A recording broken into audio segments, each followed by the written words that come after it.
maybe different experience gains or something on hard mode that make it better than like running on easy. Also, you can't achieve the A ending on easy, which is A ending is what we're going for here. So I'm just gonna get this started. I don't know if our timer is already we, but so the timer for the run starts once I select hard here. So I don't know if You want to count down? I probably should have left the stream open. All right, okay, we can go in 3, 2, 1, go.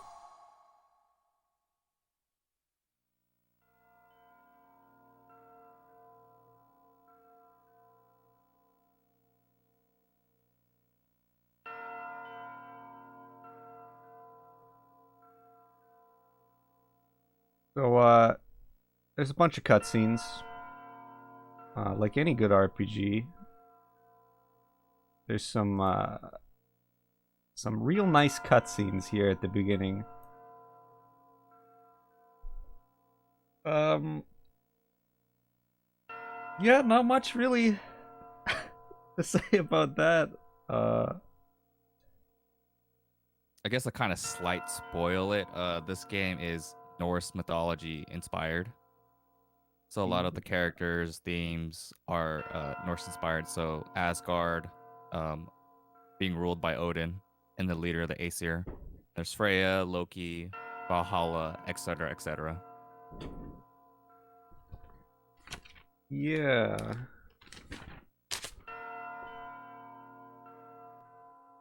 Kind of jump ahead to Valkyrie Profile 1, straight up all cutscenes. You can't skip it. So I guess it's good for, first time viewers. Valkyrie Profile 2, however, you skip all the cutscenes and you just play straight through, skip cutscene, next. You might have a little bit of a better idea what's going on How with the nostalgic. story in Valkyrie Profile 1, but not quite as good an idea in Valkyrie Profile 2. Hopefully, we'll be able to explain a few things, but for the most part, the second game will be a little more difficult to follow, I guess. So, Alan, if you'd like to maybe actually, during these opening scenes, go over some of the basic structure of the game with me. So yeah, I can do that, Casino. So it's it's a turn-based RPG, and each character is in a specific position based off of your button inputs. So someone's going to be in position square, X, triangle, and circle, and each one has an ATB bar. The length of the ATB bar depends on what type of weapon they have. So if their weapon only allows them to attack once, they can only attack once. If it's longer, so if it's 2 bars, they can attack twice. And the goal isn't to like mash every button at the same time, because some characters will whiff if you do that. And if you're able to build up a combo with a PWS, which is a Purified Weird Soul, you want it to 100. So then each character who's involved in that combo can do a special move afterward. Yeah, and the general structure of how the game plays out is you have a sacred phase where Freya tells you the progress that you're making, and then you go down onto the planet and you recruit characters who have just died because you're a Valkyrie. You go get Welcome to souls of dead Valhalla. warriors. And then after a little bit of collecting, You seem as if you're waiting you for go to the someone. next sacred phase, and then Freya tells you your progress, and then you back down to the planet, Of and course. so on and so I've on. been waiting for you, Lenneth. I've been waiting since my sister Freya told me you were coming back. Ah yes, Frey. Not Has it the been that long? brightest Are you bulb, well?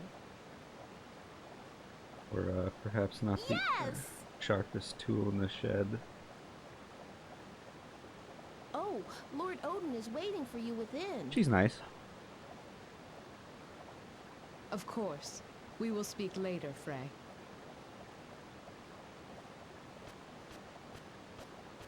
Get introduced to Odin. Big guy. King of Asgard.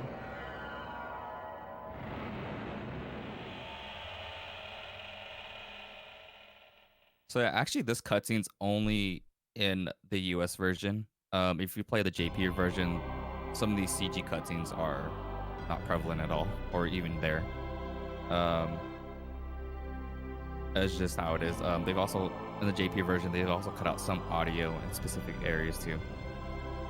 If you play, or if you played the PlayStation Portable version of this game, Valkyrie Profile Lenneth, they have included CG cutscenes. So this cutscene coming up where Lenneth gets her armor, that's actually in the CG cutscene in the PlayStation Portable. Stand, Lenneth. I actually didn't know that about the You have no need to kneel JP before us version like a not having dweller in some of those Midgard. scenes. Yeah, I think Lazard's Tower, I you know, when it shows understand. like Yeah, the wannabe overview where it Castlevania, kind of whatever. Yeah, around like, it. that's Yeah. that's not in the JP version. Huh. Wow, I've only ever run the US version, but turns out JP has even more time saved than I thought. I rejoice to see you again. You have been missed. And also, the And PlayStation you. Portal version is based off of the JP version, so all the items Valkyrie. are in the same exact positions. I will And not summon you, the you can't greatest of use the three L2 or goddesses R2 in the of JP destiny version. without That's the good benefit cause. of playing Valkyrie Profile on the US version. Yes, my lord. However, the price of the game isn't so The cheap head of at the Mimir moment. has told me that Ragnarok, the end of the Yes, world, that is draws an near. unfortunate fact of life. Something about the Ragnarok. audio. You may notice There some have been skipping signs of unrest among uh, Vanir of late. or strange It noises seems that because we, of the Aesir, audio lines will not be able to avoid at the very end of them war might repeat over and over again. You'll know it when you hear it. We I'm not really sure what causes this. I'm not even using fast disk speed to try and prevent this, but I'm not really sure what causes this audio problem, but it usually is only my shows up honor, on my Lord, second to disc, serve so you. I might have a small scratch or something that is doing this, I but expect great things from you. don't worry, the game's not Very breaking in well, half. then. Freya, It's okay. Yes, my lord.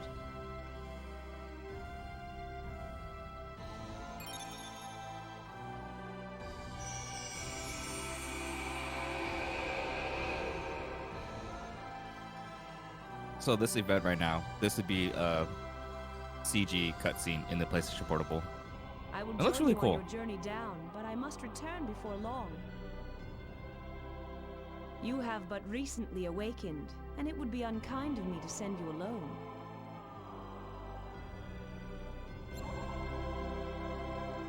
Alright, down onto the planet.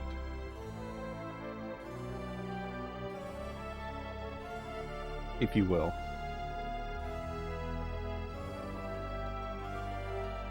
So in RPGs, you actually usually have to mash. You usually only get one button to mash, which is X or circle. Or RPGs, you do get two buttons to mash. But in this game, you can actually just skim through the dialogues, just holding down R1 and X.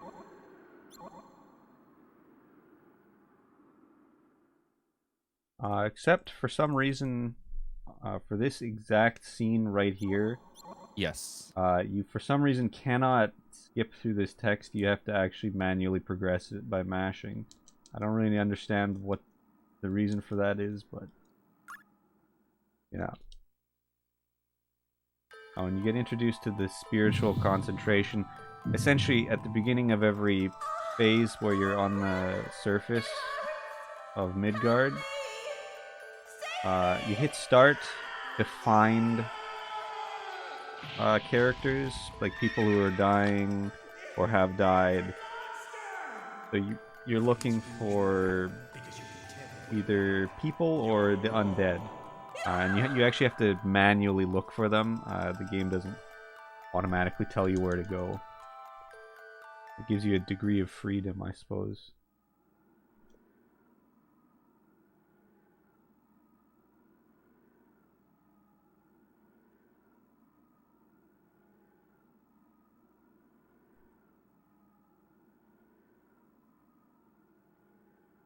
That is why what?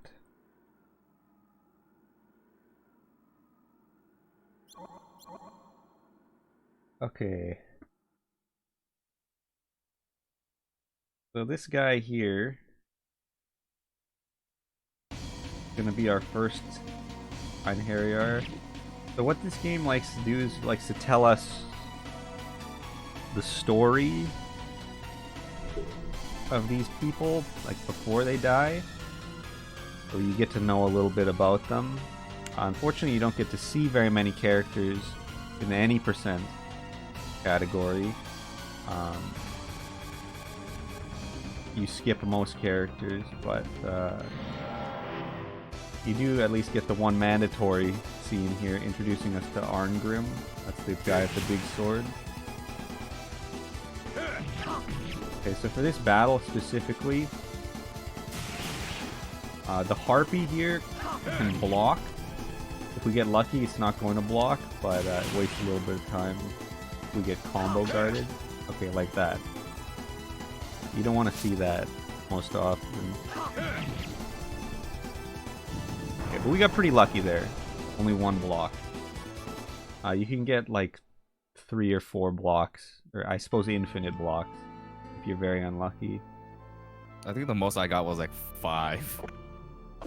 It can get pretty bad sometimes.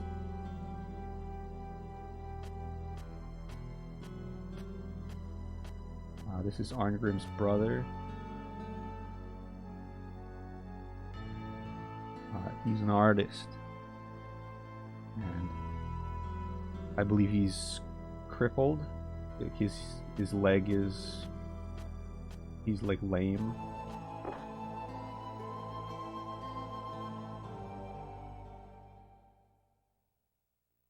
Arngrim supports him through his mercenary work.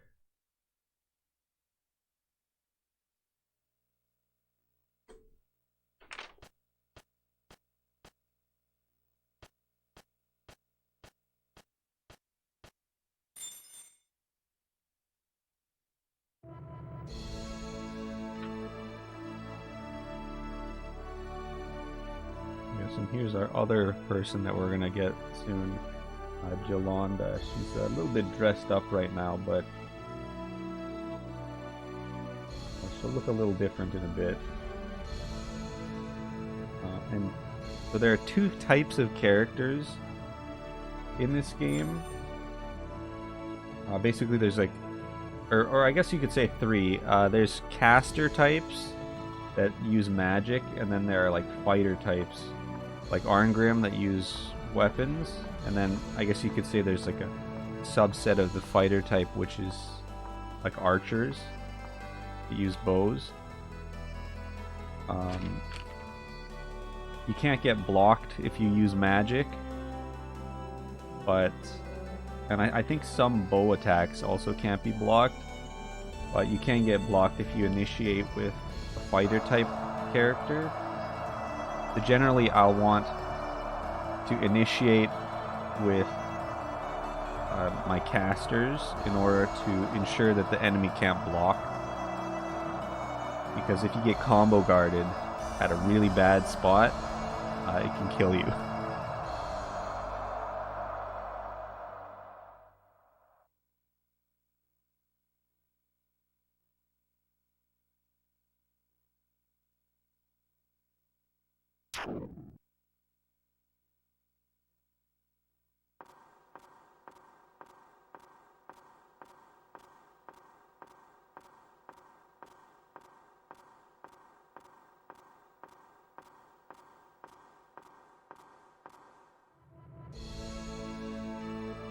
There's some little glitch here that's cool.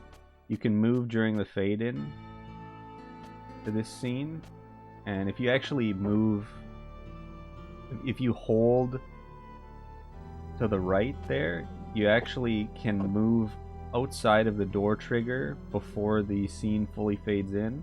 You actually have to walk backwards in order to exit the room.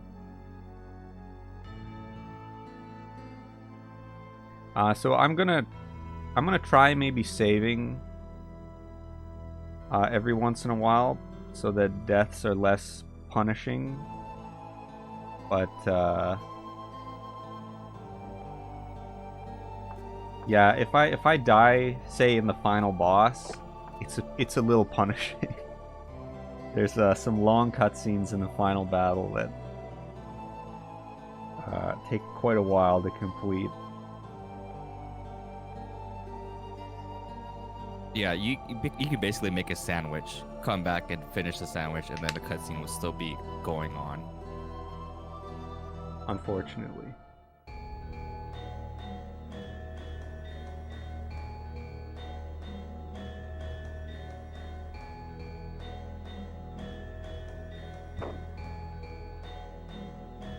So Arngrim, Jolanda's angry at Arngrim. So to get revenge, she's gonna fake hire him for a job. She comes and takes him to a restaurant, and then basically orders everything on the menu.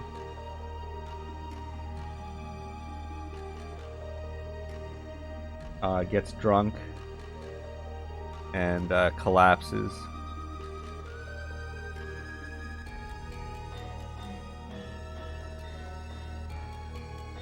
And leaves him with the bill.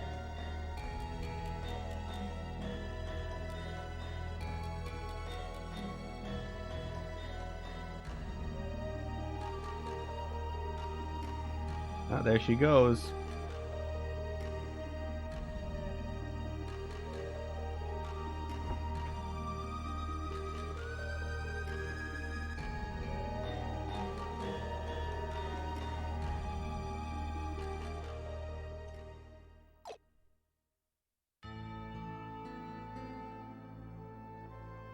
There's also like a save box here too. In the JP version, it's non-existent. Why? I don't know. I'm not really sure why there's a save box there anyway. It's only halfway through this sort of intro segment, and you know, I don't think you can even die really unless you really tried hard.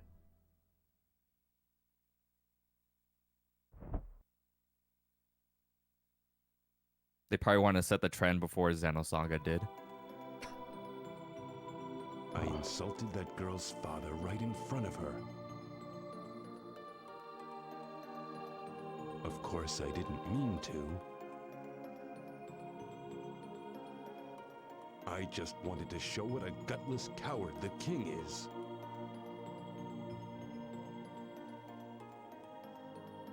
What I did wasn't wrong.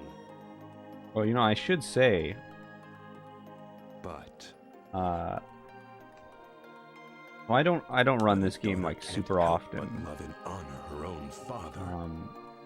I actually prefer the second game quite a bit. Is there any child that But would my feel anger at co-commentator seeing their is sire made a fool of? world record holder for the US version of this game. Yo, thanks for the shout out, Casino. And so in this intro, there are a bunch of like kind of minor time saves that you can make. I don't know if you would want to comment on any of those, like what you might consider a good minor time save, like in, say, Lombert or something. The Lombert fight that's gonna come. Or even the next fight that's gonna come up in a bit.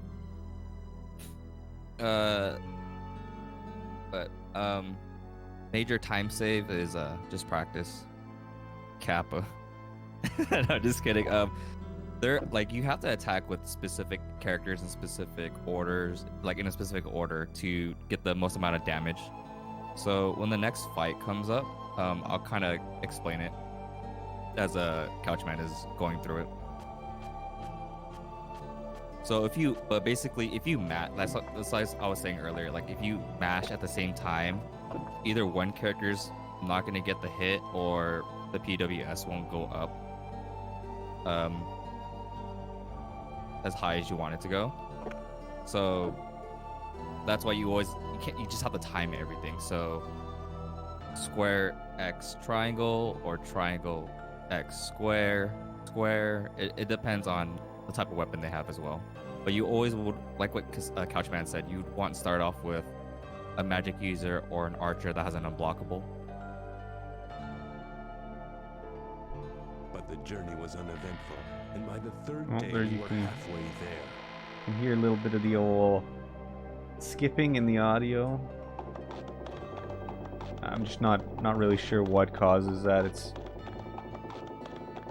I can't really do much about it, unfortunately.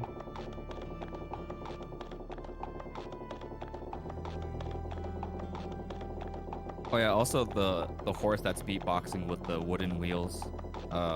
This audio is also omitted in the JV version. Tragic loss, in my opinion.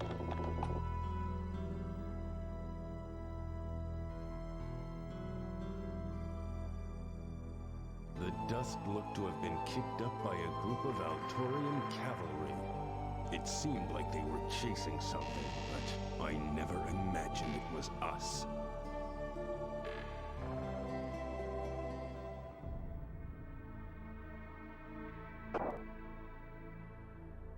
When I think about it now, I never should have agreed to take that package without knowing what was inside. It just wasn't like me.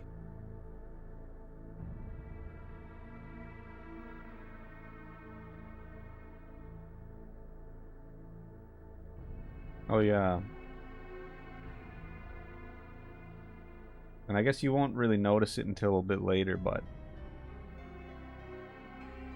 you listen carefully to some of the voice acting. Our parcel? If you're familiar with the English It was that Pokemon little dub, tomboy princess, you might notice some familiar Jolanda. voice acting.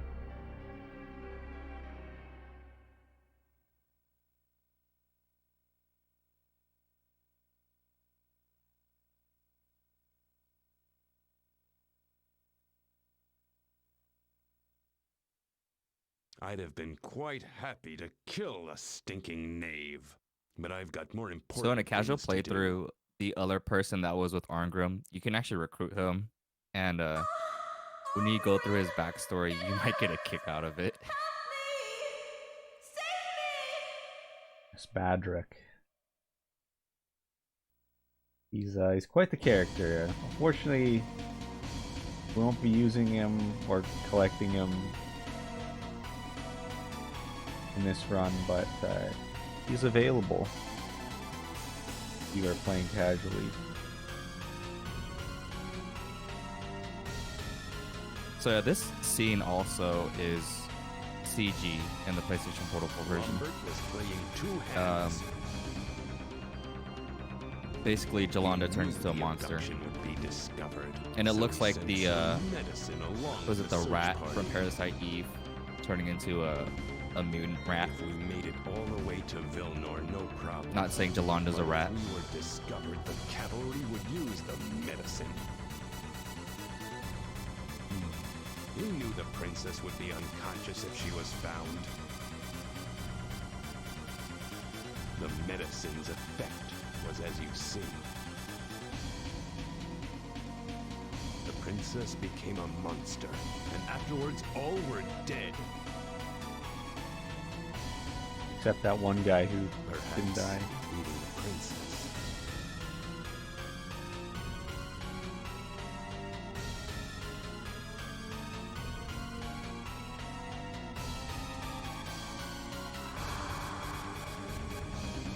Okay, we're about to get into a fight here.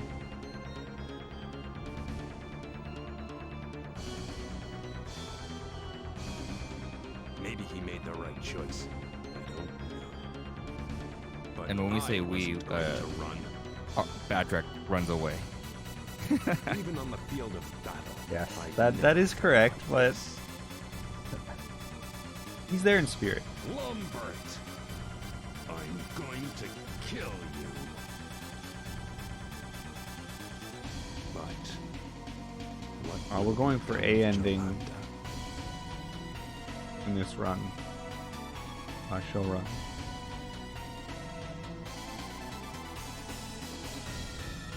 Okay, here we go.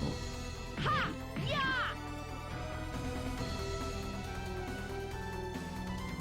Yes, the A ending is what's supposed to be the best ending. I suppose.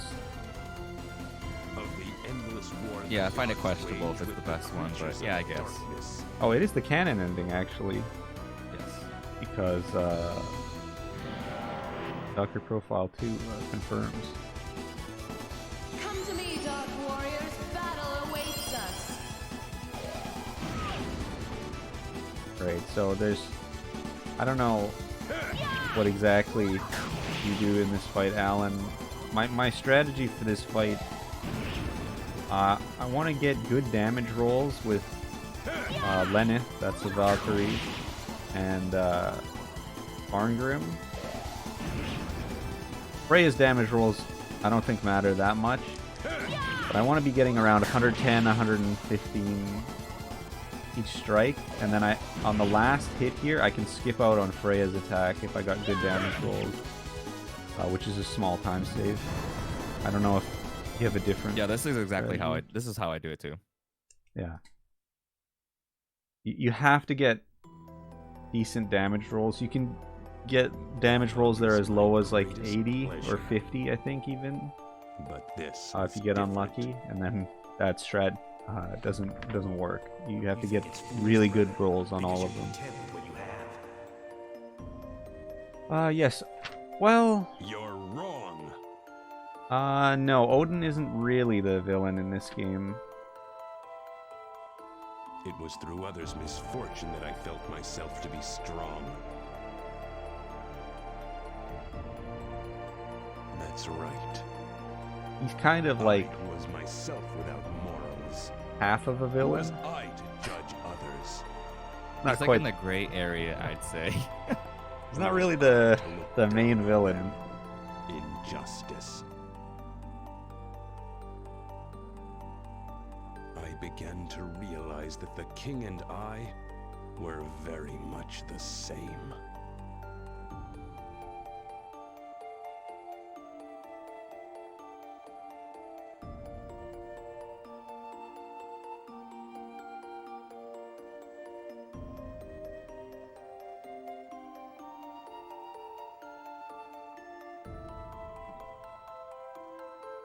I realize only now I didn't get water before I started the run. You have time. Actually, no, you don't. No, I don't. Well, I'll make it. I beg of you. You must save Arngrim. Please. When Jolanda talks to Lennith, you probably have like a No, few no, no, seconds. no. How do you think No. he might be saved? I've made my bed. Now I'm going to lie in it. I...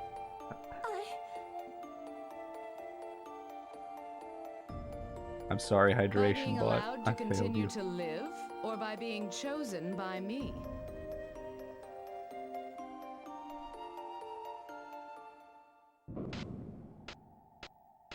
I'll just have to wait until we get Mestina. Only half the game away. Okay, so here, Arngrim's like, man, Lombard, that guy, he sucks. I hate him. He killed Jolanda. So I'm gonna go give him a lesson in proctology. And it turns out Lombard's a necromancer. Who knew? So now Lennith's like, hey, you know, this guy is evil, I'll give you some help.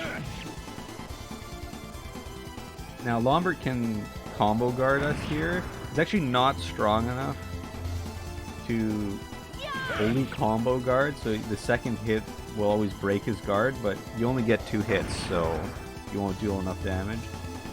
It can happen, probably not going to happen. Okay, we weren't unlucky.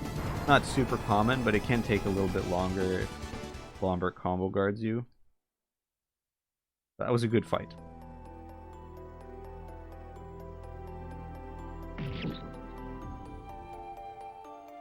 So yeah, Arngrim now, having killed the minister, who was you know, hiding the fact that he was a necromancer, the kingdom is like, hey man, you killed our minister, so, I mean, we gotta kill you now. Because, you know, he was hiding the fact that he was a necromancer.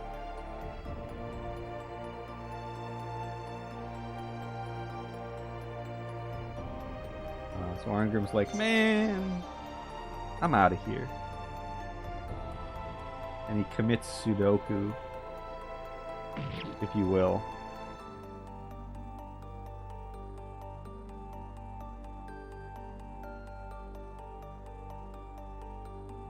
Why did And there you go. save me? Now we got 2 party members. That's how you do it. A gift. It seems we'll be spending quite a bit of time together.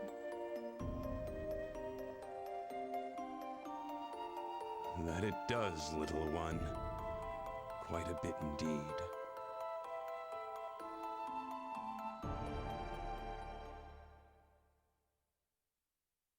Alright.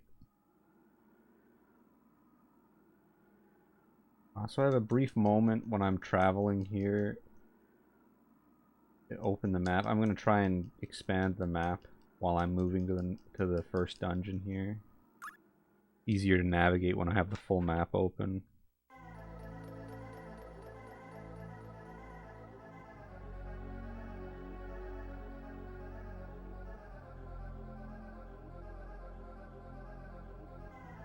So you'll know if it's a dungeon or if it's an Einherjar, or if by the sound of the music. So if it's like this sound, then it's like a dungeon. If it's more jingly, I guess, and then you hear voices, then that would be an Einherjar. Einherjar, the warriors fight with you. You may hear Lenneth. Warriors. You may hear Lenneth say this quote at the beginning of a fight that includes such a word. So now we are in our first dungeon. It's now side-scrolling, kind of action gameplay. If I touch an enemy, then I will get into a fight with them, and it's an RPG battle. I can freeze enemies with crystals. Makes my life easier. Some enemies can't be frozen, but those only show up a little later. And there's a little bit of a, I don't know if it's a glitch or what, but sometimes if you hold a direction coming out of a transition, the game may or may not put you in a walking state as opposed to a running state. I'm not really sure what causes that. Can make things a little awkward in a couple places, but hopefully I'll be able to adapt to that when time comes. Yeah, so this dungeon's, you know, it's the first one, so it's basically just introducing all of your mechanics. Jumping, climbing up and down ladders, shooting crystals. You can see you can shoot crystals onto walls. You can actually climb walls by using crystals. Just minor time save to shoot that crystal on the wall before the cutscene.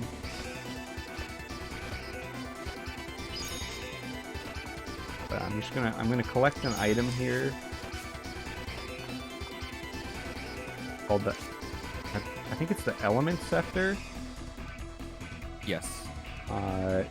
The Element Scepter itself is not really that important, but I can transmute this into an item that will be useful later. So, if you want to pick this up now.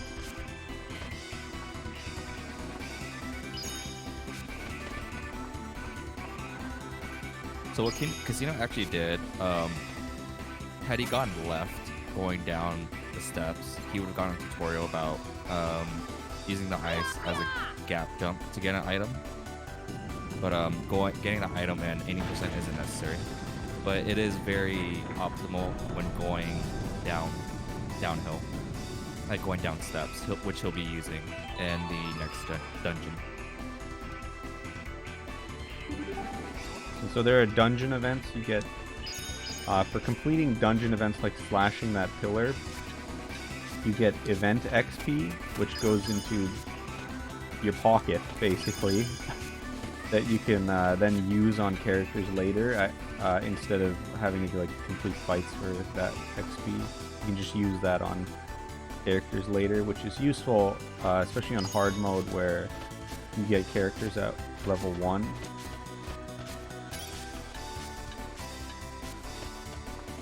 I'm just going to do a quick menu here to create 11 two-handed swords and then transmute them several times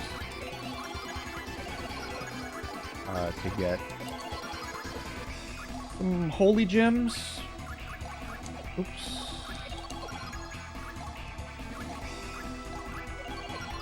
Oops. And I'll be using these holy gems in the next fight here.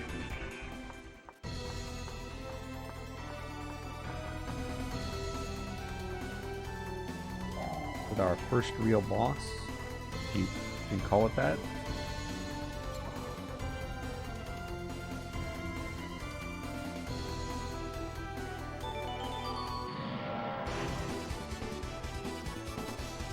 Come to me, Dark Warriors. Battle awaits us. Right, so the game actually introduces you to combo guard here.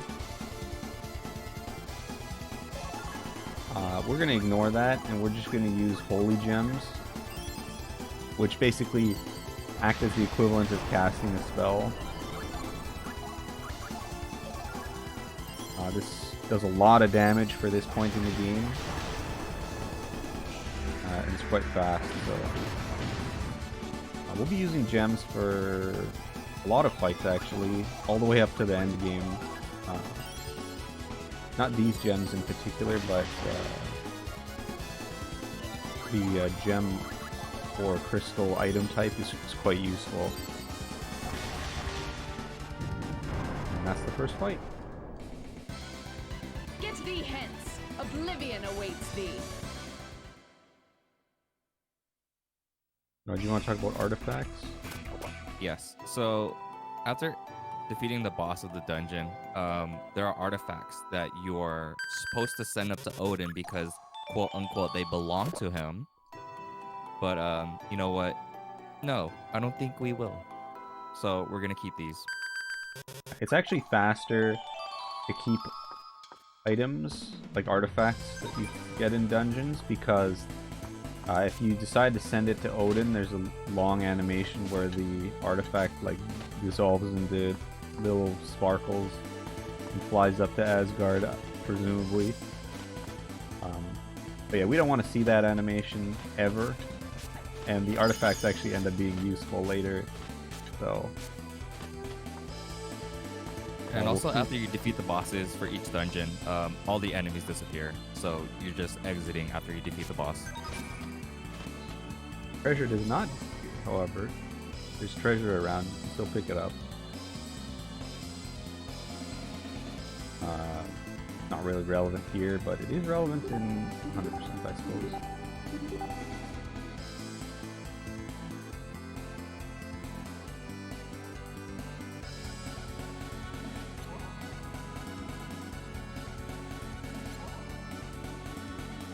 I'm just gonna climb out.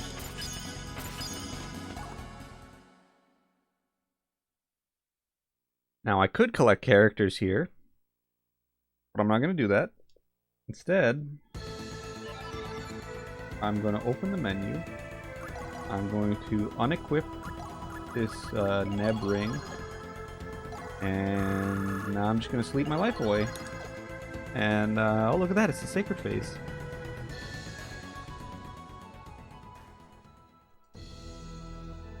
So It has been a long our current situation. there's you basically just skip most of the chapters in this game in any % run. So right now we're just going to skip to chapter 4 Lenneth, because you don't actually have to do anything. These are all the Any of the materialized intervening points I can chapters. grant you. Lenneth, I have a request. We need more. Send us a warrior with good back. We need a warrior skilled and send us someone with a good knowledge of. Very well. Good. I expect. And now that I'm out, I'm gonna go back in.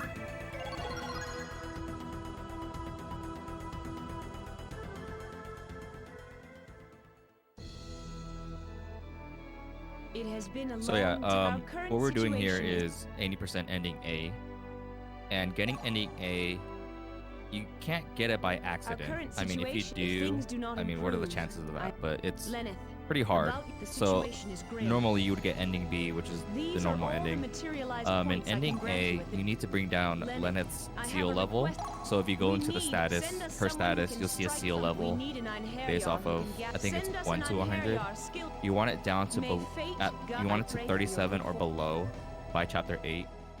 And you need to recruit specific people that you need in order to reduce that seal as well. So Okay. we're going to be picking up a certain person in chapter 4, I can 2 actually. people in chapter 5, Oh, you and see then the seal we're gonna be value. sending up another person. Yeah, just showing the seal value. You can see it there. It's 94. Every time I skip a chapter without having the Nibelungian ring equipped, I lose seal value. So it's very important that I don't have that equipped.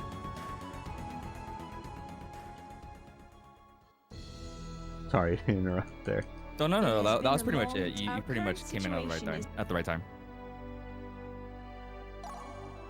I believe my Our favorite current message. situation, if things do not Improve. improve, I'm afraid I we am are afraid we are doomed. Lenneth, about your, I am bitterly These are Bitterly all the materialized disappointed. points I can grant you at this. Lenneth, I have a I'm request. so sorry. We must send an emissary to those. Can you send an Einherjar who is as skilled at we need a warrior skilled and we need an Einherjar wise and we need an Einherjar who can get very well. Now, good. I know By that you not can- sending anyone up to Asgard to help with the war, I am also losing evaluation points. You know, so my next salary evaluation, you know, I'm gonna be pulling at my collar, real hot situation. So I will eventually be sending up some people to Asgard to get them off my back. And raise my evaluation rating. If your evaluation rating drops to 0, you get one chance. Freya will come down and say, hey, stop messing up. And then she'll give you like 1 eval or something.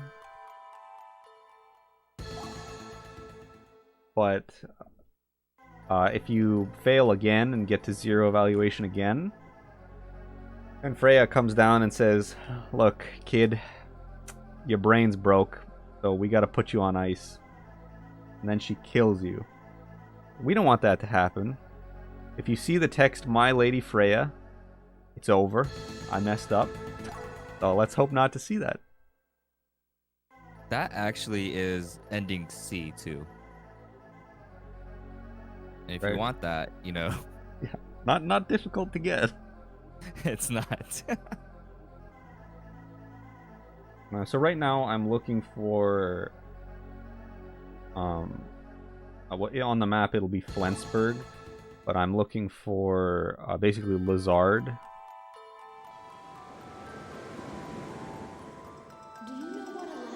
Okay, this is Yume. So you're looking for Lizard.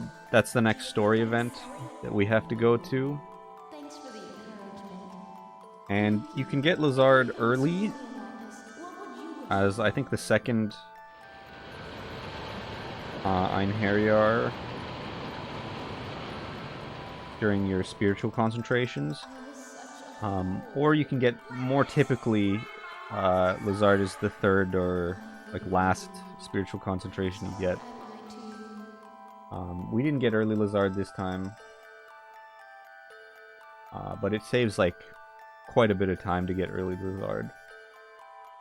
But it's pretty much luck sack whether or not you get it.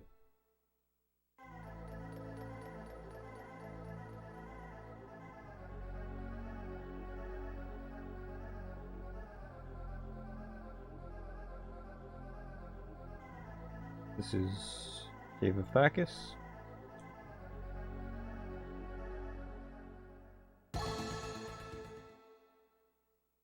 Which has a really cool glitch if you've seen Couchman's 100% all characters in dungeons. Oh, an interesting one, anyway. Okay, this is Lazard.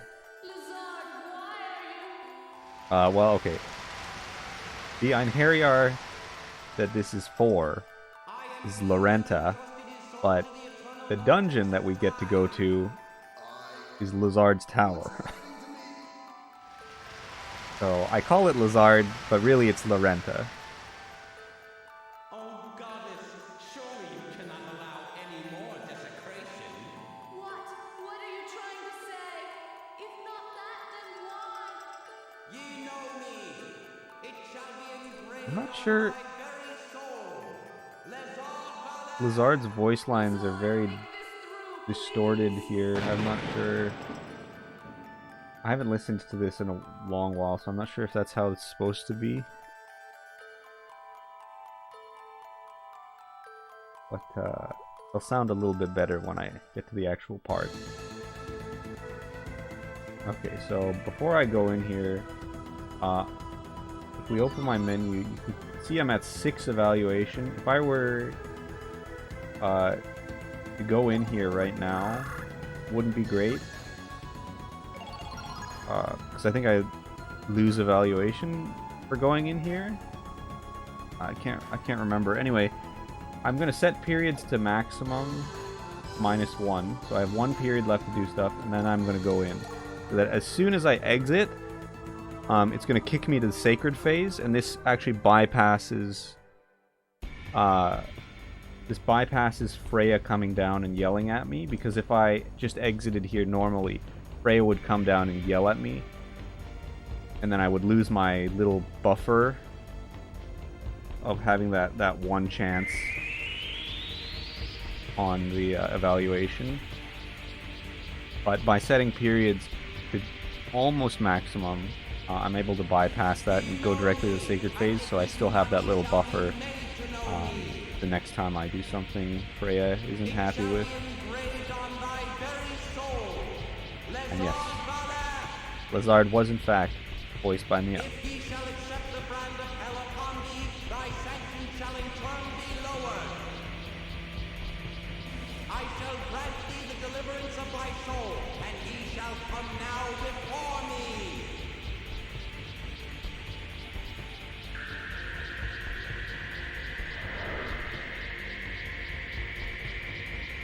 Well, fighting is slow, so you you skip as much of the fighting as you can.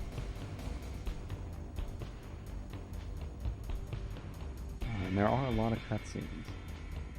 Oh, you can see why being able to skip cutscenes in the second game is a very nice feature.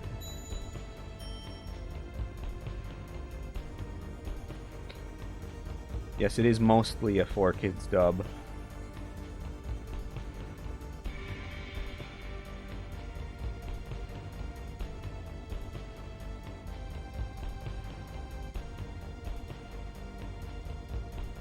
Well, some of the voice acting's not bad, but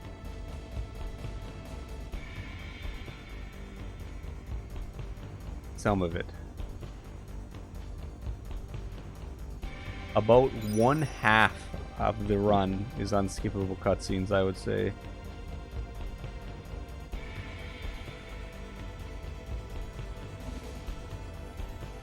The 100% category has a fair bit more gameplay, but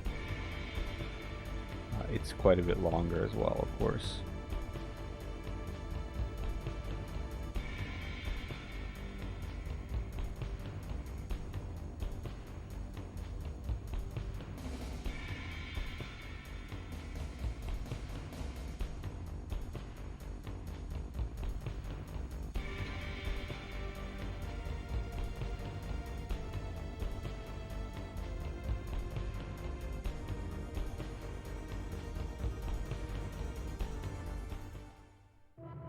Yeah, I think if this game had if all the cutscenes were like skippable, I think the run would be like what, 30 minutes max. No, I think it would still be an hour, and Really? an hour and some. I think there's enough gameplay in there. Just there are a lot of cutscenes.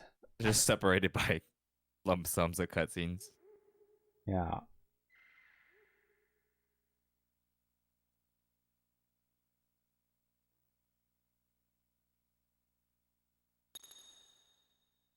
Alright, so this is Lorenta. This is the next Einherjar we're gonna get.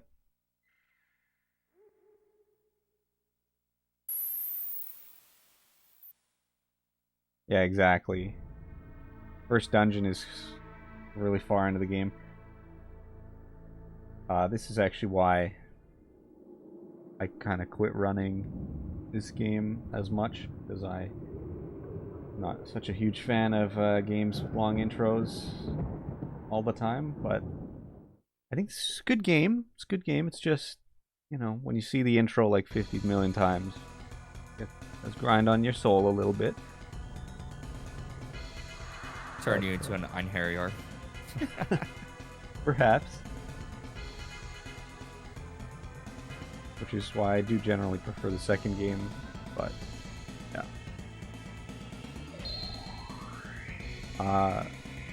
But yeah, so that is something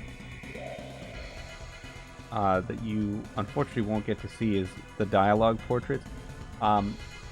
When the characters talk, they actually do get dialogue portraits. But when you're skipping through text, it also does not display the dialogue portraits.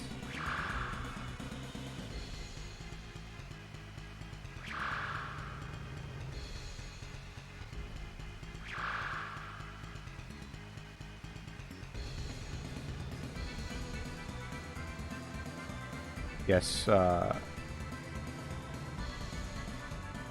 perhaps the first run it would probably be a smaller portion, but The surge of the undead? Can you not hear it? The mad wailing? Oh, goddess, surely you cannot allow any more desecration. I will say one thing though. Come to me.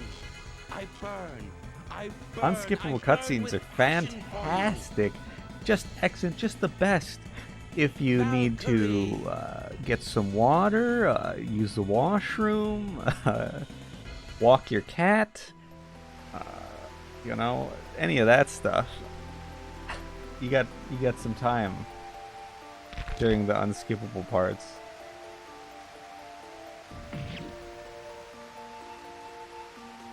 Which is, for a speedrunning can actually be quite good.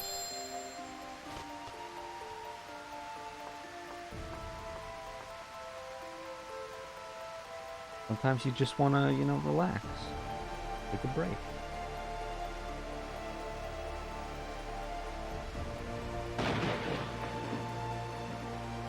So yeah, we're going into Lazard's Tower very, very under-leveled and under-prepared.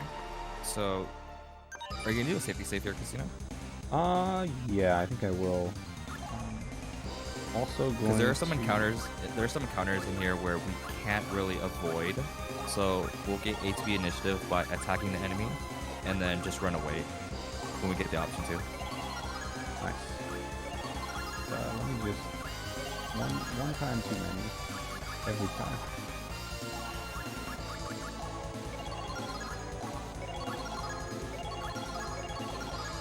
Okay, I'm equipping everyone with an Angel Curio item.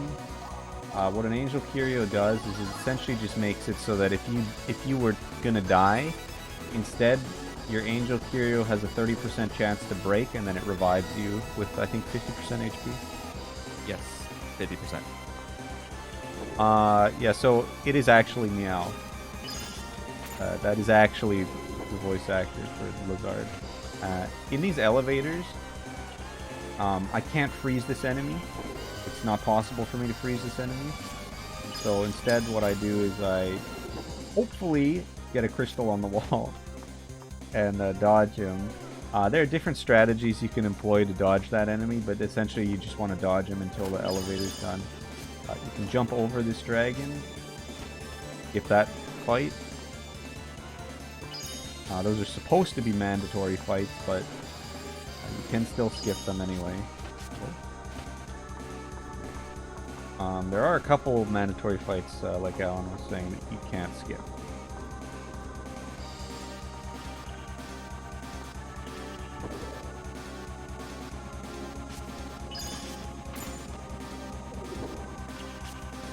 Well, these are supposed to be mandatory, but they aren't really mandatory.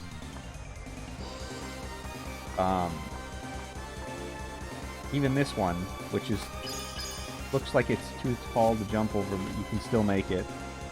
But there are actually mandatory fights, and we're just gonna have to run from those. That Cerberus actually has like a really tight window jump, so like if you jump too soon, you can actually hit it. Get in battle, like touching its back. If you jump too late, then you'll hit it in the head. Okay, so something really unfortunate happened here. The enemies in this room can teleport, and when I was moving, one of them teleported directly on top of me, so I couldn't avoid it. I didn't even get a chance to see it before it was already on top of me. Luckily we got away. But, yeah, this can happen in this room. Oh, okay, alright.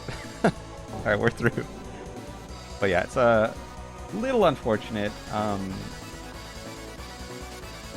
You start the game with 5 Union Plumes, which are basically like minutes down revive items.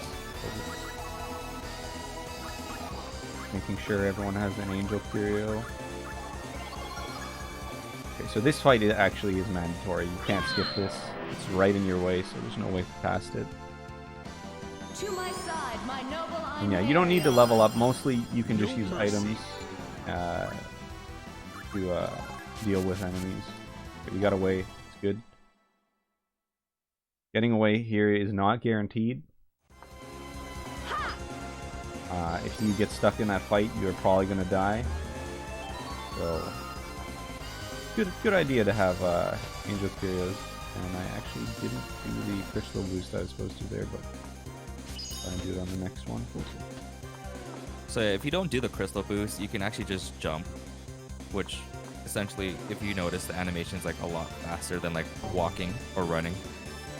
Yeah, movement on stairs is quite slow, so it is best to crystal boost to get there. But I'll do it here. You can see this is much faster than trying to walk on the stairs. And it puts Couchman exactly where he needs to be when he needs to exit out the door. This next battle is a little scary because there are 2 dragons, and they can do full party attacks. Okay, first try escape is really good there. I've actually lost runs to that fight just by getting unlucky several times in a row. So by hitting these 2 crystals, we actually activate a teleporter to the boss. Now we just need to head back.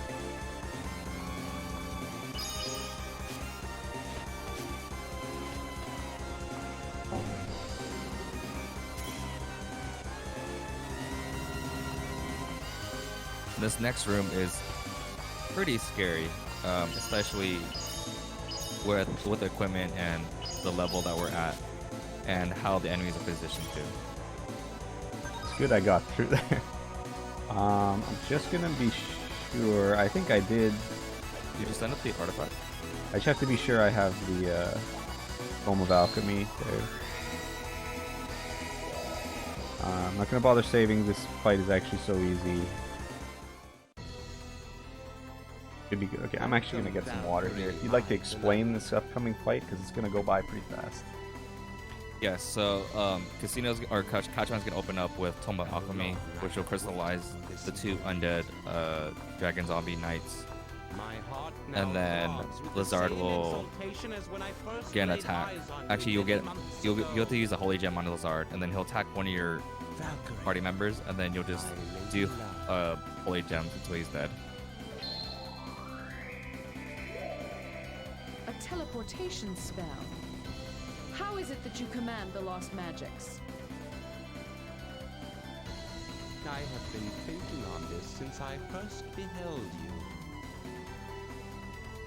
Gods who exist on the same plane as the restless souls of dead humans. So yeah, as What manner you of hear being and are see, they? Lazard has a, an obsession towards Lenneth, just a little bit.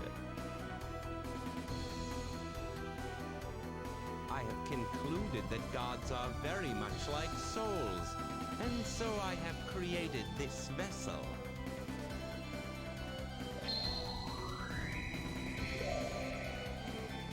I have, shall we say, reverse engineered an elf, the vessel of the gods, to fashion this homunculus. But yes, There are as no a other Couchman souls worthy of such an is exquisite demonstrating, this is a concept. definitely perfect time to go make a sandwich, There, fix your Valkyrie. roof, I have crafted it for walk your you. rock. For the Alright, sole alright, I'm back, purpose I'm of back. luring me here, you Welcome slaughtered back. the couple on the roof? Got my water. That's I'm right. all ready to go. And you sacrificed countless lives, both elf and human, in order to create a vessel for a Yeah, single say being? what you will about Lazard, because he is a Why, terrible yes, person, but actually. I do respect his dedication. It is not the goddess within you that I lust for, Valkyrie. I wish to make of you a Sorry about human. that. It is for that my heart burns. You are Jeez. insane. How can such trivial thoughts consume you so? Humans who seek Here we to go, here cross we go. beyond their designated boundaries invite more than death. They invite total annihilation. Lenneth a little slow on the draw there.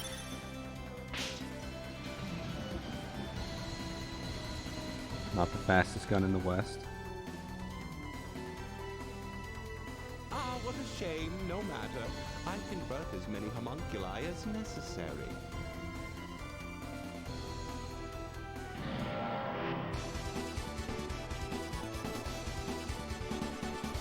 Come to me, Dark Warriors. Battle awaits us. Okay, here we go. Open the gates of Niflheim. More souls await. I'll start the fight. Tome of Alchemy. These guys? Poof! Gone.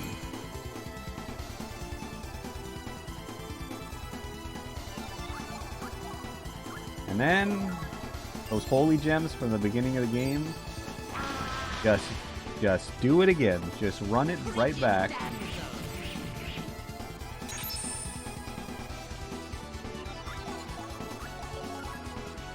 And that's the Lazard fight.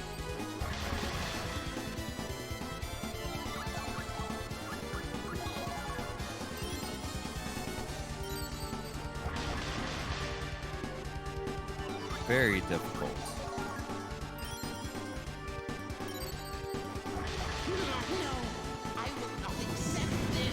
Look, okay. When your strategy is as big brain, okay, as this strategy, you can simply crush them with your massive brain, okay? It's that easy, The strategies, come on. I mean, these I fights, pray that we shall meet again. I just like such high IQ strategies that I mean, You cannot possibly. How could they believe that stand love up to can it, you mean? exist between humans and gods. they just fall like dominoes before me with this What kind did of you just strategy, say? alright? Between You human feel like and Odin, God. Couchman?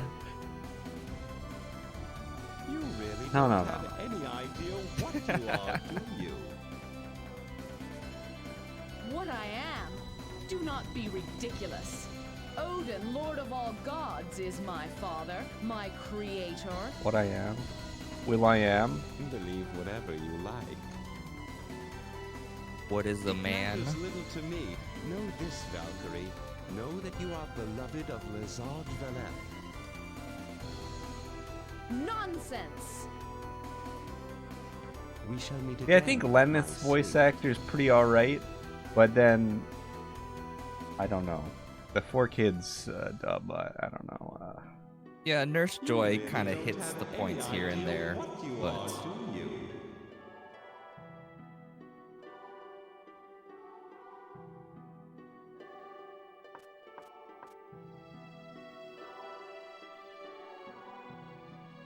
Oh yes. Also, this scene is CG in the PlayStation Portable version, so you'll actually see Lenneth swinging her sword. Oh, you know, I played the PSP version and I actually didn't know that. Oh really? I routed 100% on the PSP version, and so I played through like the whole game. And when I say the whole game, I do mean the entire everything. And yeah, I didn't know that.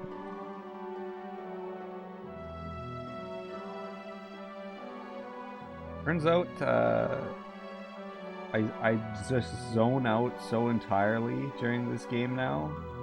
I can play through the entirety of it, and I just don't even notice things anymore. Because yeah, when I was practicing on the PlayStation Portable version, I was just going at it, kind of like half paying attention to it, and then I noticed a cutscene. I was like, "Wait, this isn't in the game, is it?" So there are other cutscenes that we won't see in this run that Our current situation, are if things CG do in the not PlayStation improve, Portable version as well, like about seeing you Brahms must do better. The Lord Odin. and like a couple other These are all the materialized points I can grant you. cutscenes. Lenneth, I have a request. We have many powerful warriors, but we need Many send us powerful an Einherjar. warriors. Send us an Einherjar skid. We need Definitely. someone who can issue. We need send us a warrior who knows how to. May fate, I expect. Well, the benefit of the PlayStation Portable version is that it's only 1 UMD. In the PS1 versions, JP and US, there are 2 discs, which Casino will be swapping. At this very moment.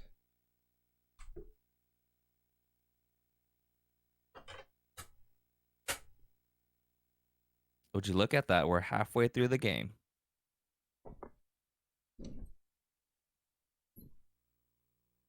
Okay.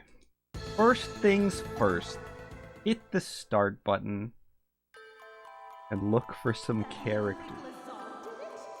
You're guaranteed to get Lucian and Mystina for your first 2 characters here. So no worries about that. And even the 22nd. These were thought lost forever. His penmanship hasn't gotten any better, that's for sure. I can't tell if he's writing in code or just can't write at all. It is. It's a homunculus. Lazard, you did her in, didn't you? Okay, I definitely think I don't want to mess around. there's a problem with my disc because What? some of these voice lines should not be so muffled.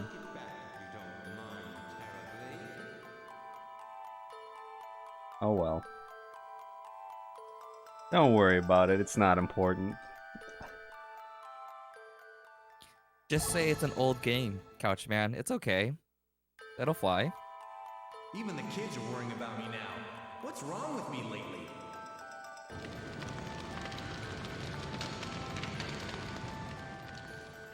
I don't want to be left alone. Something about the English version in particular, and the fact that it's on 2 discs. There's actually so much data crammed on both of the discs that if it gets a very slight scratch, you can actually completely screw over your game.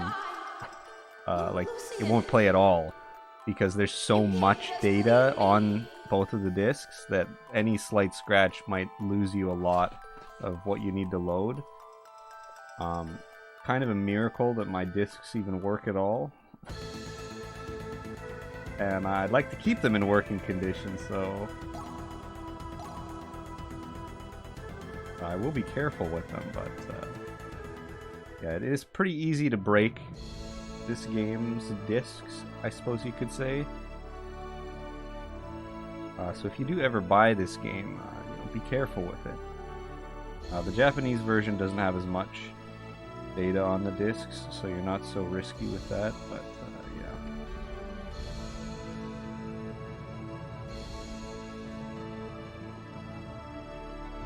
And you're also not paying as much as the US version, too. Yes. That is for sure.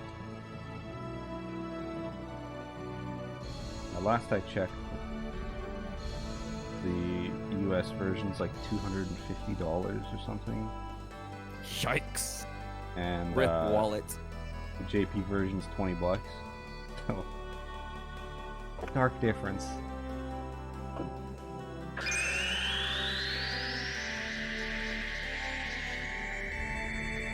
Yes, Mestina is voiced by Jessie. You can really hear it when she laughs.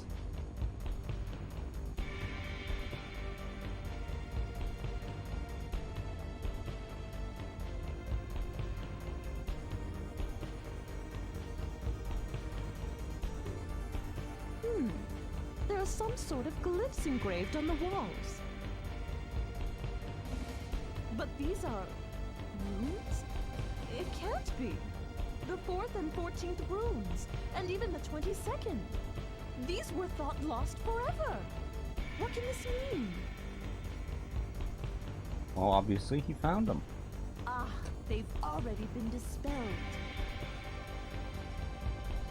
If he has the ability to shift such a huge tower into another dimension, just how powerful is he?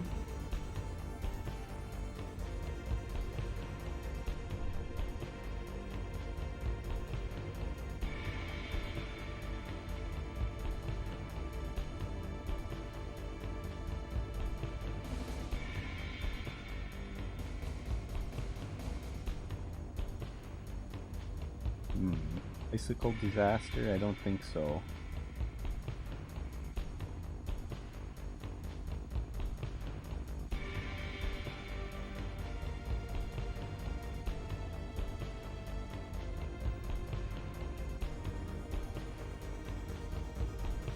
How are you doing, Alan? You feeling Not good? too bad. Not too bad. Actually, if we didn't skip through this text, you would see Mestina say,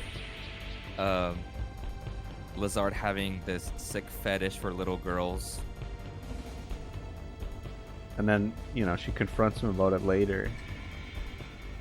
And he's like, no. Purely scientific. Oh, yes, I was just wondering, Alan, because, you know, there's a part here coming up that, you know, there's nothing going on. You'd like to get some water for yourself, or perhaps do something or whatever. So, this is where I call it the loring part.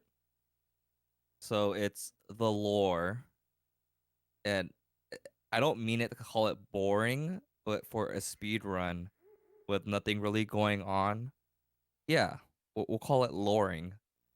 So you get to know more about what Lazard's experiments are, the correlation between elves and Odin, and how the homunculus that Lazard creates, what they're composed of.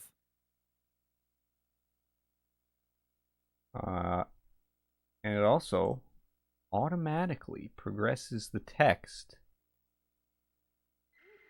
Which is a at its perfect own opportunity speed. to walk your rock, to fix your toilet. Yes. Oh, and here we go.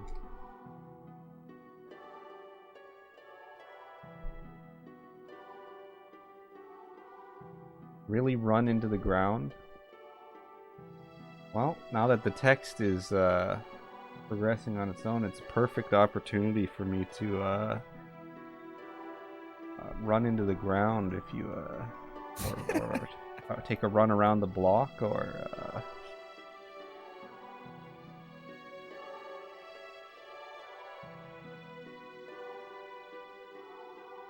Do the laundry, take out the trash.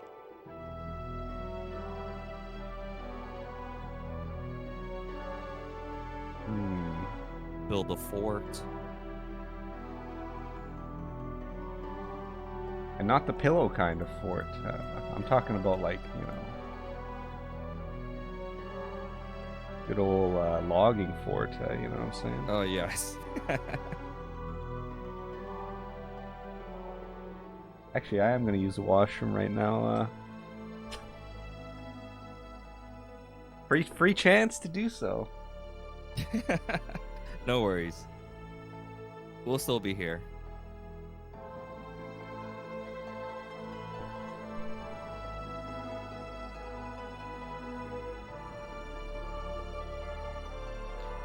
Yeah, see, Lemon, I totally agree with you. Some people disagree with me. They say Lazard's voice actor suits him. But if you listen to the JP version of Lazard, I feel like that person emanates the evilness of Lazard. Even the Valkyrie Profile 2 voice actor does a pretty good job as well.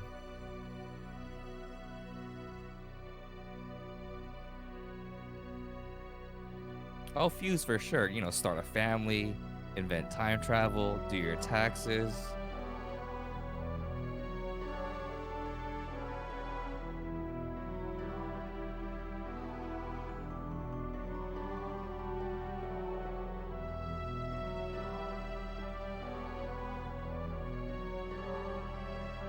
I think so, Lemon, I think someone said that Lazard's voice was very cartoonish. And I kind of agree with that. Like, when I hear Lazard's voice actor and I see Lazard's, you know, portrait, it reminds me of Weevil Underwood from Yu-Gi-Oh! Right? And then when you picture Weevil, you don't think of anyone menacing.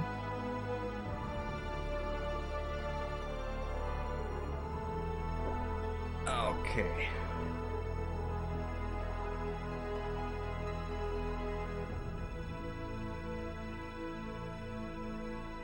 So yeah, Couchman, we're just going over whether Lazard's voice Odin actor in used this to be a suits rather him or weak not. god indeed. I think the Japanese guy, or So like the then, Japanese how did he version's manage voice to acting, become Lord actually of the has a gods? pretty Did you never deep wonder voice. that, So Misty? I'm not really sure why they decided to go with Well, now that you mention it, a cartoon cat, but I mean, you know, it's their game. So Tri-Ace, Humans you are know, it's their incomplete choice. beings.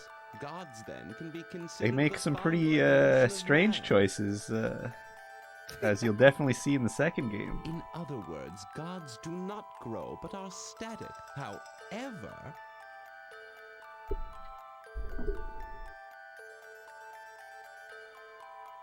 Odin was different because he's a half-elf. that's right. Because Odin's divine blood was mixed with mortal. So I would he has say the ability 2 to grow, hours and just as we 40 humans minutes. do. Dude, 2 hours and 50 minutes for the Combining first the game. finest traits of all beings, Odin was Obviously, I might finally finish it able to faster than secure that, the but throne. you know, I'm giving myself some Couchman's being buffer modest. room. I don't want to be too confident, you know, lest I Now this is where it gets interesting. make a fool of myself, as I undoubtedly will anyway.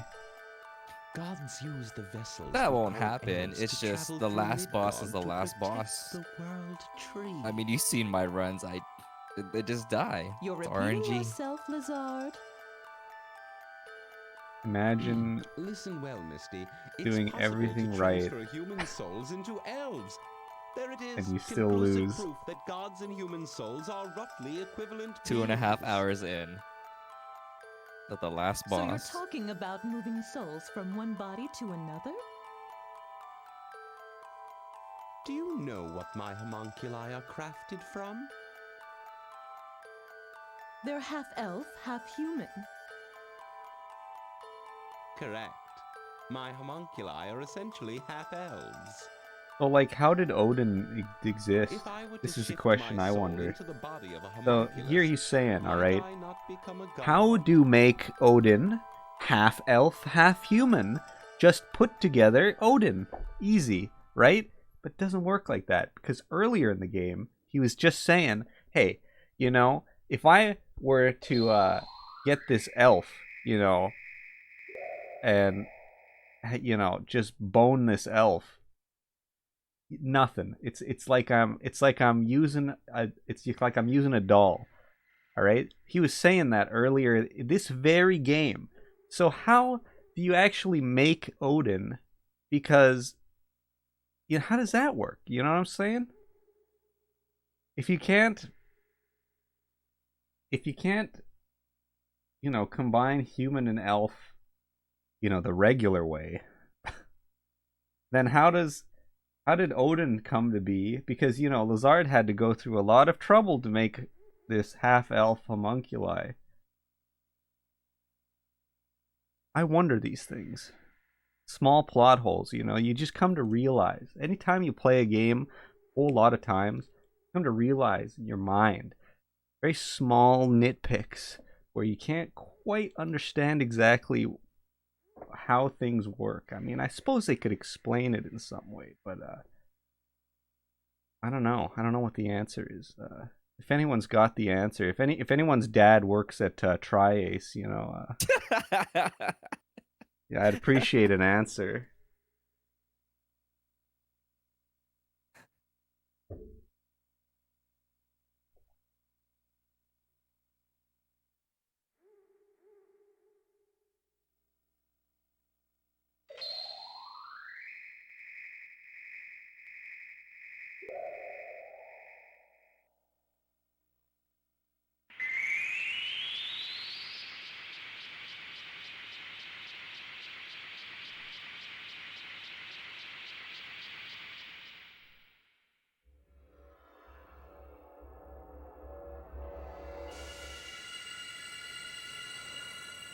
Well, no, but half elf, half god wouldn't work, because then neither side would work. You know, because like elves also are not supposed to be able to grow and evolve, and gods are also not supposed to grow and evolve. So half elf, half god, you may as well just have a god.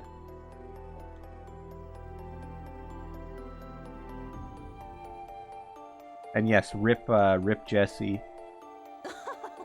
Never captured Pikachu. With you? I mean. Also, if you should Miss join us, Dina. it may be possible for you to research Bifrost and Yggdrasil. Well, she blasted off. Fine, I'll come with Again, even. you. I mean, it's not as if I really have any other choice, do I? Indeed. And you don't have to tempt me. No, with but the whole stupid point is that elves promises. don't evolve because they're the vessels of the gods. So they don't evolve just like the gods. Besides, it might be fun to haunt that little freak. And Odin is a half elf. But he's half elf, half what? It's like, I don't know anymore, man. What is the meaning? Oh yeah, Freya If Freya you comes intend down to and is defy like, the hey, wishes of Odin, then I will you know, not say it again. stop screwing Your up. duty is to find souls Stop screwing suitable up, to or fight else I'm in gonna have to Valhalla. punish you. We're like, yeah. You know, don't worry about nothing. Fine.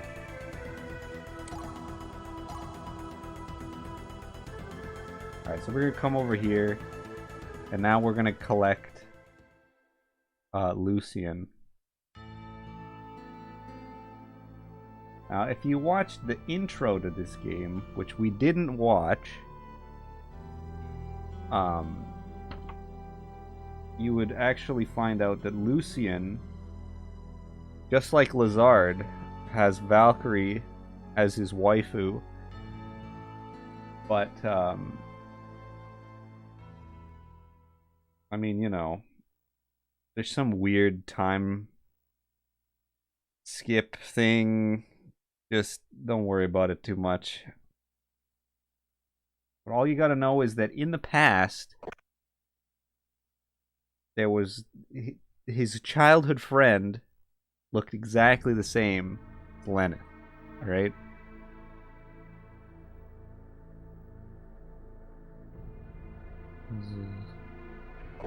This is A ending. We're going for the A ending.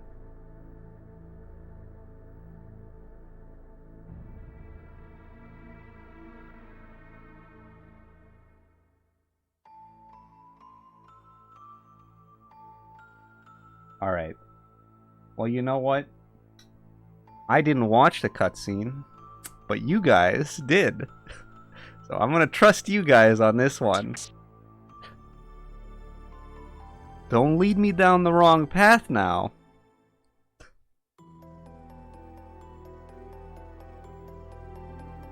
Oh yeah, rip Lucian. So yeah, Lucian and his friends are basically thieves, and then one of their friends stole from a noble.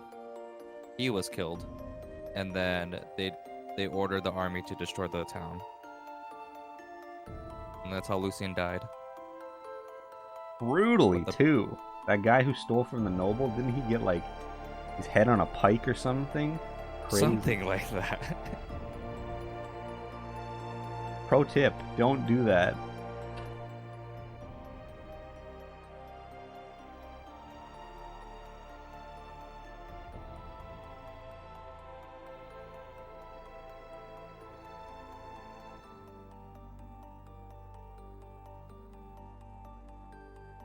Do you not wish to come with me? You have Yeah, I earned mean, the I like right to Lucian. join the Einherjar. Although we do get rid of him really like immediately. But what about Claire? I can't just abandon her. Now that I'll argue with you on. If Silmeria, that is how you feel. second best, alright? Lenneth, top tier, alright? Silmeria, pretty good. I mean, I think we can both agree Hrist is just the worst, but... Rip Hrist. Alright, so now that we got those two, Mystina and Lucian, we're gonna go ahead, switch out Lucian. Yes, Starman. Lucian is voiced by Brock. Do you want to explain the menu I'm doing here? Yeah, so what Casino's gonna Casino's gonna do here is he's gonna give experience to Lorenta and Lucian, so then he can upgrade their traits. So you need to actually fulfill, I guess, some obligation to Odin and what he wants.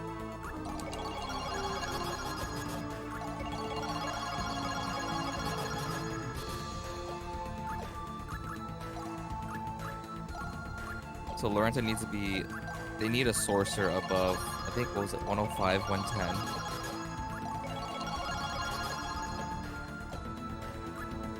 Right, I'm also gonna... Yeah, you upgrade their traits, which are just like monster or undead. It's undead. You upgrade their traits, which is stuff like just it's human traits. So things like, are they a picky eater? That's a trait, and you upgrade that to so they're a less picky eater. This gives them hero value. I believe I just transferred up Lucian. Yes. Yeah, you upgrade their traits, so they're better humans. Now you can send them up to Asgard to fight in the War of the Gods. Valkyrie's name is Lenneth in this game.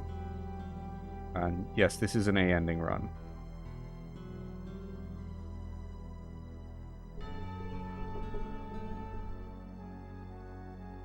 So, when you send up... yeah, speaking of breaks, this would be a perfect break Yes, that's to make true. another sandwich. When you send up Lucian, you know that he's important because he gets his own special scene right here.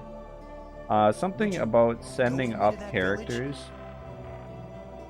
that's kind of interesting is that I have no objection. certain characters are paired. So if you send up both of them in the same chapter, or I think actually if you send up both of them I was born over in this time, village. even, you get to see little special scenes between them when they reach Asgard. So there's like a pair of characters you can We collect. always used to play here, the two of us. I can't remember her name now, actually. But it's like a song maiden and a samurai. And if you send them, Sugo and somebody else. Well, exactly, right? You remember Suo, but Not the what's her maiden. name? Anyway, you send both of them up, and then the next sacred phase, Chiho, that's the name. The next sacred phase, And this house? you can look in, and there's a scene where the best the friend. two of This them was her house. meet up in Asgard, right? And Suo Hated liked her parents. Shiho, and Always so cruel I to think he her. said he promised to protect her, but then she died anyway before him. He then dies later. They both get sent up to Asgard, and then they can meet in Asgard Tina got again upset when I and spoke be ill of her, reunited So I tried to keep my mouth shut. if you send them up in the same chapter. Which is Her name was Platina. a nice little touch, I think. Hmm? Yeah. We were so close, but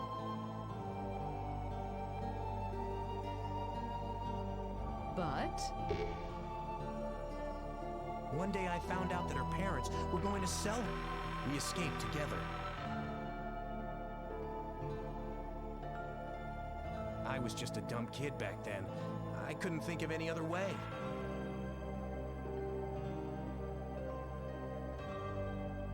I wouldn't let anything happen to her, no matter what.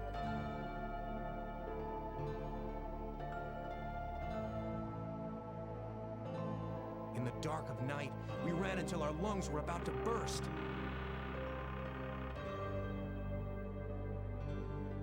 Just like this.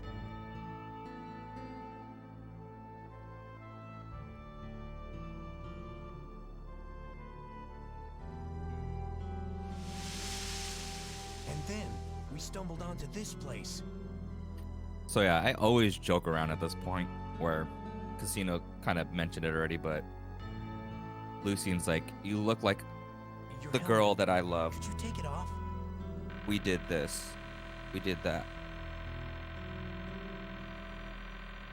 And then the girl I love died.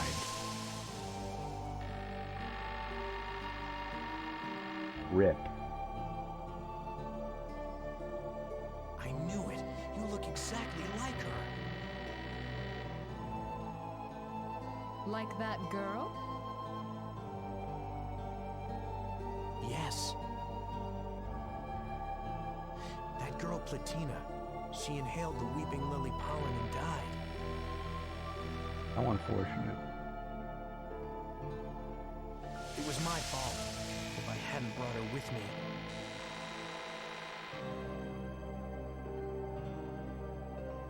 And I resemble this girl. And that's why That's why what? I know it's wrong to feel this way about a stranger just because she looks like someone else.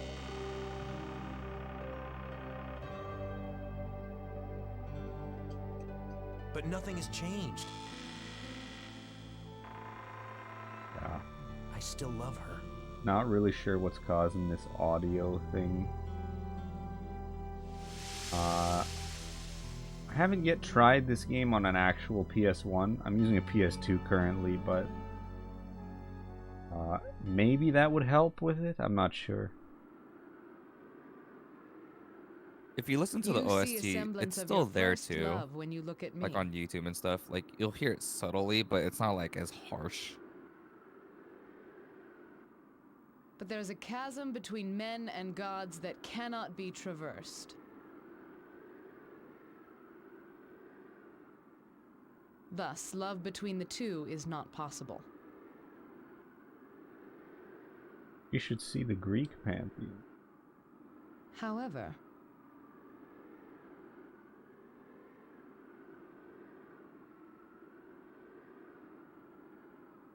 Lucian, Which apparently I hope exists you in live this so we can meet again.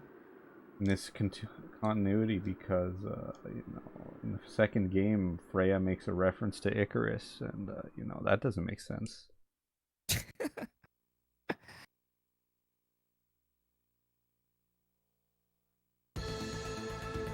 Alright, now that we've done that, I actually forgot to do this, but I'm just gonna skip. to chapter 7, not chapter 6. We're going to skip to chapter 7. Not chapter 6. I skipped to chapter 6 only in my practice run and killed myself. So let's not do that. Do you wish to know the status My professional opinion, I think that that might not be the best way to progress in the video game, so we're just going to skip a little further ahead. Lenneth, I have a request. We must form a platoon that can battle. We need someone who fears not death. We must perform a ceremony. So yeah, this is the only time Freya praises you. And of course, it's because you sent up someone to Odin. Good for I expect my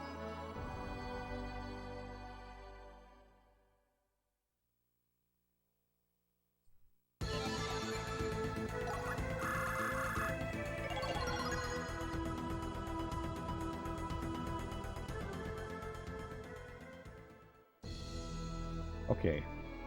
It has been a long time. Our current situation now I have to do something in chapter 7. Our current situation, if things do not improve. Do you wish to know the status of our... No. Lenneth, about your... You must do better. The Lord Odin's wrath. These are all the materialized points I can grant you at this... The Lord Odin is... He bids me give you these artifacts. Lenneth, I have a request. It seems the accursed flame gem which can remove... There is someone in the forest of spirits who can... We must repair the accursed flame gem before the attack, Lenneth. I'm giving the accursed... Bring the accursed flame gem to the forest accursed of flame spirit. gem, accursed flame gem. I think the takeaway here is the words accursed flame gem. Case, please send us an Einherjar who is not... We need... Send us someone skilled in the art... Hundreds of years ago, there was a sorceress who feared. Some say she inherited her power as a prophet. Her name was even with her death, her soul I always feel like, allowed to die. I don't know why, to me it's like, I just think of Odin as like, just really chewing his jowls there. The voice actor for Odin. Okay, let's see. Okay, I got a big menu to do here. I don't know if you can explain this menu. So Casino's gonna convert some items into MP because we're gonna need that later on, and he's also gonna send up the artifacts because our evaluation is low. I'm making some items here that I won't be able to make later.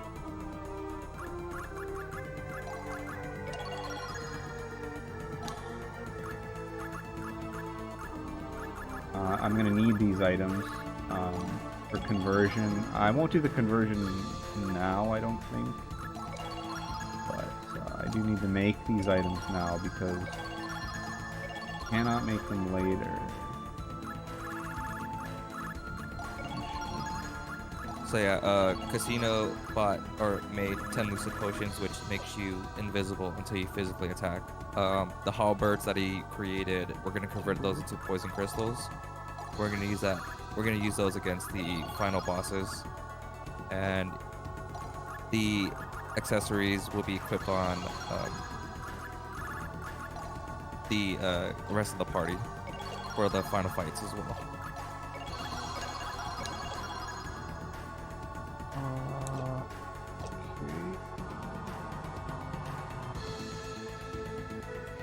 I'm going to make a brief visit here to the meadow here. This is to lower my seal value enough.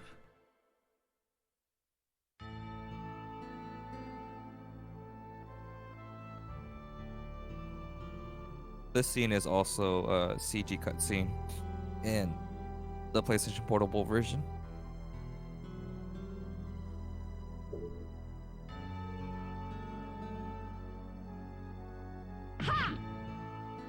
Lenneth also questions why there's a grave here, despite just being explained to her exactly why there's a grave here by Lucian in chapter 5.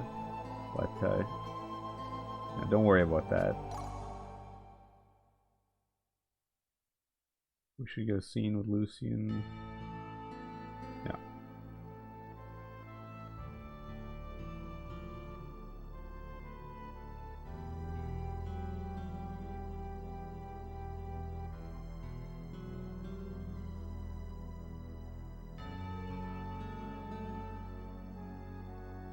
So here, Lucian will actually find out who Valkyrie really is. And Frey's gonna tell him that. Yep, Frey just, unfortunately never got a chance to see all those World War II posters, loose lips sink Asgard, if you see what I'm saying. Just lets loose with all of the secret information that you're not supposed to tell Einherjar, but oh well. That's why I say, Frey not the sharpest tool in the shed, but I mean, she's all right.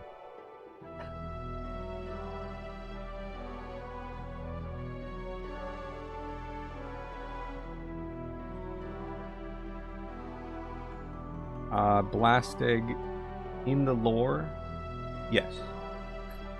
Your entire team, everyone on your team is dead in the lore.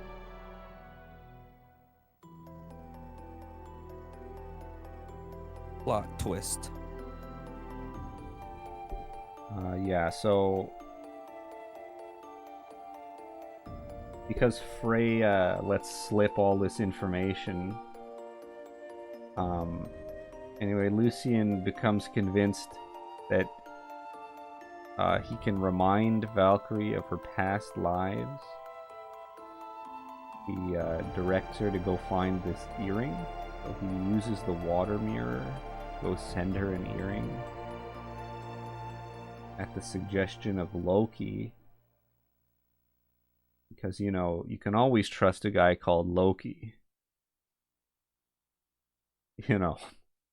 Loki, frankly, the most trustworthy name in Norse lore. Definitely nothing suspicious at all about that guy.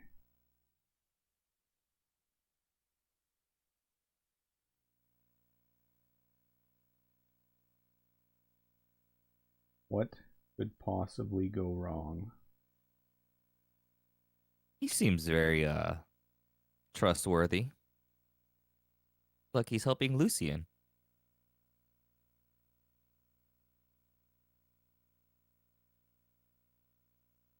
There's the dragon orb. Is one of the items that stabilizes a particular world.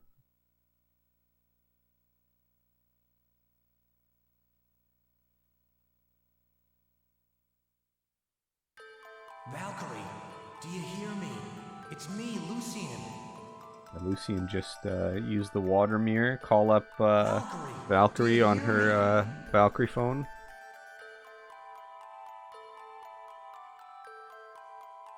Something all Valkyries have, I'm sure.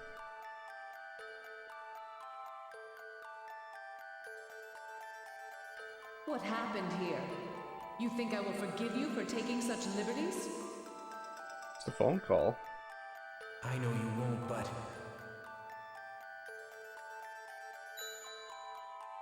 Lucian, what is this? I'm going to send you one of these earrings, and I want you to take it. But the other one is hidden somewhere else. What do you mean?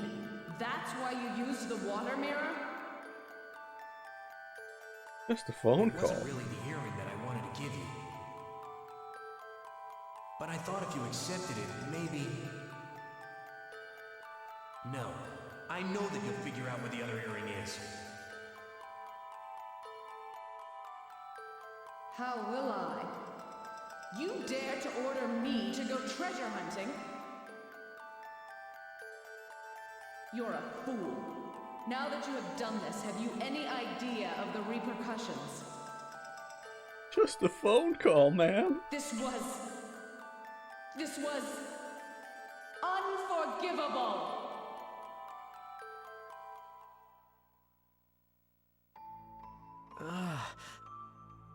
Why?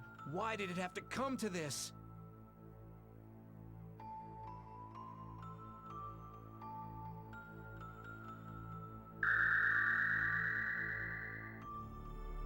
Oh, guess he shouldn't have made that phone call.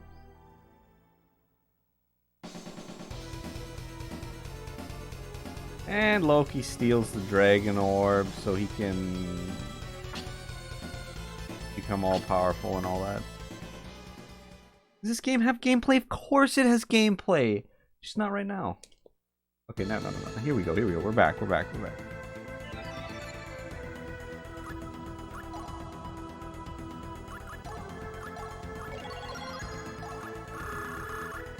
Stand up, Lorenta. Finish a chapter. It's as easy as that.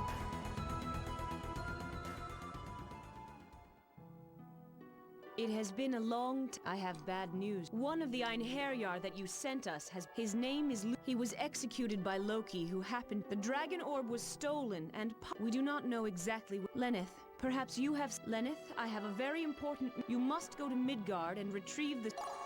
Yeah, so Loki stole the dragon orb, and now he's all powerful and all that stuff. Don't worry about that. I'm sure it won't be a problem.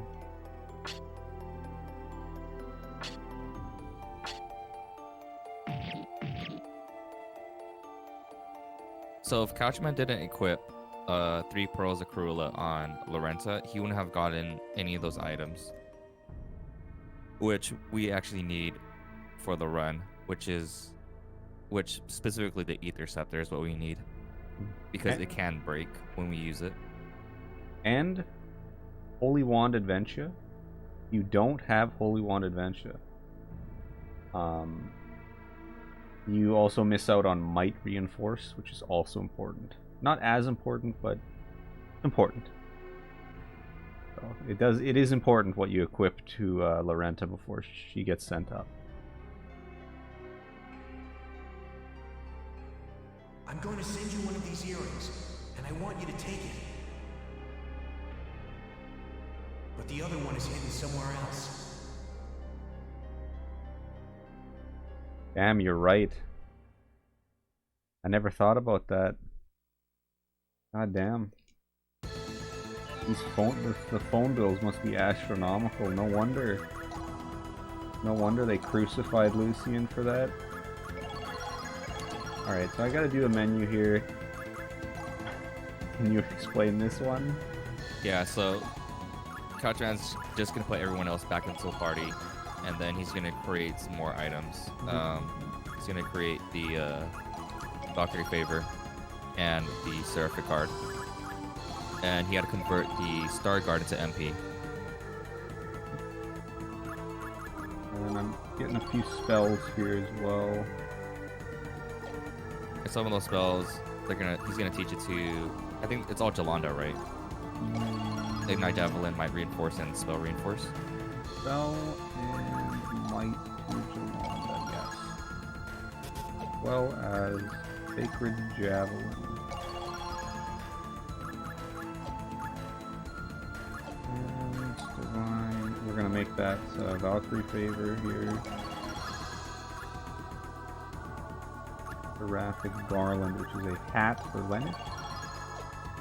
And then we're also going to make as many Angel Curios as we can, because we really need those.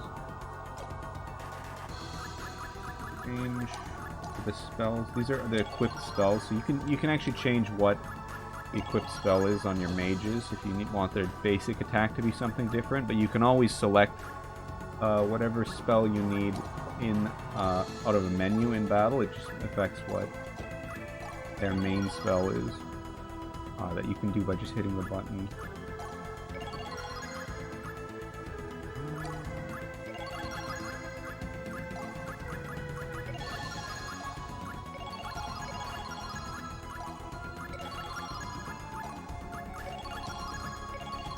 And I'm equipping all of the Angel Curios again, and some Bangles, which increase their attack power. Now, I believe, just looking over my notes one more time to be absolutely sure I've done everything, and I'm off to the meadow again. For more cutscenes. As we all, you know, we all love cutscenes, you know, in this run. You know what I'm saying?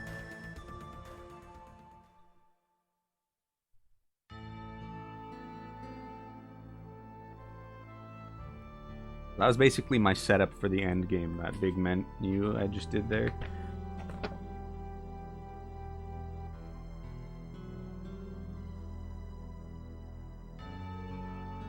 Not to sound like a broken record, but this is also another CG cutscene in the PlayStation Portable version.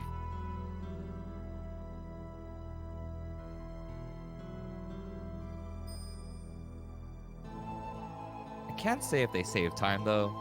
I would want to say no, but I really haven't timed it myself.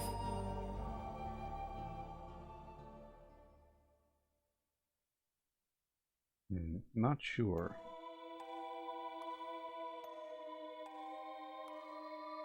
Free world record if they do save time. I mean, there's no disc swap, so that's free save time right there.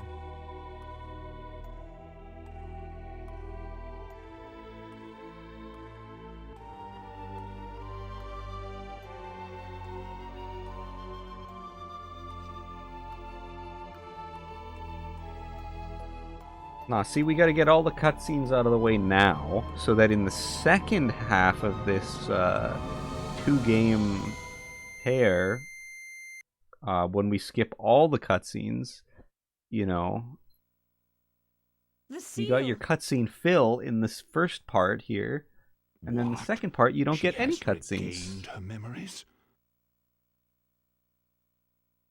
Yes, but Just as So you gotta planned, appreciate the eh? cutscenes now while you can. yes. Oh yeah, so Lenneth The went, security is operating normally. got the earring that Lucian left. Now she remembers her I entire see. human life, where she was Lucian's The seal will childhood not break. waifu and then died. But she remembers it all. But you know, when they brought her back, you know, Freya and Odin included a handy little off switch on Lenneth's back, so they just flip that switch, and now it's Hrist takes over. Uh-oh.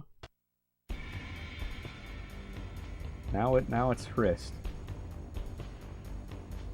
But luckily, Lenneth was able to summon Arngrim and Mistina before she got taken over by Hrist.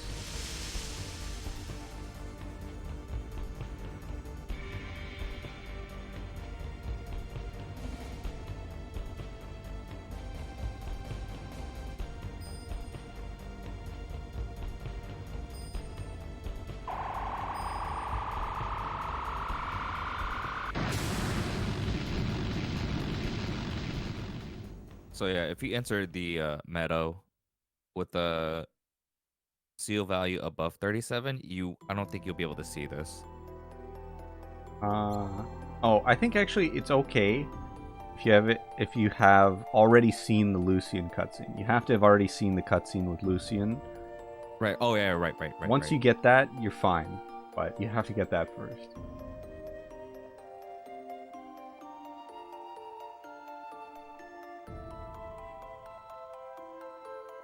Yeah, so you know, Lenneth gets blown up. So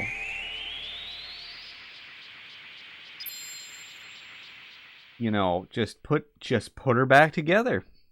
Just put her back together. Easy solution.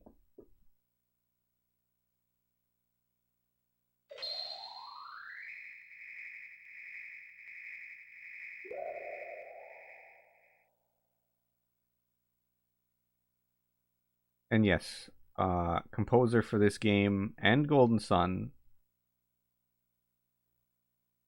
series, composed by Motoi Sakuraba. The second game also composed by him.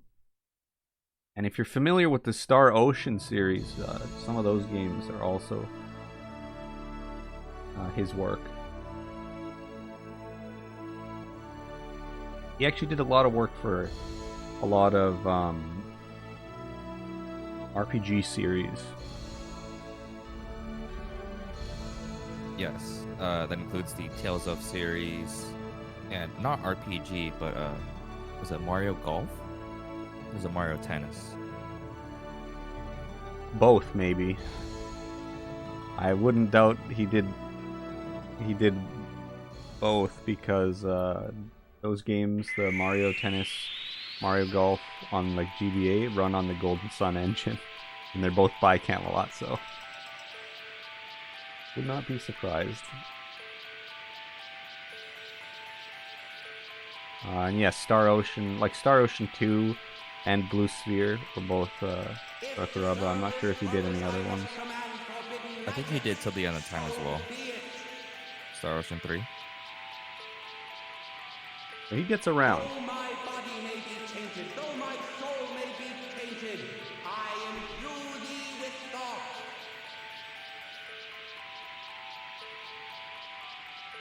I swear as the gods swear, and breathe life into the void. So yeah, you know, blew up Valkyrie. So we don't have the resources to put her back together. So we go talk to Lazard. And we're like, hey Lazard, you know, Valkyrie got blown up.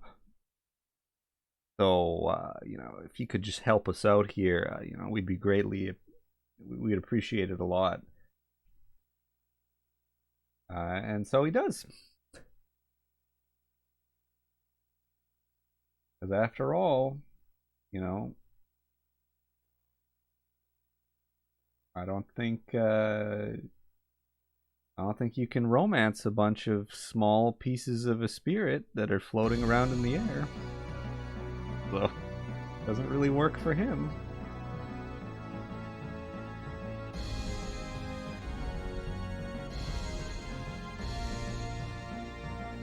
Here, Hrist is challenging Brahms. And we have to go kill Hrist so that we can get the body that she's using, so that we can use it for Lenneth. Hrist has a laugh. And Brahms is going to help us out with this fight. Because why not?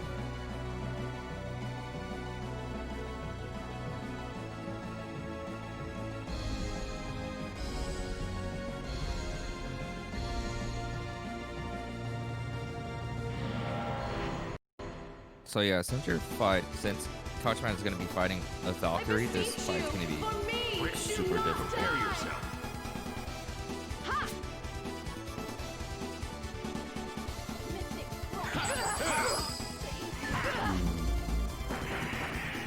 Really interesting. I'm gonna miss time my attack. Definitely a very difficult fight. Definitely very difficult. This is impossible. Oh look, it's over. You creatures are but slaves of the gods. Dodged the bullet there.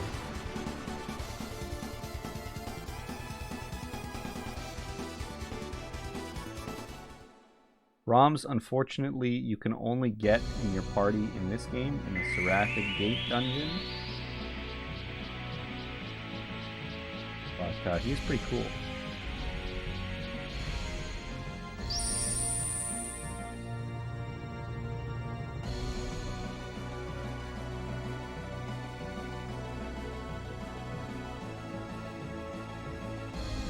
Oh, there we go. We got the pieces there.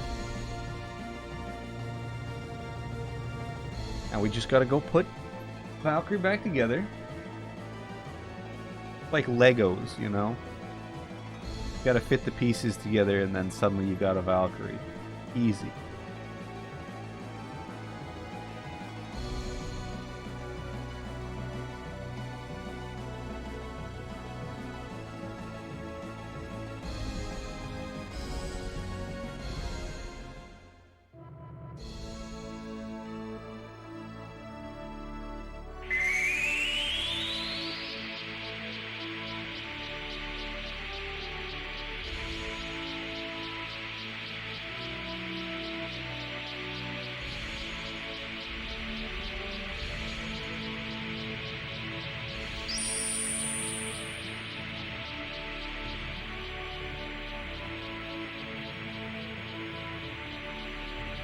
No, you don't get to use Lazard in this ending. Not past just this one scene. He's a Seraphic Gate only character.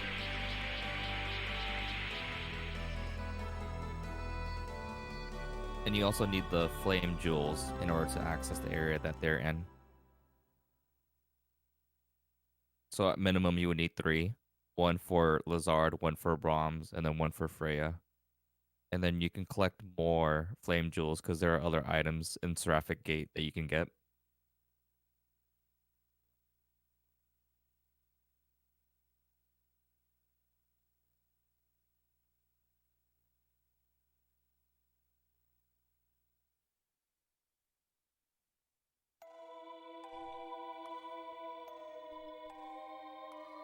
Right. So yeah, now Valkyrie, you know, got all her memories back. You know, remembers Lucian also is now dead, and that's pretty unfortunate. Who is the one who departed?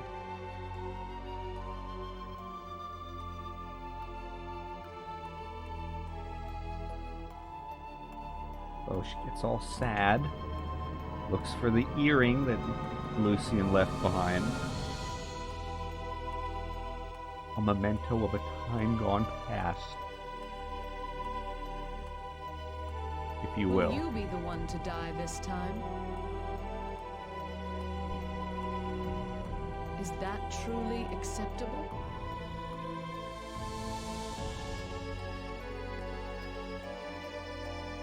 Some of these cutscenes and dialogues we actually didn't go through because you would only see them if you... Well, this is from the prologue movie, but also certain characters that you can recruit throughout the game. How is choosing a servant any different This from line, picking a flower? how is choosing a servant any different from picking a flower, is Aren't you from just a death goddess? a character you don't collect, but he would be collected in chapter Was 1. I picking souls as though I was picking flowers? Strangely, you hear that line here, but you don't actually collect that What is a character. Valkyrie? Am I merely And also the girl in the death forest. goddess? That was, I think that was Llewellyn's, right? You cannot possibly believe that love Yes. can exist between That's humans Llewellyn's and gods. girlfriend. He is another chapter 1 You character. really don't have any idea what you are, do you? Now, you say the only one less tragic is Gray's, but it's pretty tragic. Though not for Gray.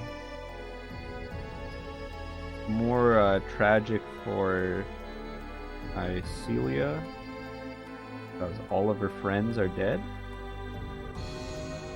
That one also, you can't escape it. They're all sad. The only one that's not really that sad is probably It wasn't really the earring that I wanted to Badrick, give you, because but I he's thought if you accepted it, just a maybe- very silly character.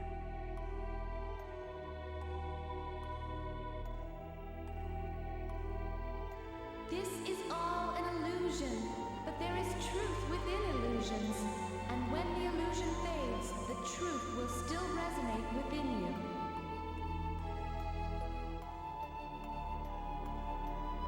When you return to reality, what should you do? Thank you, Nurse Joy Platina. So if you guys didn't know, the voice actor for Gleneth is Nurse Joy.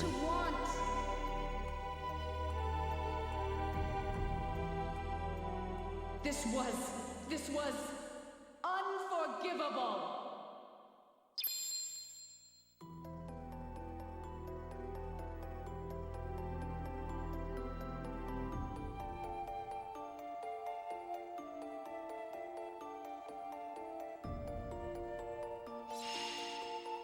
And then Lenneth just pieces out. As you do.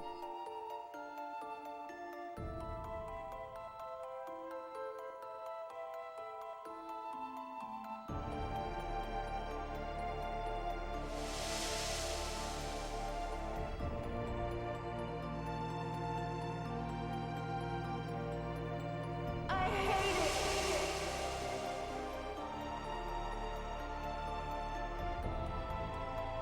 Ah. Because, yeah, very sad because now Lucian is also gone. Sag. And now, for something completely unrelated.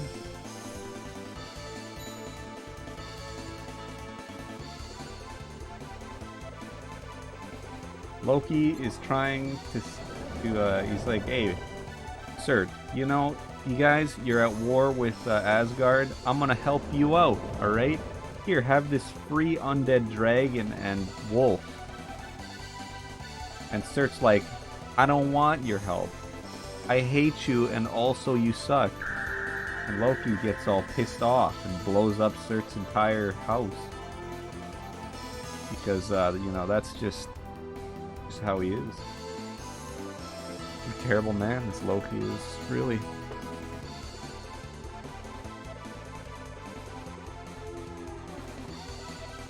Yeah. And now the game is gonna explain to us a whole bunch of stuff about Loki and Asgard and Ragnarok and Valkyries and Odin and the four treasures and, you know, all that good stuff. And they're definitely explained a lot better at the second Valkyrie profile. The catch is we're gonna skip the cutscenes.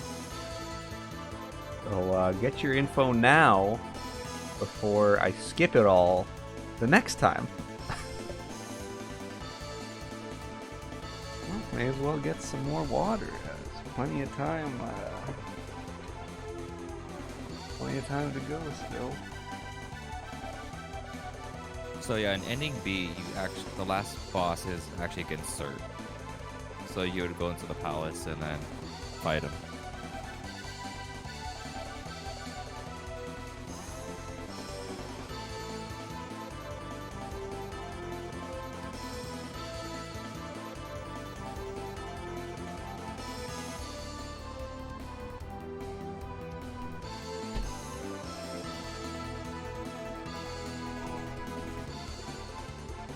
Oh, Infernus, I think.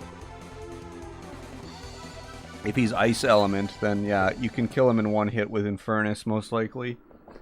The Fire Sword. Yeah. 100% uses that to kill You dare to the wolf stand here before on Fenrir. Asgard Hill, which is pretty funny. Just once I wanted to see the spear of Gungnir let loose its true power. Gungnir. Black drinks up all other colors. Yes.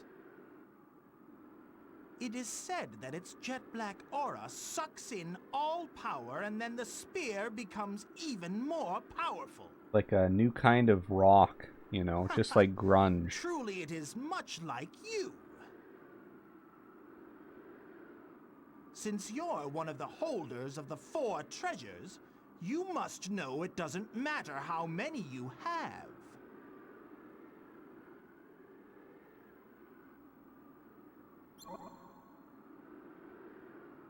Yes, Loki is You Tracy. have gone too I always far. make the Do you connection truly with believe you shall be Sakura forgiven? from Yu-Gi-Oh! Perhaps not.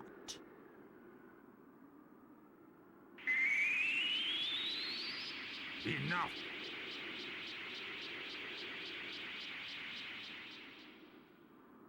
Move away. Loki has the orb.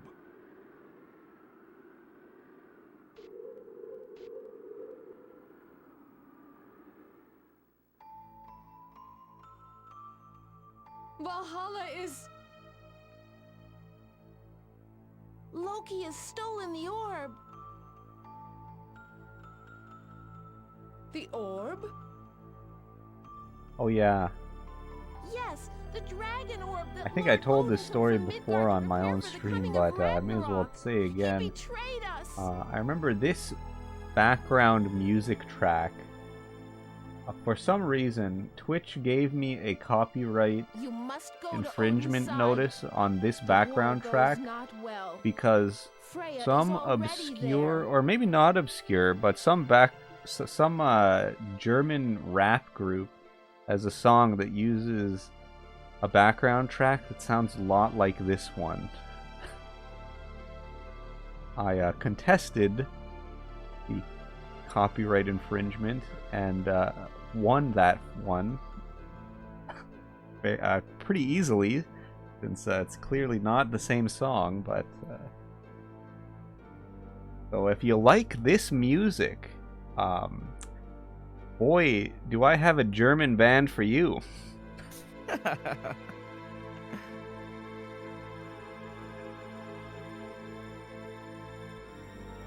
I think Lord Odin was planning to kill two birds with one stone. The orb has great powers, and without it, Midgard will fall into chaos. And that would also make your job easier, Lenneth. Stop it! Right. Well, I think some of Why do you the say that, Lenneth? voice actors for the English dub are like pretty good. You know, they Nothing. do a pretty good job. Forget it. Whereas some of them don't do very good jobs, right? It's very hit or miss. Lord Odin, hold on! Where is Loki?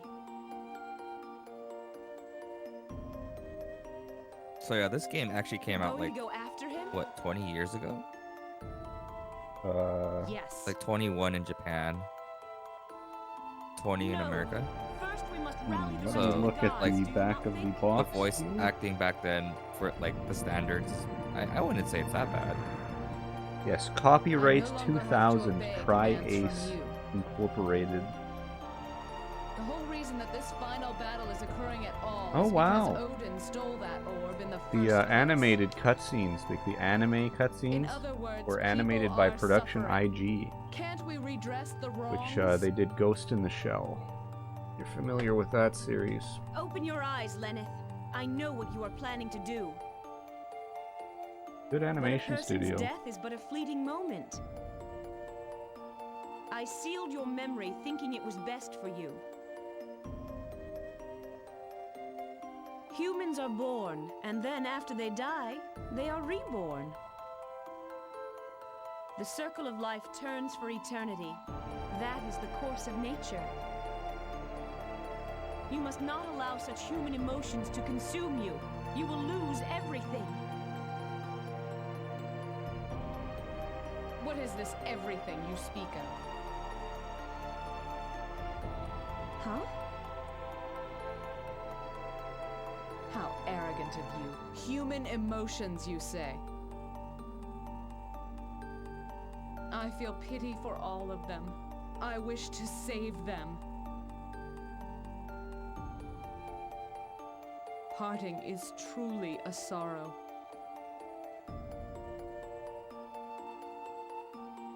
Any what am I fighting fors in chat?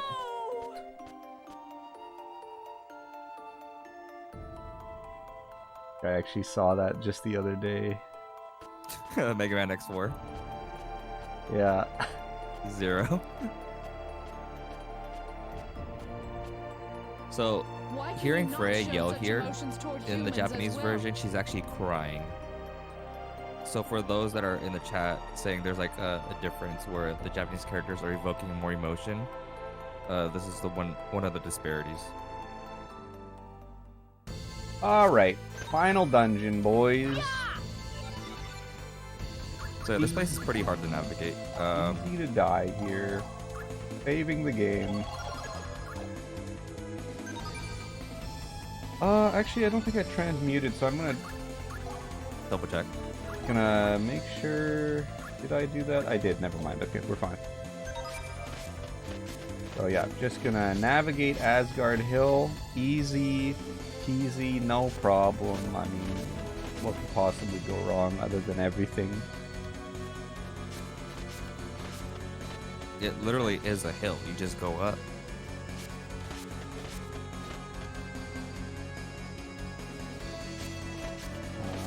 Although I have never done the B ending, I will agree that it is a better dungeon. Because this is not much of a dungeon.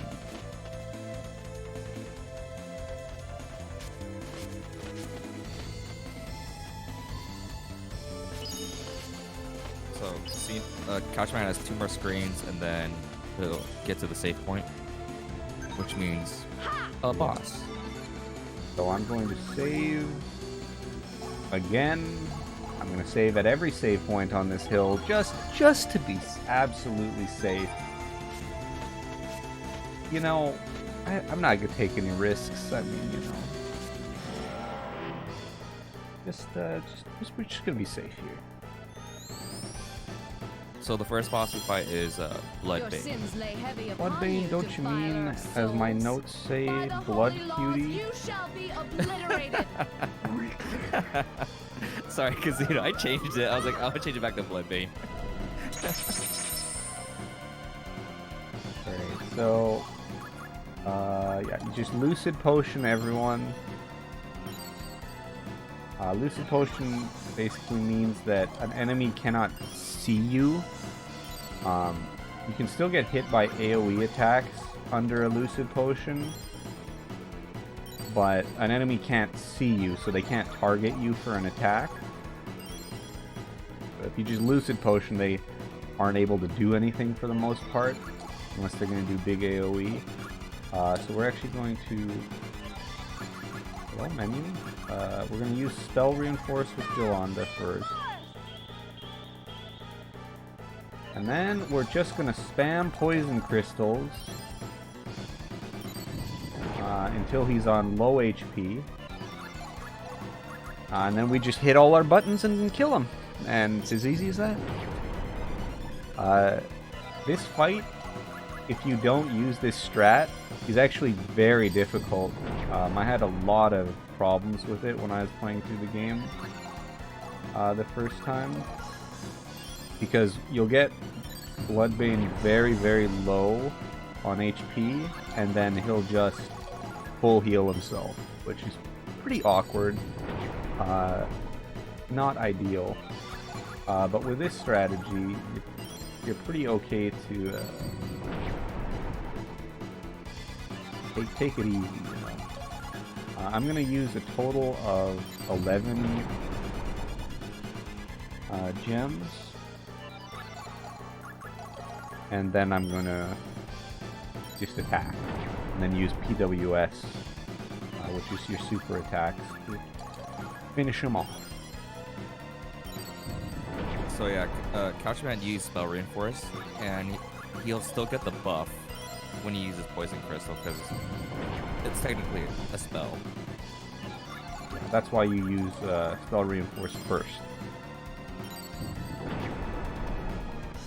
So now that that's done, just attack with everyone. This is divine punishment.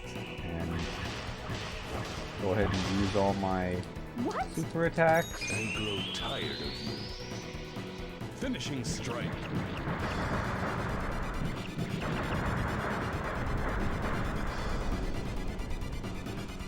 You're next. Alright, this one should do the job. It should actually be overkill, but you know, you want to be safe.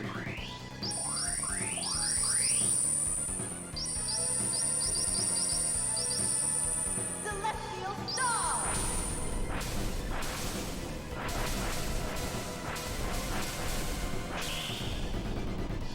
You freaks have no reason to exist. Oh, the voice actor for Bloodbane is priceless. I didn't understand a word he said. You have served I'm me sure it well, wasn't my important. Einherjar. Alright, so we pick up the sword here. And flip it to Arngrim. Swap out Lenneth. And just check to see if the Ether Scepter broke on Mystina, because it can break, and then you just replace things with Curios on everyone to make sure that you can survive. You accidentally got a encounter, or rather if you get an encounter here on this next climbing segment. And then, yep, just climb the hill, up the hill. Ooh.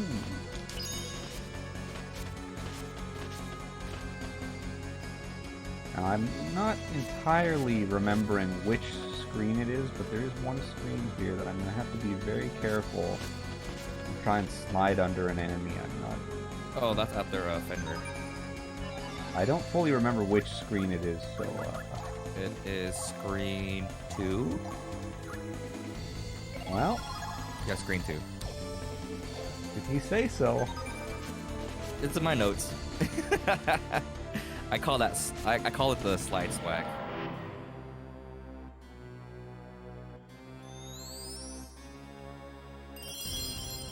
Your sins lay heavy upon you, defiler of souls. By the holy laws, you shall be obliterated. Oh So wow. Casino's gonna do a similar strategy here with some minor adjustments. So if you go first, you actually don't get to fully lucid your whole team. You only have the physical fighters get to act on the first turn. I like to just end the turn so that the boss gets to attack, and then I get everyone's action at once. There is a strat where you can lucid just Lenneth and Jolanda, but I prefer to hit everyone's actions.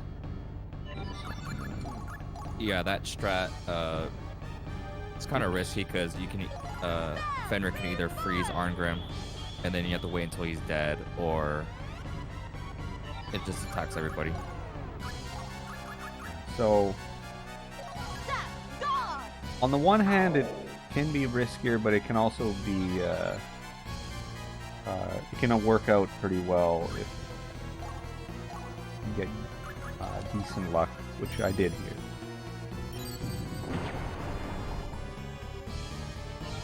So we're gonna still use poison crystals on them. You don't have to use as many poison crystals on this guy, but I think I'm gonna use a total of 6. Because why not? Yes, so Lucid Potion lasts until you take an action that's like casting a spell or attacking. But because we're using an item, it doesn't count as like an attack, so you don't lose your lucid state. I think it wears off after turn 5. Yeah, it turn does have a 6. limited shelf life. Okay, so... I mean, if it didn't, then that's pretty OP. This is divine punishment! What? It shall be engraved upon your soul. Divine assault. Being a little bit careful with making sure I have the right order. I'm reading, making sure to Surely read you my notes. realize resistance. I grow tired of you. Finishing strike. Final blast.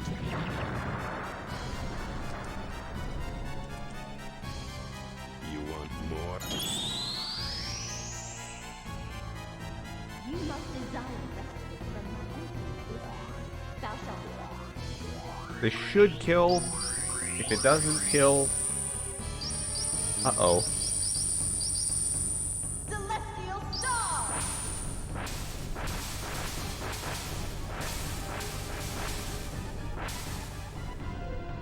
Uh-oh. To annoy me. That's not good.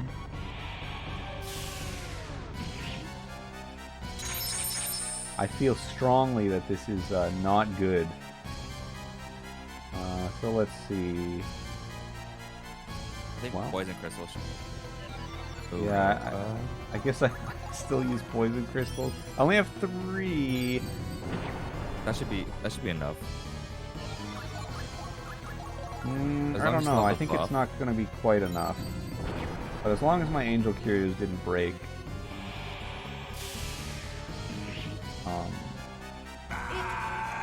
Wow, imagine being unlucky.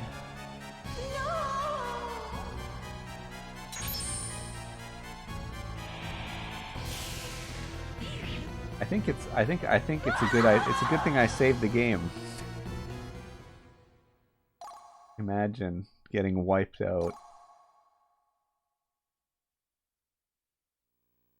Wow.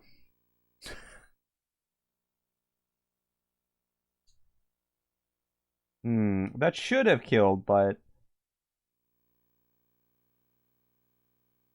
It's a good thing you saved it. I mean, all right. Oops, I'm continuing. Am I? Yeah. Okay.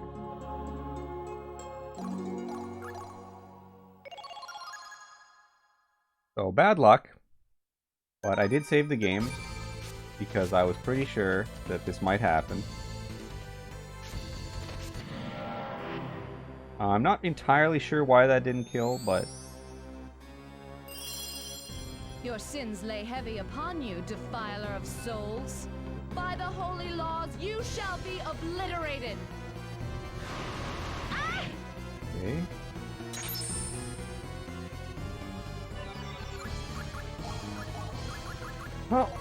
Oh, I just used the wrong spell. What am I doing? Wait, what am I doing? Well. Yep, okay. Just, pretend that never happened, alright? Pretend this attempt never happened unless I succeed at it. In which case, all planned.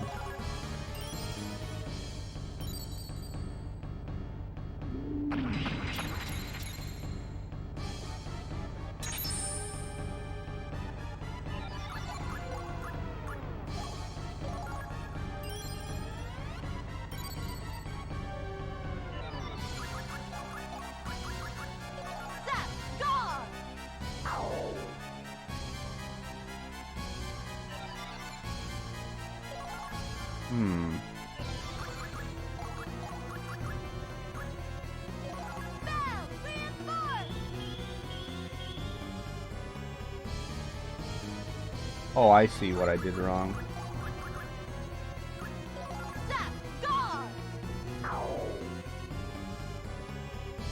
Don't mind me, just being bad at the game over here.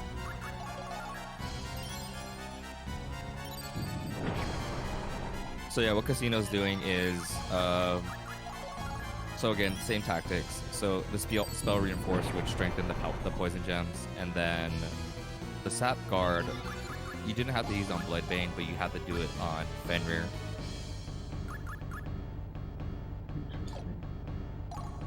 Oh, there, that's why. Right. So yeah, Might Reinforce. Imagine forgetting Might Reinforce. I mean,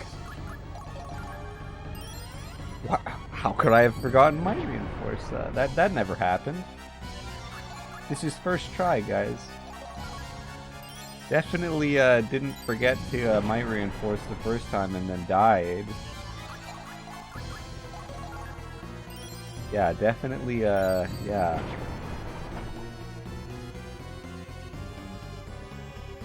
Yeah, so for those that don't know, Might Reinforce increases their casino's physical attacks.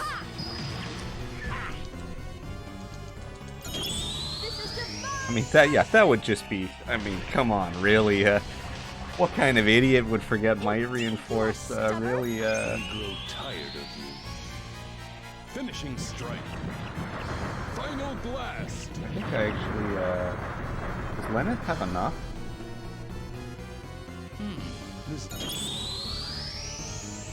I might have done this in the wrong order, actually.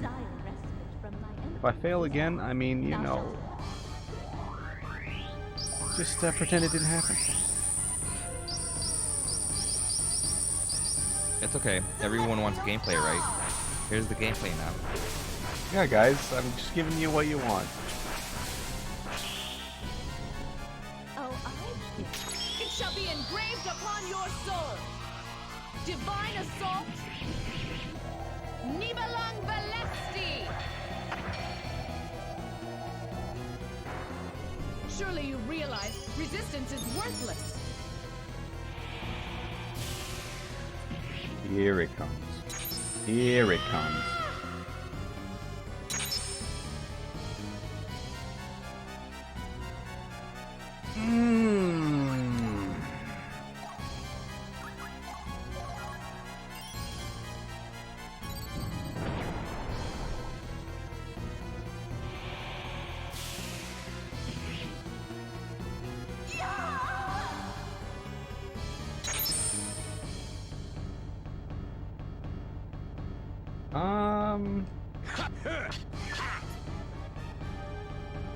You know, you can only roll your eyes so hard until they start to fall out of your own head.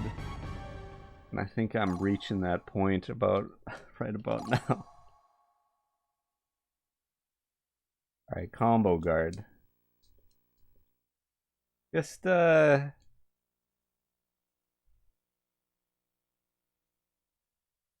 So yeah, when we run any percent ending A, we really are like, we don't grind or anything. So we really have like, we're scraping at the bottom of the barrel.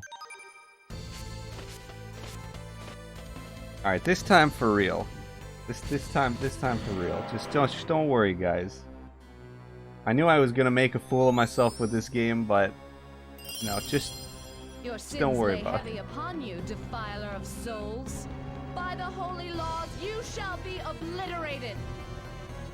Probably should have, instead of focusing completely on the second game, I probably should have put a little bit more practice time into this game.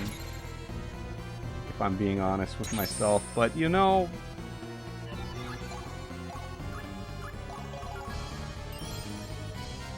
just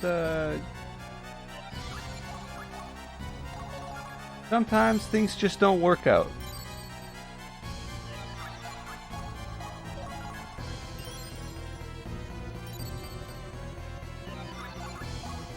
You know, we like to have a fun time, so just don't worry about it. Not so bad. The music's good, at least. Oh yes, the music is 10 out of 10.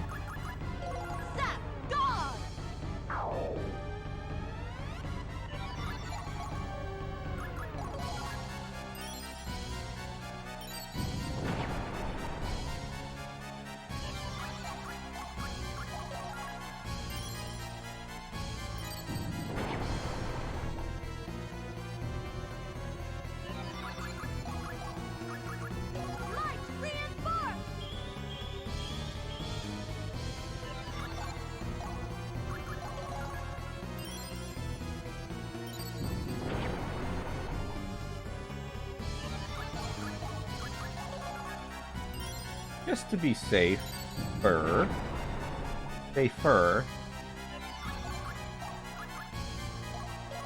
why don't we use all the poison crystals? Why not?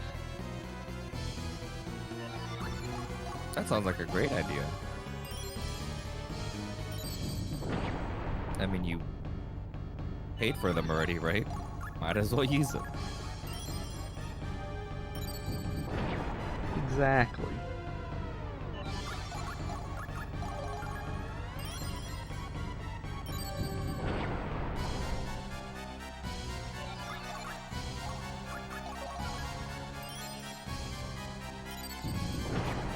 The order in which you do the attacks, the super attacks actually does kind of matter.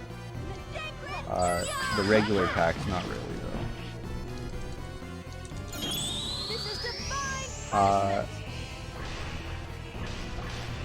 Yeah, which is why I was saying I think I did it in the wrong order last time, because I didn't use Lenith's attacks second, that was a mistake.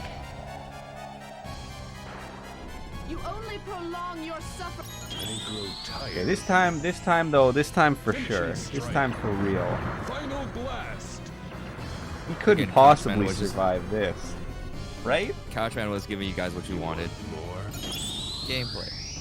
Just more gameplay. Come on. You must desire respite from my infinite. Thou shalt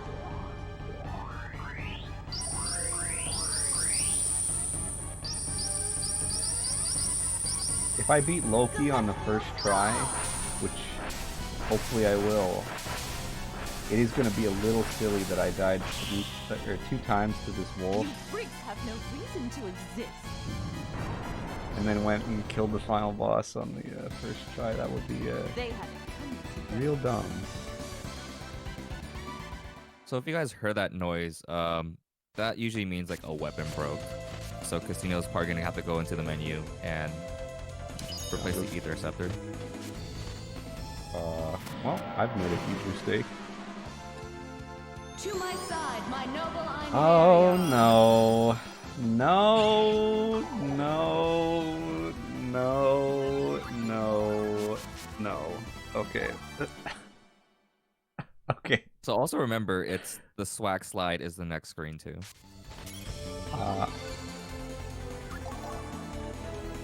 Just check we got an Angel Curio on everyone and replace the Ether Scepter. Okay. That's not gonna work. You have to be running. And this is where I was saying in the very first dungeon, if you don't, like sometimes the game will just not run. It'll just set you in a walking state for some reason, which is bad. Swag slide. So sick. But yeah, you need to be running and then slide under that guy in order to skip the encounter. I already got an encounter with that same enemy type though, so it's like I didn't even succeed at this leg slide. And I can see that the guy's sprite turned blue, but I still got the encounter. So figure that one out.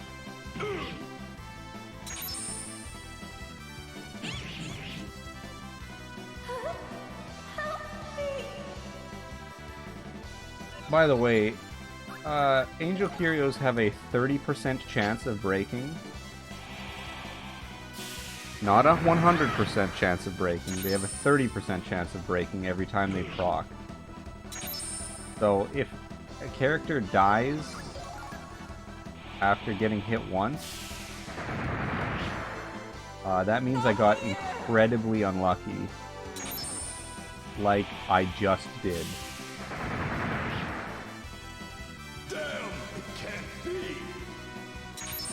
Wow. Imagine every enemy having a full party attack. Imagine not being able to flee.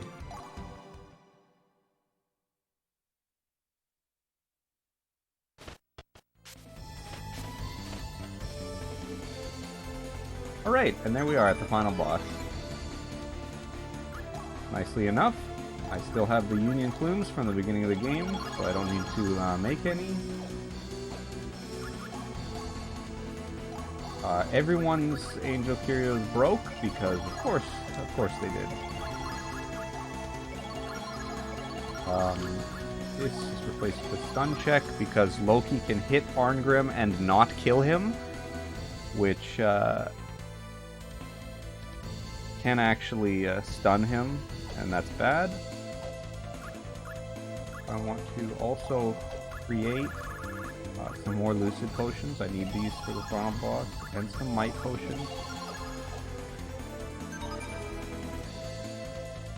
And, yep.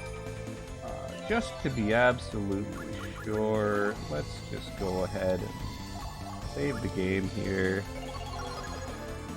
Exactly, so yeah, Loki right? has Imagine Loki has God. 2 phases. Sorry, Casino, just want to say something. Sorry. No, go ahead. Okay, Loki. so Loki has 2 phases. The first phase, pretty easy. The second phase, Finally showed up. But kind of it's too iffy. late. So Loki can Hope actually, has fallen and none can stop Loki will it attack your full now. party first for the first phase, Especially not and he when can you actually get do that pawns of again foes in the such next as phase. yourself. And then, if you guys heard Couchman's explanation of Angel Curios, when Loki, or if Loki does a full party attack and it kills everyone and everyone comes back to life because of the Angel Curio, there's a chance Simply that because I killed that human? it breaks. And you can't equip an Angel Curio in battle. Oh well. And you need Now every is your single chance person to attack fight. in the second phase. Perhaps then you shall be at peace. So, yeah. Things go poorly here. Come to me, Dark Warriors. Uh, Battle awaits us. Guess we're watching the I cutscenes shall again. not forgive. This fight, by the way, this is a dummy fight. There's nothing happening in this Poor one. Lucian. You just But no, lucid the one potion I truly everyone, and cannot then the forgive. fight ends, and then you go to a second Myself. fight that's the real one. Yeah. Oh, great, the full party magic attack. Imagine getting exactly what we just described as being bad. Oh my goodness. Couldn't possibly get the worst luck ever. You know, it wouldn't. Well, I mean, I guess it wouldn't be a marathon without both me screwing up and getting bad luck.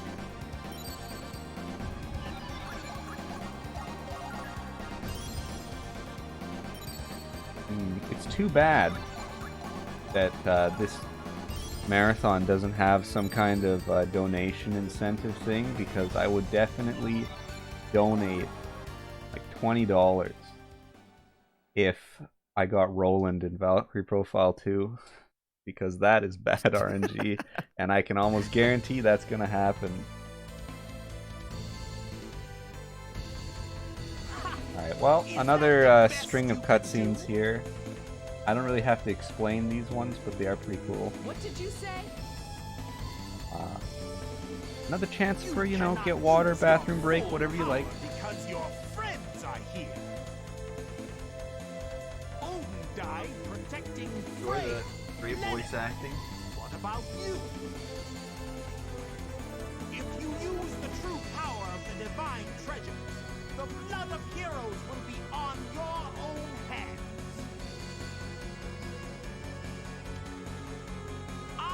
So yeah, since Loki used indiscriminate the first phase, if he does it again, like, we'd explained it already twice already. So, we coined the term getting Loki'd, because basically he just killed your run. I will not fail. So if Loki kills any of the characters, it's an automatic reset or dead run. Never.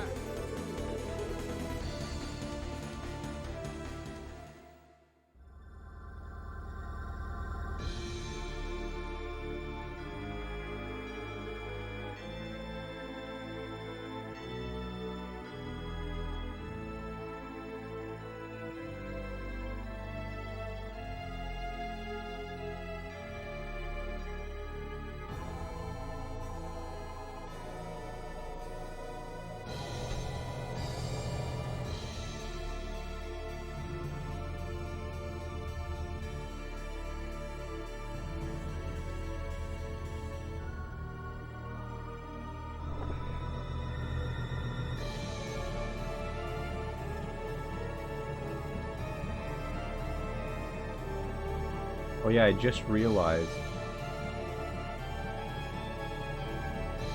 Delness has gone to bed. So, when we swap games, I'm probably going to have to move around the game capture for Valkyrie Profile 2 until it's actually within the correct capture window, so just bear with me while I do that.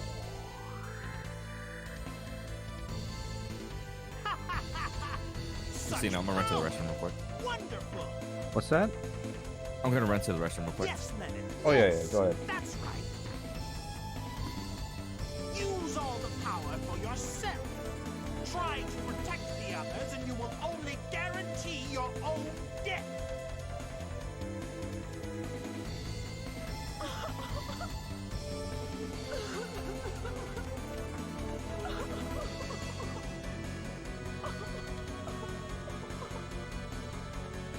Cry not, my beauty. You and I are one and the same. I hear them. What? The voices of all the living souls of Midgard. All of them. And I feel them. I feel all of their pain. It's a lot of pain. What? What is this power?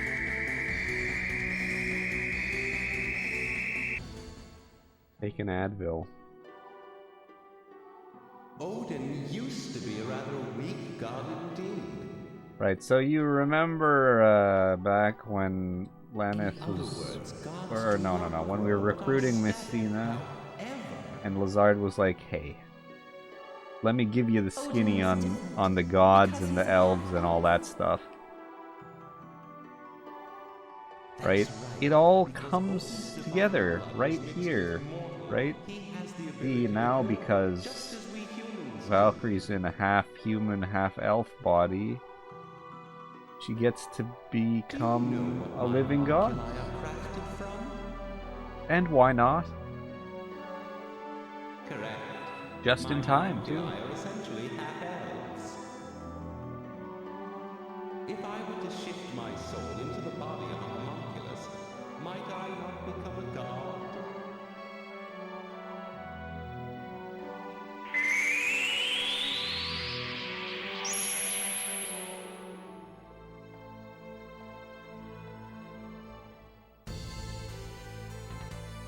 This power. It is from all of you. All of them.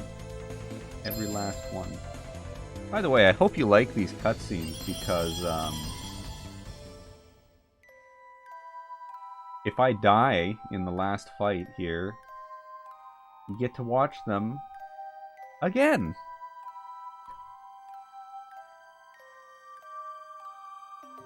So, you know, hopefully I don't die, but if I do, and as we saw, I already got unlucky with the full party attack. So yeah, hopefully, you know, hopefully not an issue, but we'll see.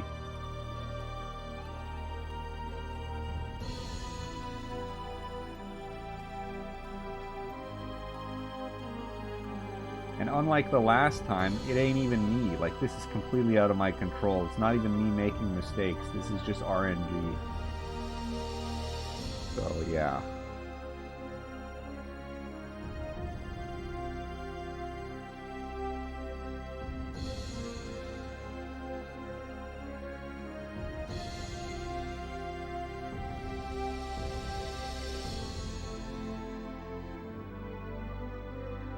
Yeah, if you didn't see it, maybe if I die, you'll get another chance to look at it. But on the statue, as it was going up, there's a Tri-Ace logo on the statue.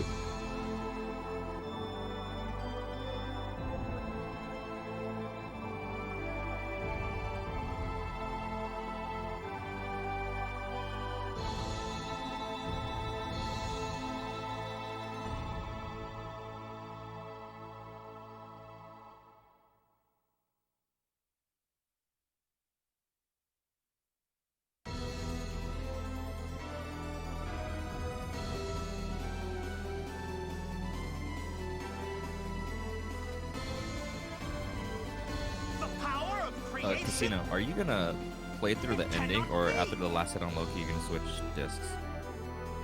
How much time have I wasted dying to wolves? That's the real question. Yes. estimated time right now is Now close I to have 250. total power. 250, aye. Oh. I'm gonna let it get to the credits. I'll let it get to the credits and then I'm gonna swap out. Yes. I think that'll be the plan. So no secret message at the end of the credits, but I will let the ending play out because it doesn't take that long.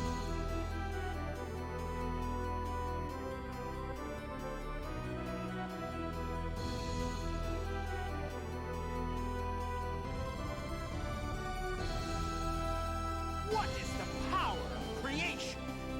I have but to crush you when the world shall come to an end!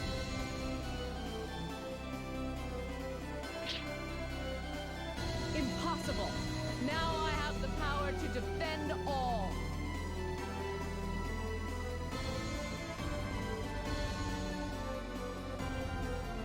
Okay.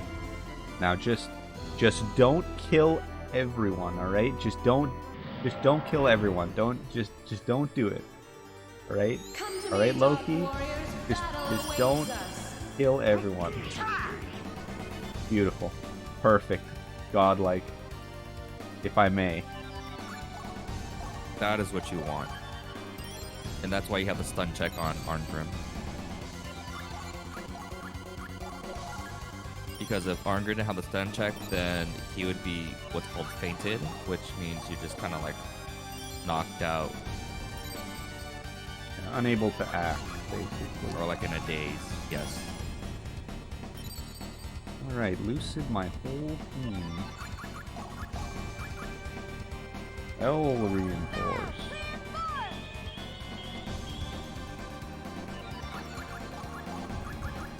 Reduce guard.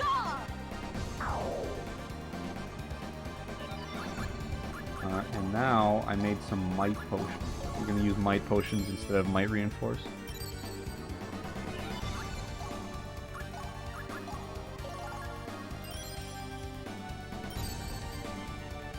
Alright, now let's try it.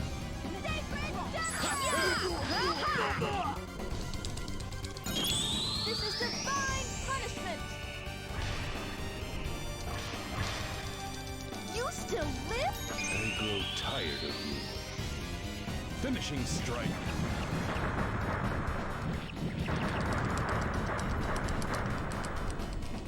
Yeah, you skip almost all of the dungeons in the ending speedrun. You must desire rest from my hand. Thou shalt Yeah. The 100% speedrun is quite interesting. If you are interested, you can always look that up at a later date. I believe, I don't know, Alan, if you did a all characters, all dungeons speedrun yet? No. So I'll be running that soon. It'll be 100% all characters, including Blizzard, Freya, and Brahms, and then all dungeons with all artifacts. Oh, okay. So then the only one with all characters and all dungeons that I know of is my own run that I have on YouTube. But, is this gonna kill? Okay, yeah, great. It should. It should. Yeah, so you can always check that out if you want to see 100% of the game. There's a lot of dungeons. It's actually quite interesting to see. So if you're interested in that, you can always look it up on YouTube. But yeah, the any percent one doesn't do that. Oh, and that's actually time. Oh yeah, that is Loki. time for the first game, I never not the second understood. game. So Yeah. and because What was we're doing inside 1 your plus heart? 2, don't stop the timer Don't just stop the yet. time. I wonder if Or pause it I'll ever and then start. No, it no, over. no, be no, able no, to no, no. understand No you. need to overcomplicate things. I think you already do. Oh look, Lucian, who was dead, is now back alive. Mm, Why not? Lucian? Shall we go?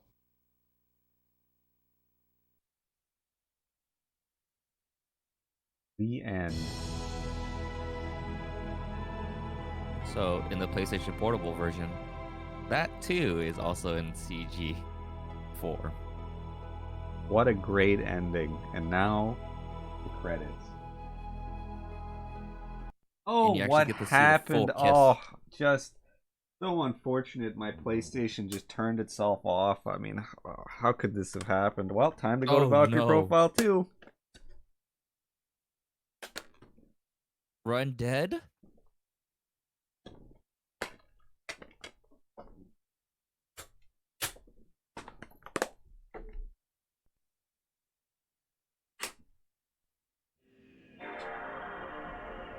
But yeah, if you watch the PlayStation Portal version of Valkyrie Profile 1, you actually get to see Lenneth and Lucian kiss. Let me just see here. Which my perspective here. Okay. So this is going to be off-centered. Let me just... I have to do some kind of a sorcery here to move some OBS sorcery to move it into the correct area on stream so that you can actually see the game.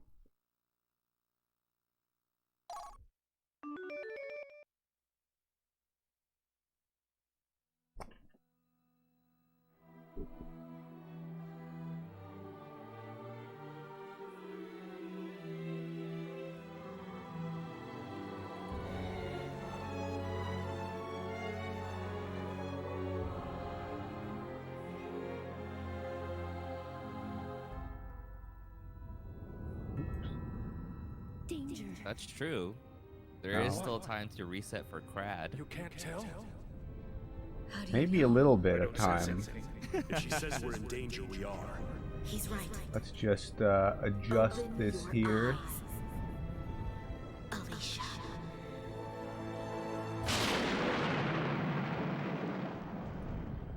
Oh, we're getting there.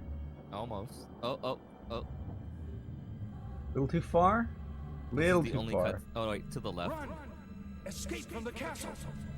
This way. So yeah, this is probably the only cutscene you guys are gonna see. You see, unfortunately, Hurry! the only way I get to see what I'm adjusting is by looking on the actual stream itself, and there's a serious delay, so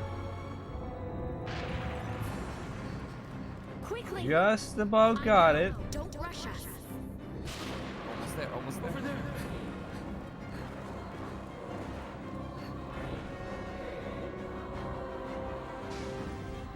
Did it, no. Oh, Silmeria, return at once. I could actually, oh, Oh, right there. Ooh. I think I'm in. I won't. I won't return to Valhalla. Okay, I didn't move it again. Okay, good. We're in. Good job. Good effort. Good effort, everyone. Clap. We did it. All right.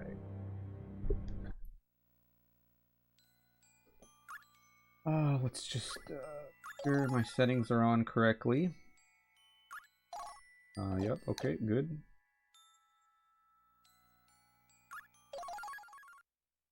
All right. Here we go. So I am skipping the cutscenes because it's pretty easy to do that in this game. No problems.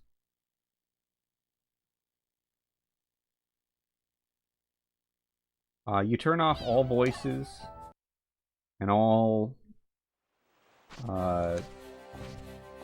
vibration and stuff because it does save time. It also lets the game read the disc more easily. Something very important about this game is that whenever it loads stuff, there's a chance that the game, for whatever reason, it has a built-in cheat detection, and for some reason, that cheat detection can delay loads by huge amounts. I call it getting tri-aced, but essentially some loading screens can just take like a ridiculously large amount of time for no reason at all. So watch out for that. I can also get disk read errors when there isn't actually an error reading the disk because of this problem. Might be able to get the black crystal. Okay, so that black crystal is a good drop. Just means I don't have to worry about getting it later. Which is nice. It's not... I mean, I could guaranteed get it later, but it's just nice to get it here. Okay, so, yes. As you might have noticed, commonly I'm going to be just jumping in order to like move across the screen. I'll be jumping. This is because it's just slightly faster than just walking. You can save a little bit of time every time you jump, so it's worth it to jump everywhere.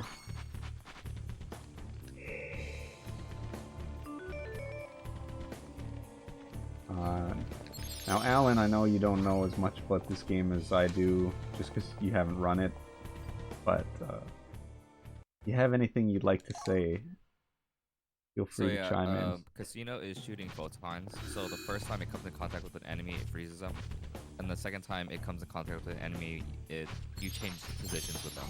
So Casino's going to be abusing that a lot, especially like to reach like hard to reach items, as well as like getting to the other side of a dungeon. Praying for crad. It's praying for crad. Faster. Praying for crad. It's crad. Oh, it's crad. Pog. Okay, so you can, when you get an Einherjar in this game, you can get one of like multiple Einherjar. That's the most important one. In fact, I think it's the only one that matters. You can get either Crad or Roland from that sword. Crad is good. He's much easier to do. He's a little bit faster for me, anyway. If you're really good, Roland is faster. But yeah, Crad is way better for me. So I'm very happy I got Crad and not Roland, because definitely not a huge fan of Roland. Just setting up my attacks and some skills. Crad also starts with the Fists of Iron skill, which is nice. It's a skill that you can equip to your characters, and they automatically get a boost to their attack value. Very good. I'll be doing some photon swaps here. Now, we'll be saving quite often throughout this whole run, because there are a lot of parts that are pretty dangerous. Like if you accidentally get an encounter, you're dead. I also didn't check Mitra's level. Just gonna take a quick look. Okay, he's level 1. Mitra, or Mitra, how I call him, can be level 1 or 2 when you get him. That was the first guy we got. We skipped the cutscene that we collect him in, but he can be either level 1 or 2, and if he's level 2, it's hard. The next boss fight after this one, it's coming up right here, is harder, so it's good that he's level 1. Okay, so the strat here is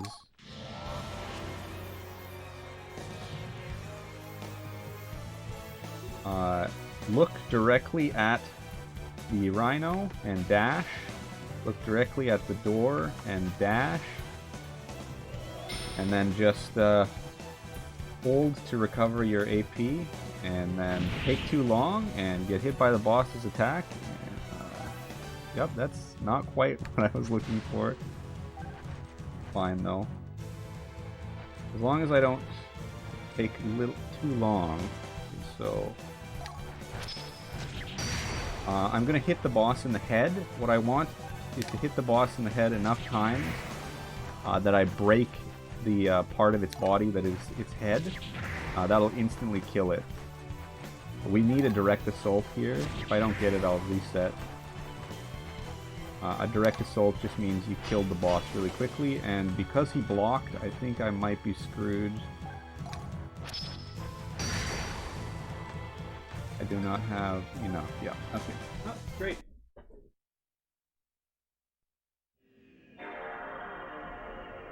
I might have gotten it if I didn't get blocked, but I didn't have enough AP there, and yeah. But if you don't get the direct assault, you have to reset because you won't have enough experience on Mithra to level him up high enough for him to get to the level where you can release him, which is something you need to do a little bit later. So, yeah, I might have been able to do the backup with the Mithra level 2 setup, but I'm just gonna reset. It's not that much of a time loss.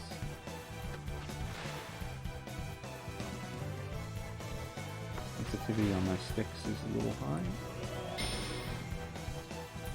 I think this is... Yeah, a direct assault is basically, if you look at the 5 orbs on the right side, you want to make sure you defeat the boss with all 5 orbs. And then getting a direct assault means you'll get more experience. And more crystals. And both experience and crystals are relevant. At least at the beginning here.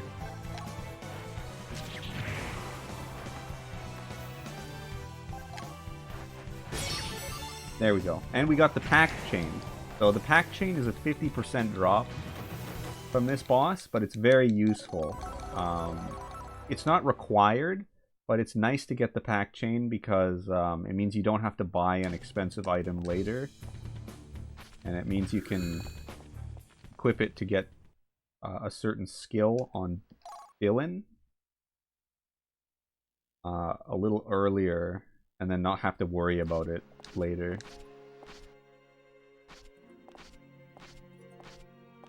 Well, I'm only going to skip the Ram's Horn if I get the Great Eagle's Heart, which is another drop.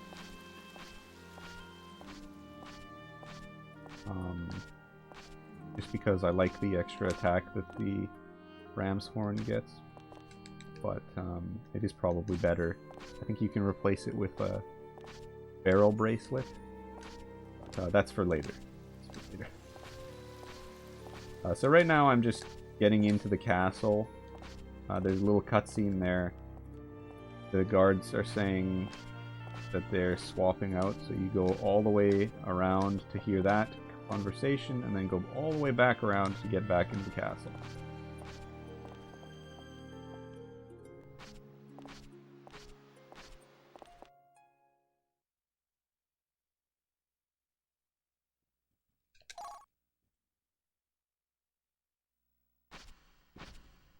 And there are a lot of cutscenes to skip. I don't know.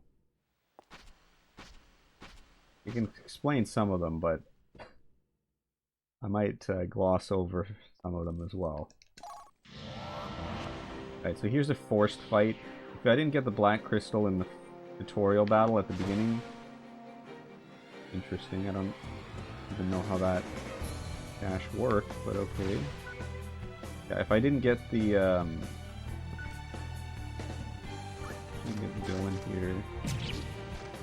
I want to take damage. This is just for my own sake here. I'm going to take a little bit of damage on Dylan and Crad, hopefully. This is a little slow. I wouldn't recommend actually doing this in a real run. But this is helping me set up for the next boss. Yeah, this fight is forced, so you'd be able to kill one of those skeleton soldiers to get the black crystal if you didn't get it in the tutorial fight, which it's not likely that you're going to get it in the tutorial fight. And my analog stick is drifted for a second there, so that's why I exited there by accident. But Yeah, the black crystal is also a very useful item. It gives you a bonus to, I believe, all your stats. If you have a status ailment, like poison, or I think frailty,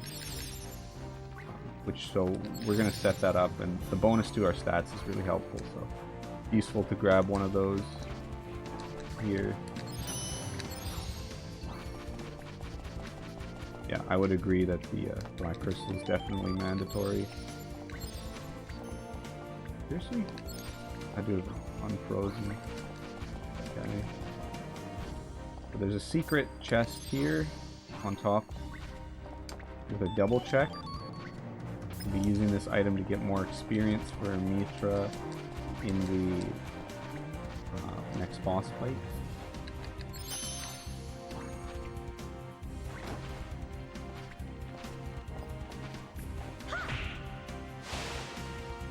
So there's a lot of pretty tight routing on this game. At the very beginning, at least. You can get a little bit looser towards the end, but the very beginning is pretty tight on like experience and items and stuff.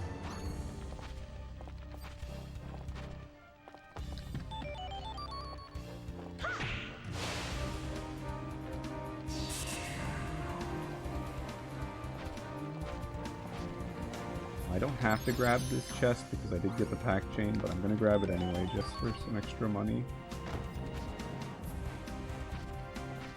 Pick up the Crest S-Stock here. I won't be using it just yet, but Crest S-Stock is a very good sword for building up combo. I'll be using that later in the game to help out with some combo attacks.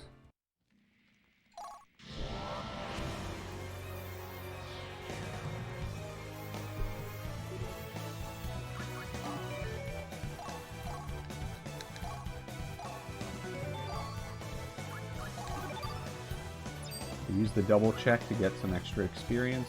It doubles the experience that you get in a fight, I think. We want Mithra to get all the experience from this fight, so we are going to be killing off Crad and Dylan before the fight is over. But before we kill them off, we want them to deal some damage here.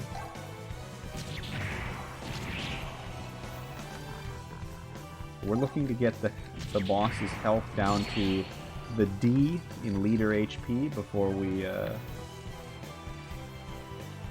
kill both these guys off. And this is why I took the damage earlier, because it can be a little difficult sometimes to get the boss to actually kill these two guys. Like, the damage might not be high enough.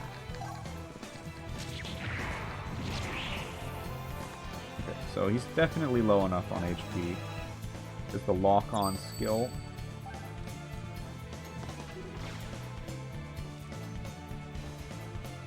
So hopefully this kills both guys. Dylan just barely survived, which is not good.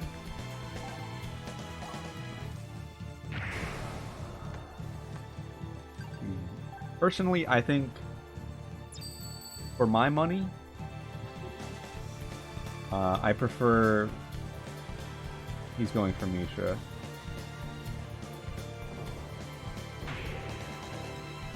I don't think I have enough time.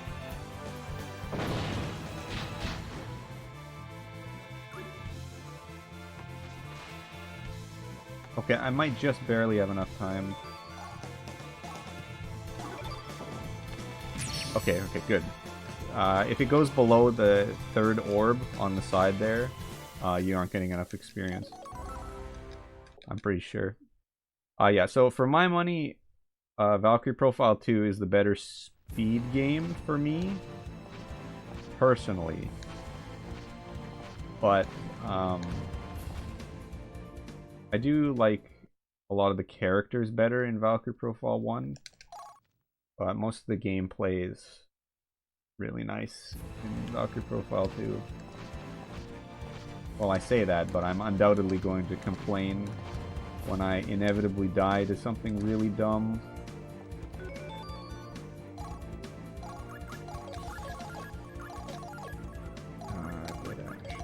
So I'm going to release Mitra now. That means that he's going to not be in my party anymore.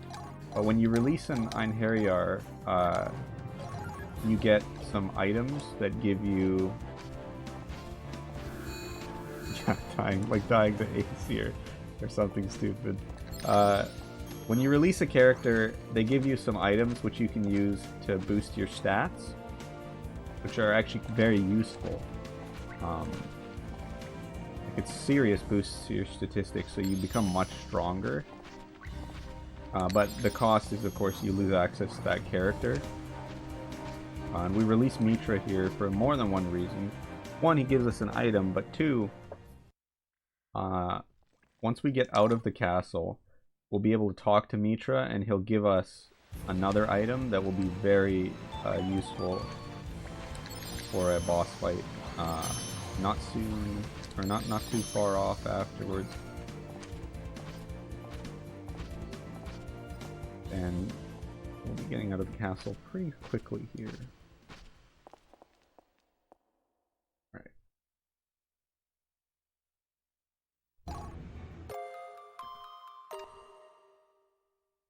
Now, I haven't been able to say much about the story, and I don't really know that I can say much about the story, but basically Alicia, our main character here, has Silmeria inside her as he's the human host of Silmeria, like Platina was for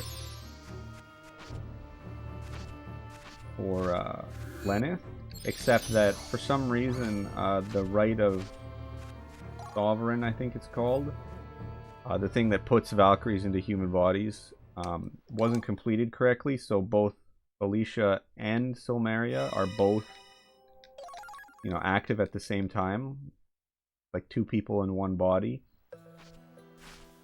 Anyway, the gods want to reclaim Silmeria, so they come to kill Alicia. Silmeria isn't happy about this. She's become big pals with Alicia, so they go on the lam from the gods.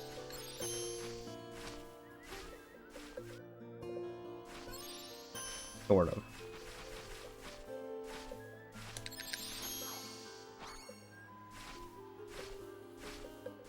Yeah, pretty much. And they went to warn Alicia's dad that the gods were becoming angry with him because the mages that he hired to make his country immortal were pissing off the gods. But didn't really tell him. Like they tried to tell him that, and he kind of ignored it.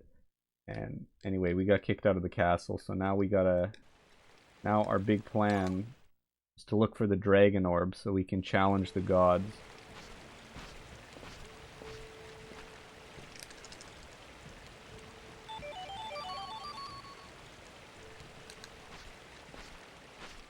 So we're gonna go to a bunch of different ruins all over the place looking for the dragon orb, and that's about the story for about half the game. So there you go, I've just explained about half the game's story. That was quick, wasn't it? So what we're doing in this village is picking up a few items that are going to teach us some good skills, and we're also getting access to the next dungeon. This one here.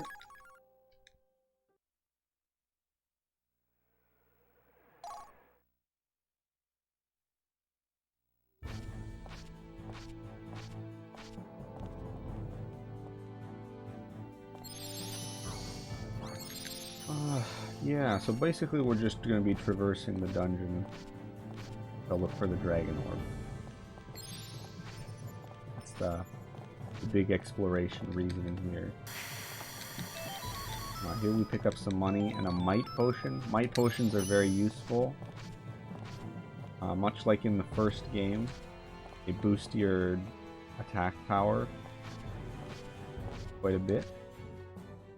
We'll be using them for quite a few fights because we'll be underleveled and underpowered for some of them. The game introduces seal stones, which are items you can pick up from like kind of chalice looking things around the game. You get seal stones and they give different effects to your party while you hold them, and then if you put them in these chalice looking things around dungeons, they basically just oh whoops, what am I doing? What am I doing? I knew that I had I'm just gonna redo this puzzle. There's a setup for this puzzle where you can trigger it immediately, and I've just completely blanked on it. Okay, that's better. You can go like this, and yeah, just immediately trigger the puzzle.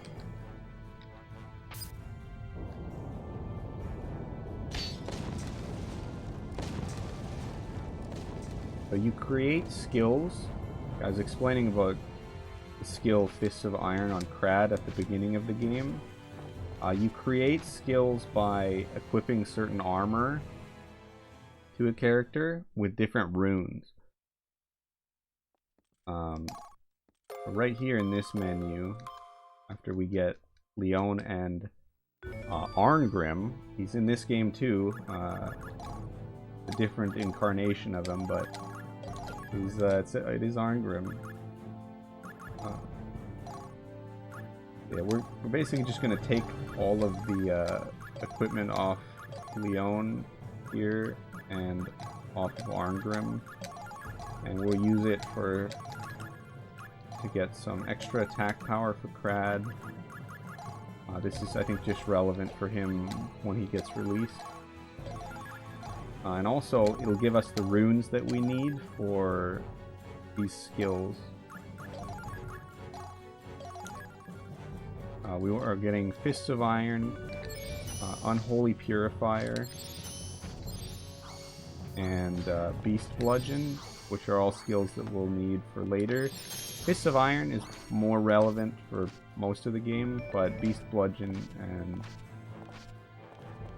Unholy Purifier are really, really useful for some very specific parts of the game.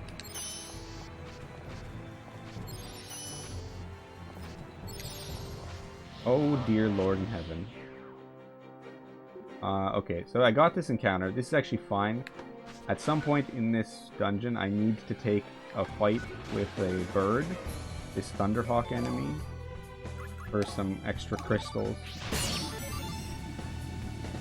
It has a potential to drop a really nice item called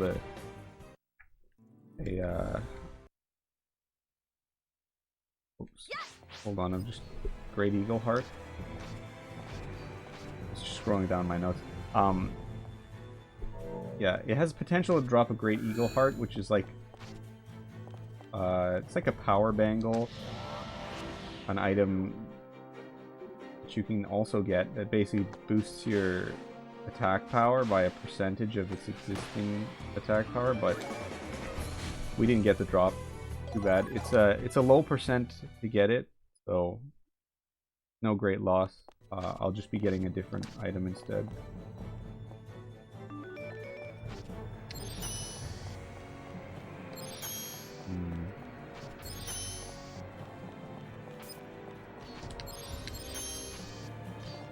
Really? Okay.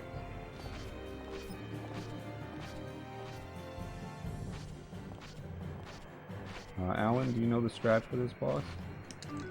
Oh, this is my favorite one. I'll let you explain the strat for this. So, before I explain that, there are certain like locations and dungeons that are called the mini voids where Casino can't use his Thon power. So what he's gonna have to rely on are the positioning of the monsters and him being able to jump over them and evade them. This boss. But yeah, for this boss, the way that Casino's gonna kill it is probably not the way that you would think about killing the boss in like your first playthrough. So what he's gonna do is he's gonna line up there. And then he's gonna go to the side of the wyvern. And then he's just gonna knock it off. Hello? Okay, there we go.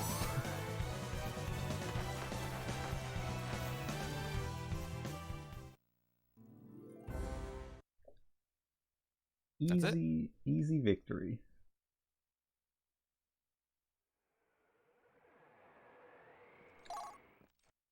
So yeah, unlike Valkyrie Profile 1, there's a shared AP bar, which is action points. So depending on the action, it takes up a certain amount of points. And same thing with Valkyrie Profile 1 as in Valkyrie Profile 2.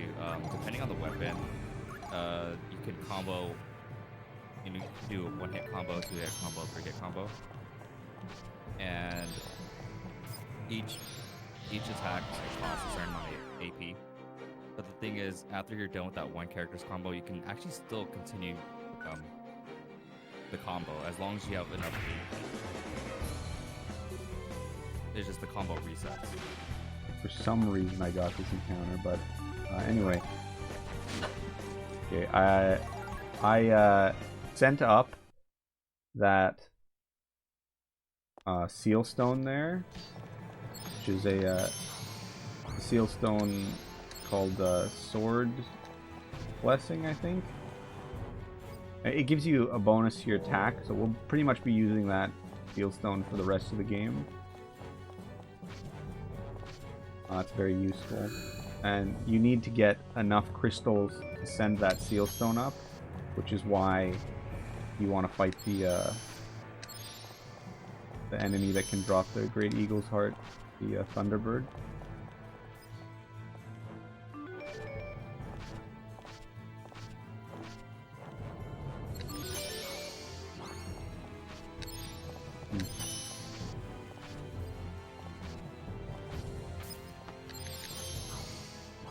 So I'm going to pick up an item called the Ram's Horn soon.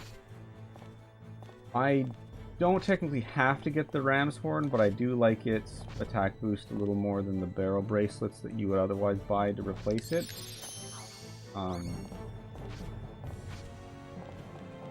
It's basically just something that gives you a boost to your attack. Do some fancy setup with crystals to get it here.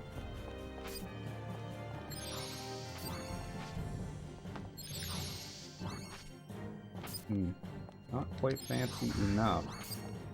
You have to get up onto this platform. If you look in the top left, you can see the map. So you have to get up here and get this one.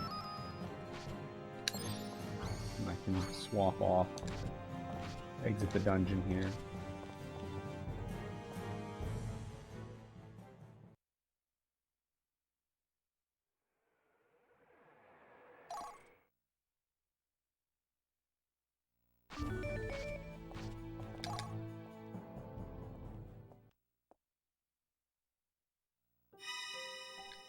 Okay, we'll be dropping by Vilnor just briefly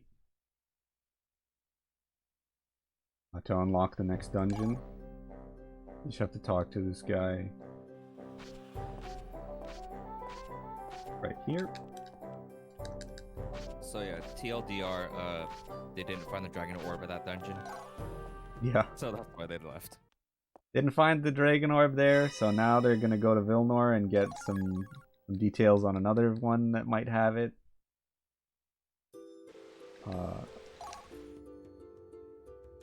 Yeah, pretty much. That's it. Rinse and repeat.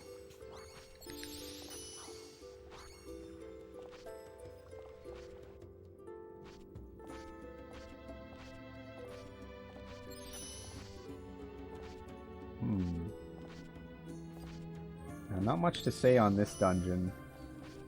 It's pretty simple and quick. I have to push a rock.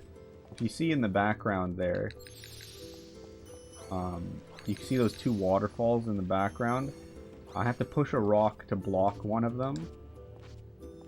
That is one nice thing that this game does a lot, actually. or well, at least does in a few places, is that you can actually see the parts of the dungeon in the background. It's kind of cool.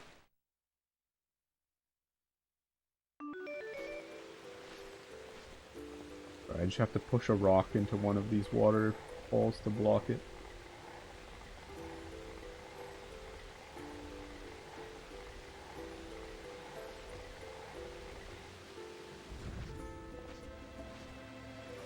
That is pretty much the entire dungeon.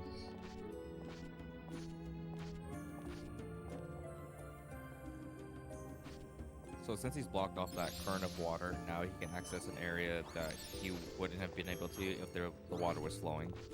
The water kind of hinders like your jumping ability. Yes, it does matter which waterfall you block. You want to block the left waterfall, because that's the one that actually feeds this pool. Doesn't matter.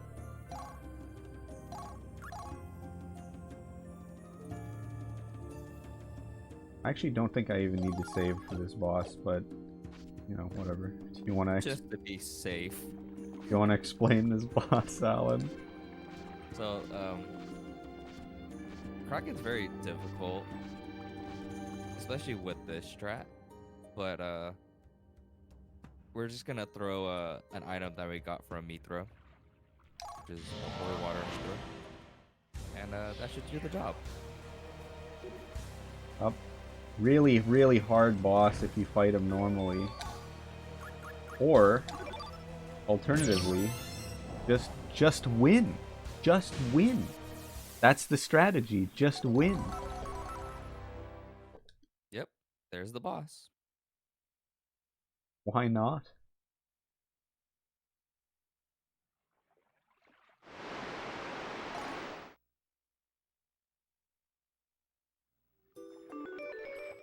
If you're unaware, the item Holy Water of Mitra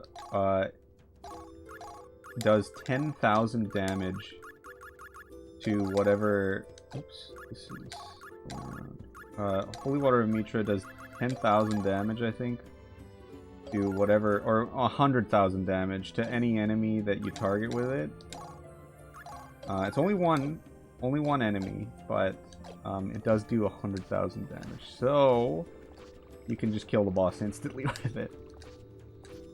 And that's why it's so important to get Mitra to the level where you can release him, because he won't give you the item, the Holy Water of Mitra, until you release him. So it's very important that you release Mitra. That's why I was so worried about getting the direct assault on the first boss.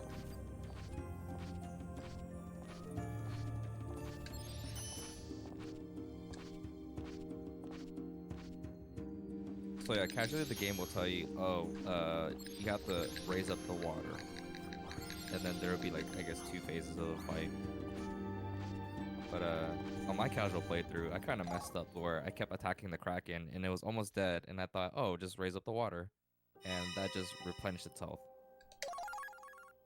So yeah, don't do that if you're playing this casually.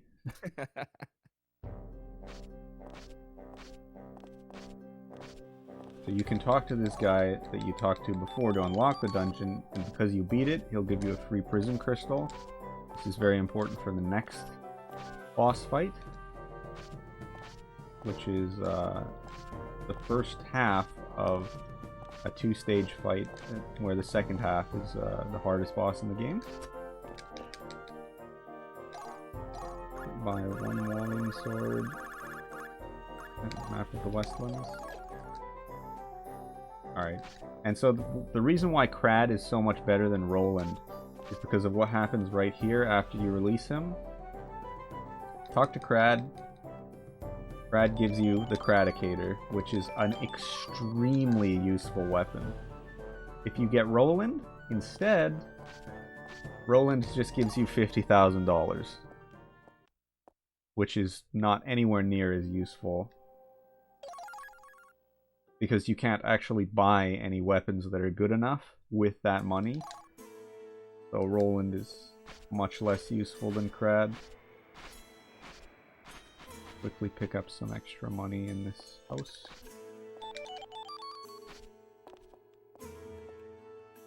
And then pick up some items here. And unlock the next dungeon. You're picking up money in someone's house? For the greater good, man. Buy 2 barrel bracelets, a red cherry, union plumes, and that'll do me. The packed chain, getting the packed chain helps a lot, because you can be short on money there. Generally, it's not really a problem. You would otherwise have to sell some items to make up the difference. Obviously, there's no problem if you're on Roland route, but then the problem becomes you don't have enough attack power.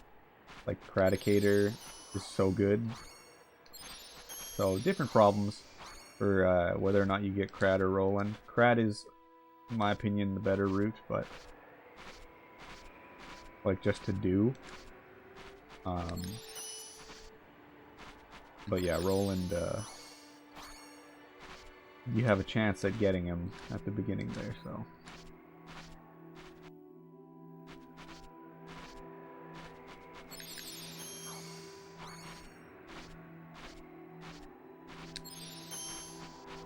Yeah, I believe Roland is slightly faster for the first boss because you do a little bit more damage to him quicker. But after that, he falls off seriously. Okay, well, I tried to shoot a photon down, but did not succeed. No, this is on console. This is on PS2.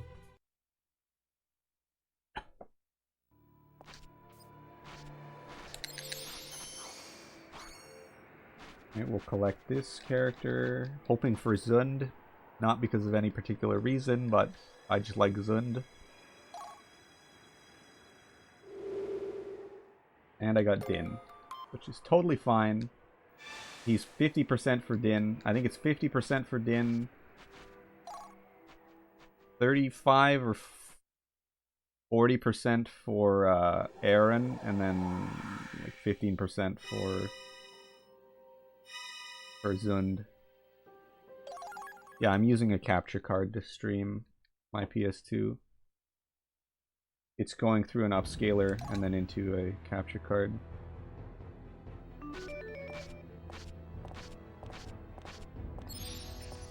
Okay. Okay.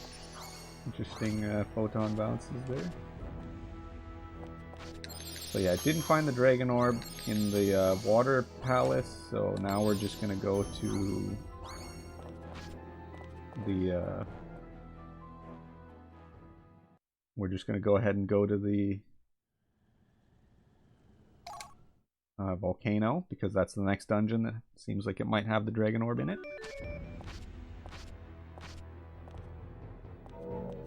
No, I'm using an upscaler, so I'm using a SCART output on my PS2 into an upscaler that outputs HDMI. Alright, I'm gonna say this is Sofala. This is Sofala. It's going to be Sofala. My prediction.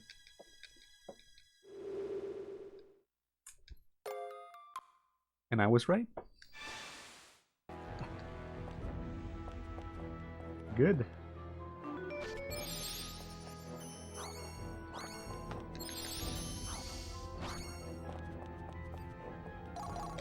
So we collect that Sword Blessing Steel Stone that I sent up in the dungeon there.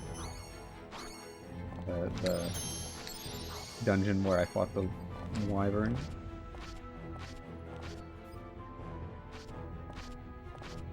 It'll give us a little bit of an edge against the boss, hopefully.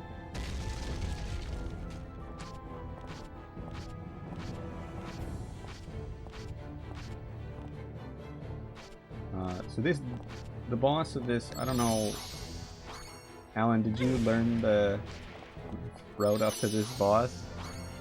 Up to this boss, yes. Fighting the boss, no. Okay. So this is the hardest boss in the game, even with a good combo now. Like, it has a better combo now, but it's still like a really bad boss fight. Sworn. I don't need pack chain anymore. Barrel bracelet. Oh, I have Fist of Iron, so yeah, I can just replace everything. Okay, yeah, so I'm getting a little confused on my skills, but I should have everything I need here. So, I'm equipping for the boss now. Fists of Iron. Spirit Control.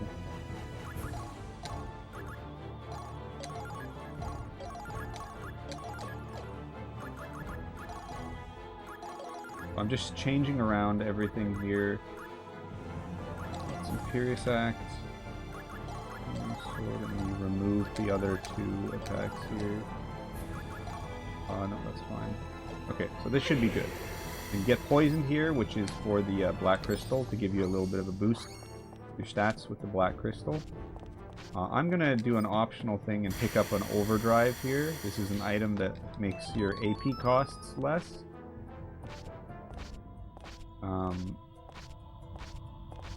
Probably worth skipping that if you're going for a really good time on this game, but I like to pick it up because it does make some fights easier. Well, it makes one fight easier that I really like to get.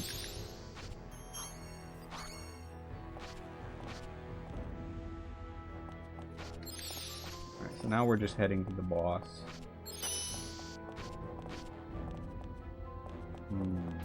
What is going on over here? Don't like what I see. These enemies were bunched up very closely together. Now, something awkward enemies can do is if they bunch up very, very close together and then you swap with one by accident.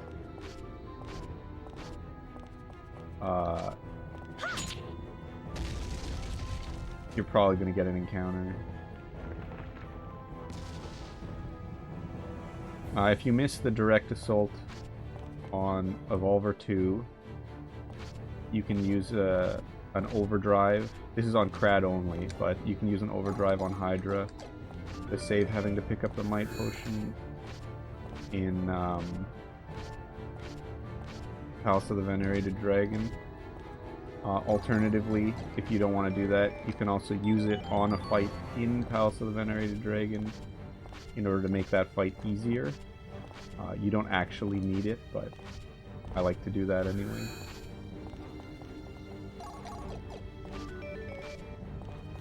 I'm going to save here for the Evolver boss fight, which is coming up next.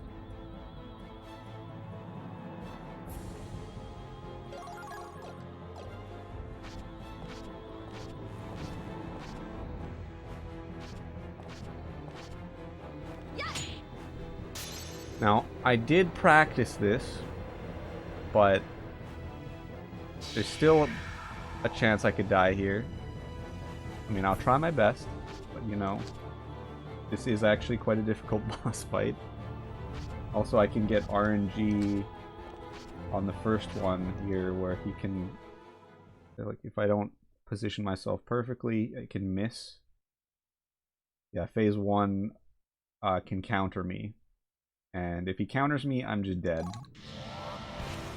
Can't really do anything about it. Hopefully that doesn't happen.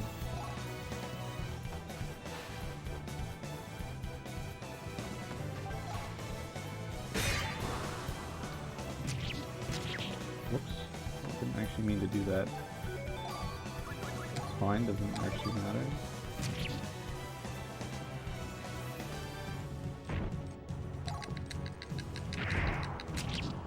Okay, we're good. We're good. The boss's first form is pretty easy. Just use the Prism Crystal you got from the guy in Vilnor, which does a lot of damage, and then you break his right arm, or sorry, left arm, which gives you the Pyrotechnic Ore. You're going to need that to learn a skill later in the game. But yeah, pretty easy first form.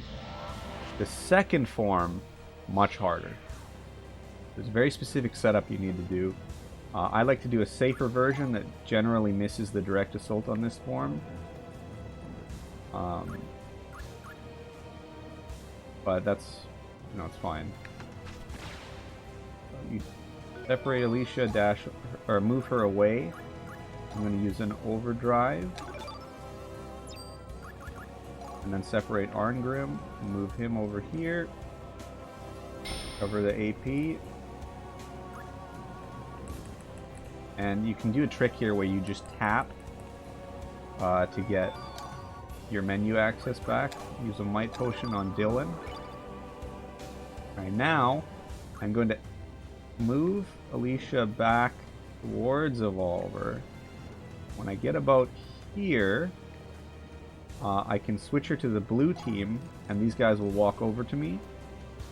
Then I can dash behind Evolver, and I'm going to use Arngrim here, because you see I have 85 AP because I dashed. But to make this safer, I'm going to dash with Arngrim and kill him off to restore my AP. Then I'm going to do a combo here. Now hopefully I don't whiff this combo. It's not that difficult, but you can whiff it.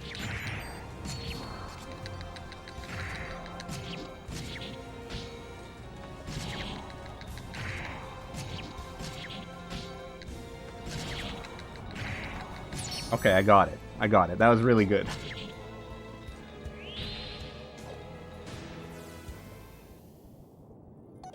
So that combo kills in one go. If you don't kill with Arngrim, or like if you don't kill Arngrim off, you will have less AP, so the timing for it is a lot tighter. But the trade-off is you can get a direct assault on the second form.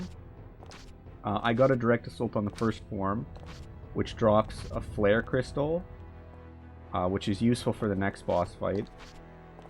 But you can get a second flare crystal as well if you get a direct assault on the second form, which makes the next boss fight even easier. I didn't get the flare crystal, so I'm going to be doing something different instead.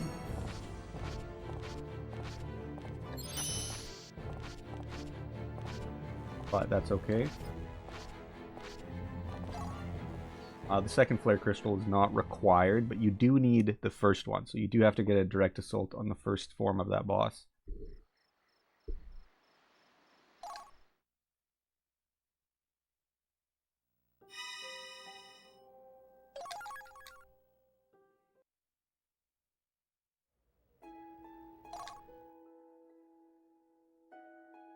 And yeah, I guess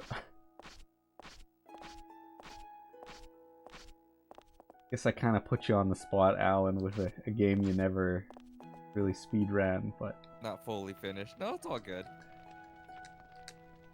sorry, I have to, you know. No, because you didn't know. That's totally understandable.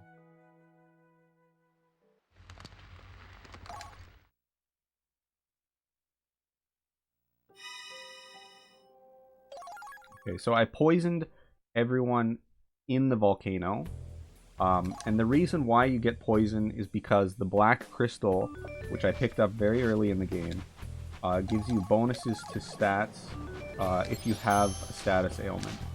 And it's a pretty good bonus too.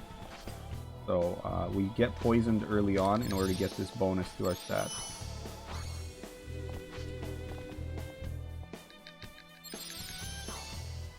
And I didn't refill my water before this run. My voice, my throat is already starting to hurt, so hopefully I'll be able to last through the rest of it. Since unlike Valkyrie Profile 1, there are no breaks in this game.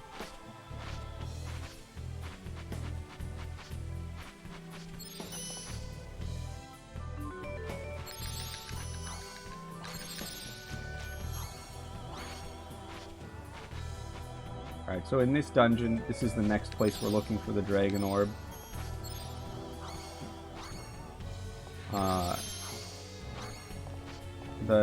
basically there are 3. I can't get water in 10 seconds, but don't worry about it. There are 3, like, basically chalice things, you know, that hold the seal stones. In order to unlock the boss arena, you have to fill all of those chalices with seal stones, which is why I get the extra attack, like the sword blessing seal stone, so that I can put it in this furthest chalice, and then I go back and get a seal stone that's on the ground, put it in this next chalice here. I'm going to go back to get the other seal stone, and then the third chalice is already filled, so it'll unlock the boss arena and we can go fight the Hydra boss fight.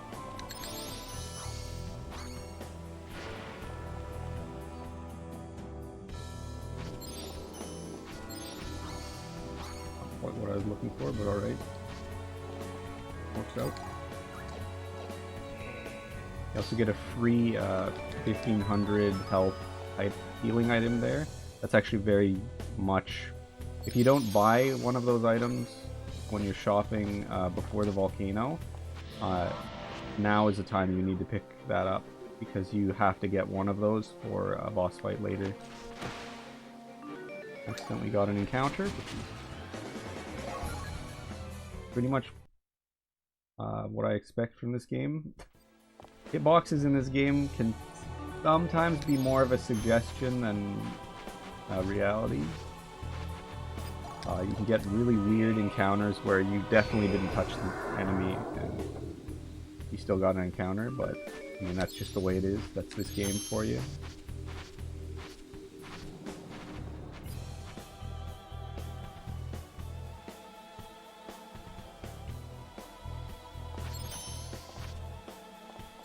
So I put significantly more time in practicing this game than the first game, because I figured, the first game's not too hard to get through, and this game is much harder. And I would say that is actually true. This game is much harder than the first in terms of the speedrun.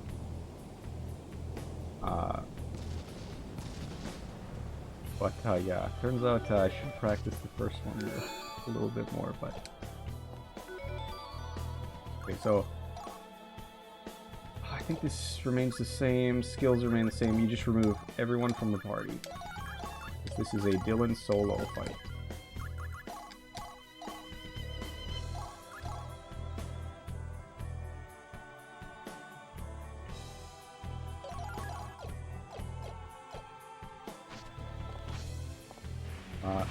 Also, if Dylan, for whatever reason, died during the Evolver fight, or if someone died somehow, you can re-poison them in the swamp water here, which is nice, but only if you need it. So the strat here, a very specific part of the Hydra right next to its heads, between its heads and its leg, where you can get right there and then you're safe to hit the Hydra. I need it to actually turn away from me, or else I won't be able to dash next to it. This is not looking so good. I need to dash next to the Hydra, and if I can't get there...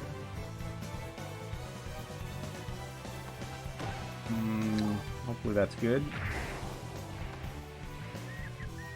So I just wait and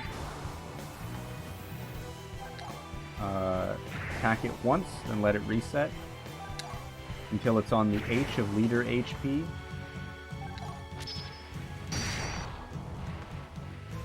In the life bar there.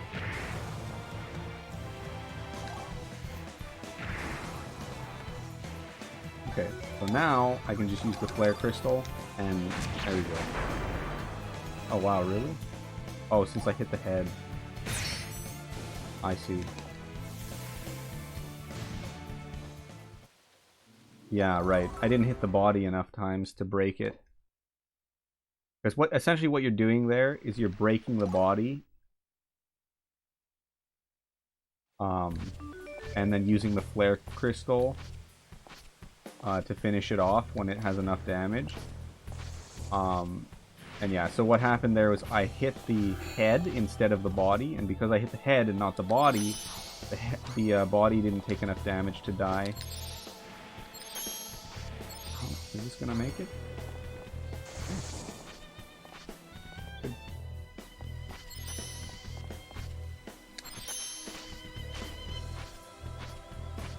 Okay, that was actually not too bad of a fight. Just a little unfortunate.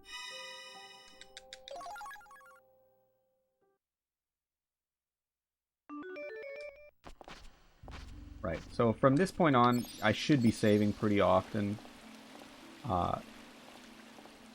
If you keep in mind what my setup is currently, I have only Dylan in the party, and he is poisoned at 1 HP.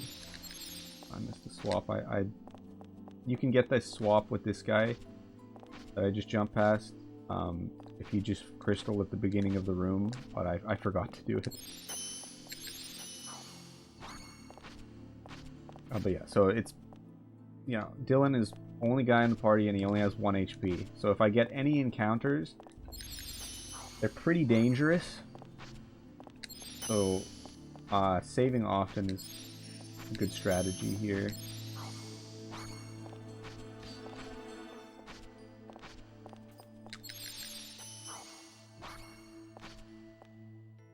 I actually am.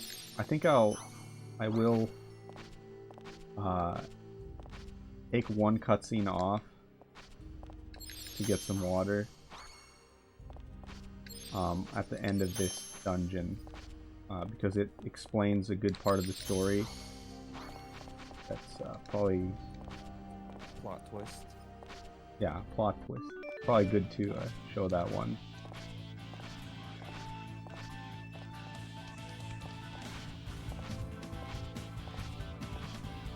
So this is Palace of the Venerated Dragon.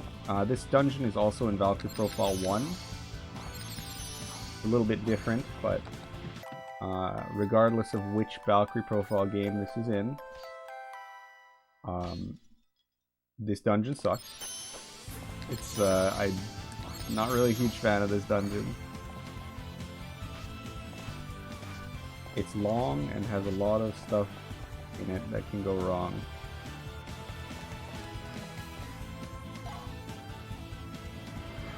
But essentially what I'm going to be doing, collecting a bunch of stones, and then using those stones on the statues to teleport all over the place. That's pretty much how this place works.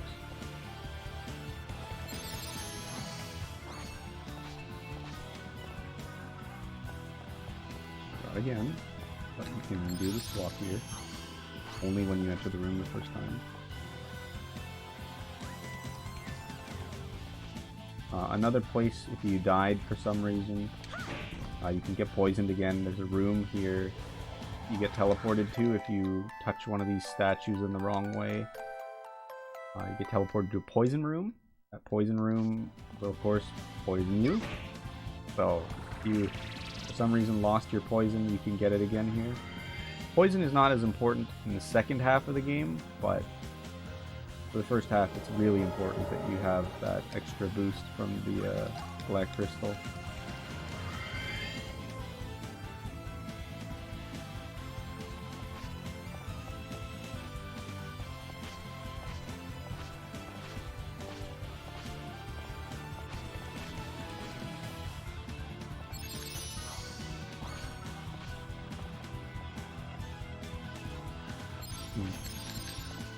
Really? Okay, that was a weird swap, but you know, I'll take it. And okay, I didn't expect that to happen either, but you know, it all works out. So the puzzle in this part is the stone slab that says something about you gotta give the enemies some kind of power or something. You have to choose steel stone to give the enemies. And then you just have to put that in that chalice there, and then this tablet will disappear. You can proceed to the next area.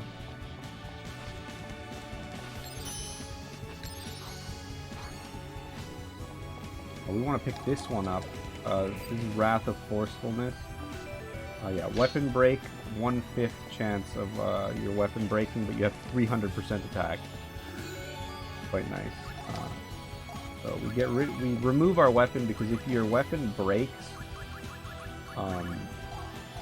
mid attack string, you actually can't continue your attack. So that can be really debilitating. It's not such an issue in this fight, but we aren't going to be re-equipping a weapon until after this dungeon, so it doesn't matter. But this is a forced fight. You have to beat this guy to access the crystal to the next area. This is actually a really good formation. You can get different formations of enemy here in this part.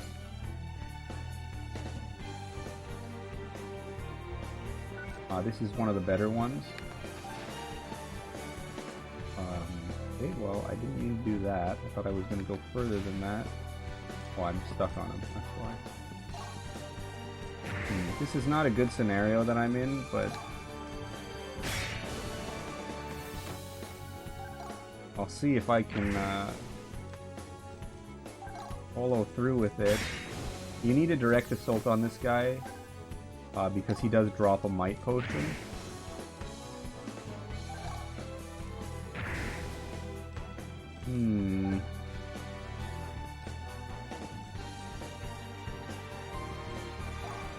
He's not looking good.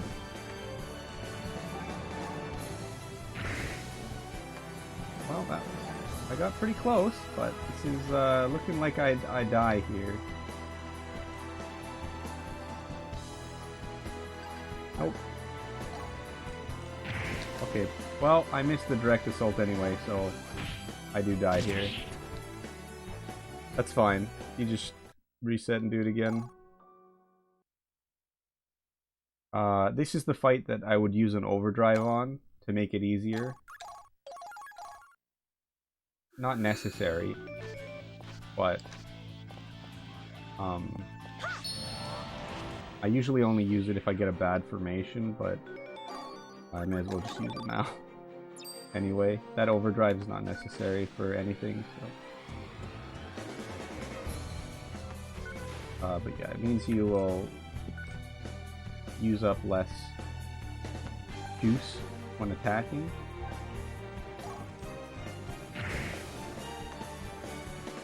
So every time I attack here, I won't use as much AP. I'll be able to get more attacks in, so it should be easier for me to kill this guy this time around.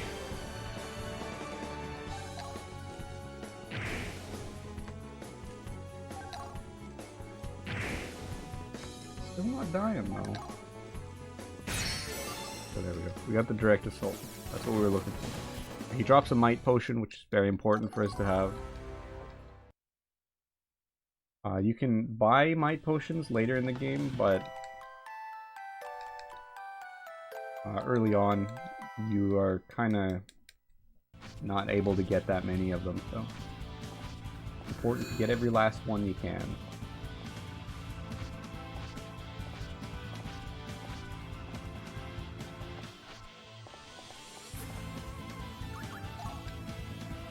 Because I didn't get the direct assault on Revolver 2,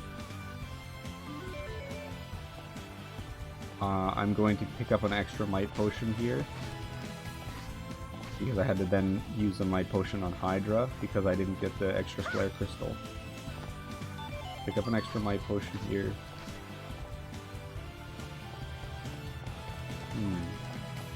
Vagrant story question?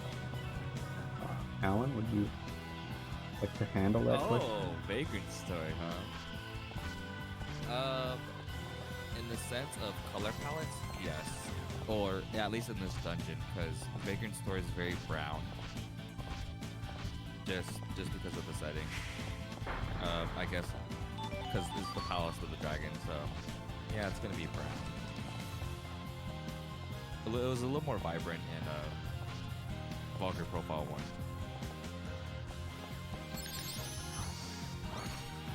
Alan, if you are unaware, is also a speedrunner of Vagrant Story. So, if you're interested in that game, look him up at... you want to see me die multiple times. Look him up at twitch.tv/newtype_Alan, I believe. Yes. This is fun. This is not ideal to get this battle, obviously, but I should be able to retreat from it. I said I should be able to retreat from it. Right.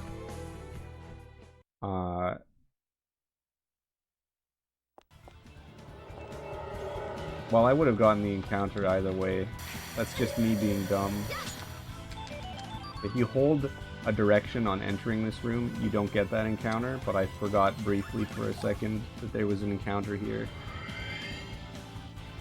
So I got it. I'm confused, so my controls are reversed.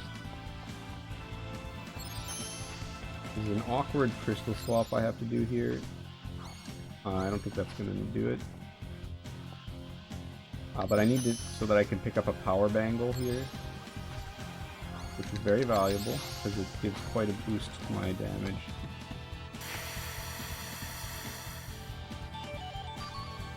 Get the power bangle. And another forced fight, but this one is much easier. So in one of those rooms with the statues, I picked up a Tome of Alchemy. So in this fight, I can just use the Tome of Alchemy and kill the enemy instantly. Very nice.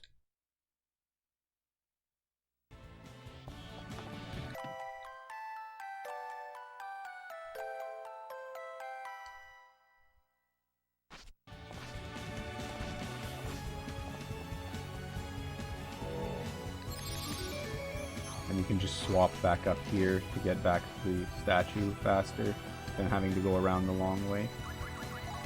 Alright, this next area, this is just right before the boss. I'm gonna equip a few things. So switch out one of my barrel bracelets for a power bangle. It's quite a bit of a boost. I equipped this earlier, Unholy Purifier, which I got from the pack chain that I got from the first boss. Gives me extra damage against undead enemies, and the next boss is a zombie dragon, so with some extra damage against them.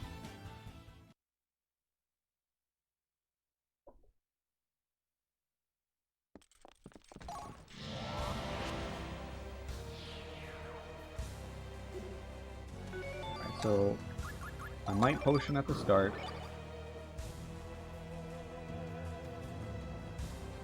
There are 3 crystals in the walls here. You want to break all of the walls and destroy all of the crystals. If you don't, you will deal less damage to the boss. So you have to break these first, otherwise you'll be doing like piddly little nothing damage. During a practice run, I actually forgot to kill one of the crystals. I broke the wall and then didn't break the crystal. And I very quickly came to grief, if you will. Okay, so this is a bad attack from the boss, because it's blocking the next crystal. In order to get past, I used the 1500 health healing item that I picked up in the swamp. Change the attack that the boss is doing. Because every time you use an item, bosses change what attack they're on. Oh, this is interesting. I want to break this guy's collarbone.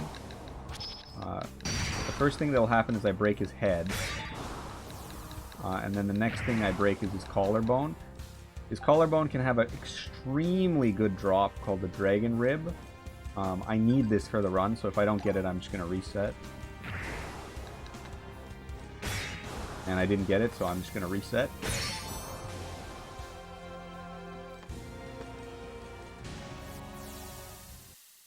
But you basically, you need this item. Like, it gives you a huge boost to your attack. So without this item, I don't even think you can complete the run.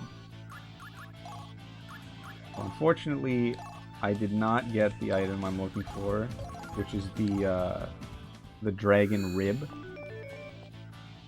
So I can't continue that one. I just have to redo the boss fight until I get it. This can be really bad. You can potentially just never get this item. It's a 60% chance to drop. So, you know, you shouldn't lose a coin flip an infinite amount of time. But, you can. Oh, hopefully we get it this time. We'll see.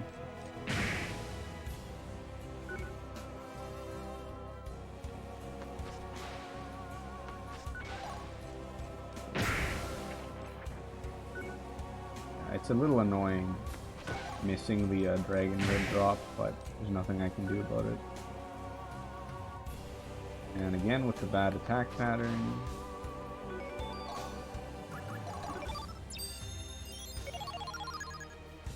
Okay, that's better.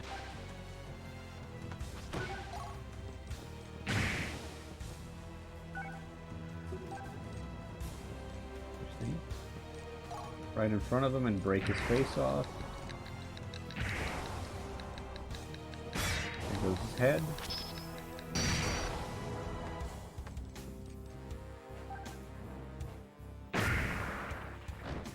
Okay. I don't know why he turned all the way around to do that attack, but, you know, whatever you want to do. Okay, there's the dragon rib. We're good, we're good, we're good. But you have to get the dragon rib from that.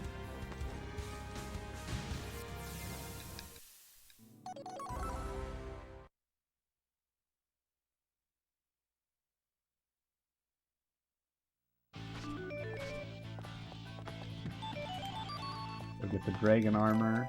We'll be using that to get a skill in a little bit. And then Sun and Moonstone, which will get us to the last room of the dungeon. And I'm going to let this cutscene play out. And get some water. Because I'm quite parched. But remember, Leone was a character we got in one of the first dungeons. And she's been traveling with us. And now, here's the dragon orb.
That was me the whole time! Brist put on a fake mustache, disguised herself as Leone, and then stole the dragon orb right out from under our noses.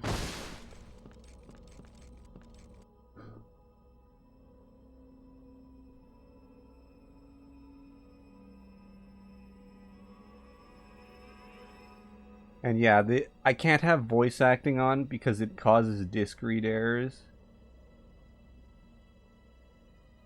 And it's also slower. I will let this play out fully. And Arngrim doesn't like the gods.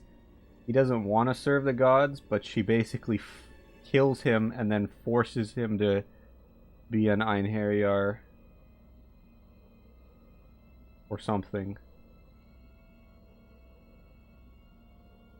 Yeah.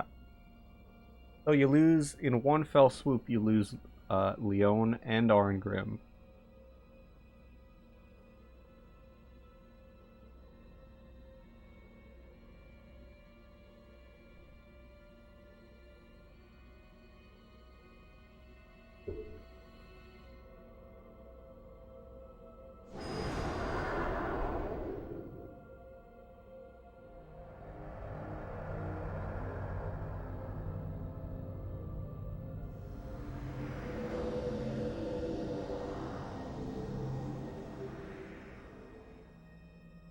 Poof.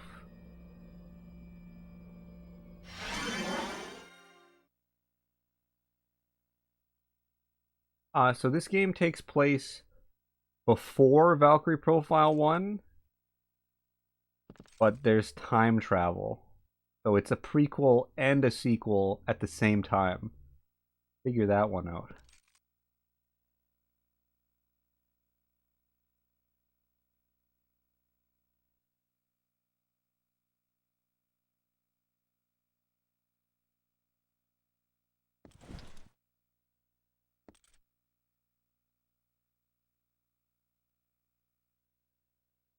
It is unfortunate. I actually do like the voice acting for Rufus.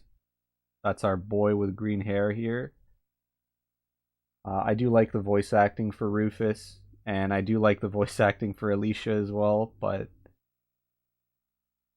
well, you know, you can't have the voices on.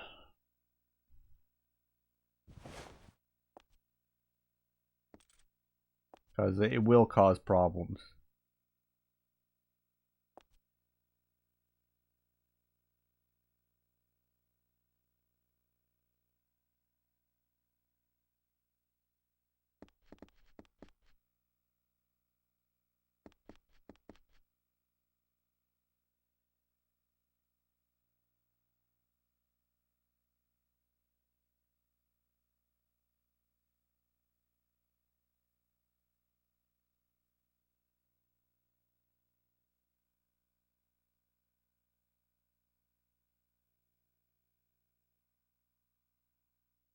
The disk read errors are actually not anything with my disk. Like they actually have nothing to do with my disk.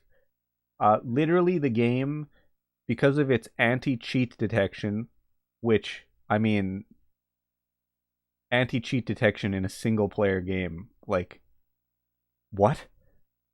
But for whatever reason, they have anti-cheat detection in a single player game, and it causes extreme problems with some things sometimes. So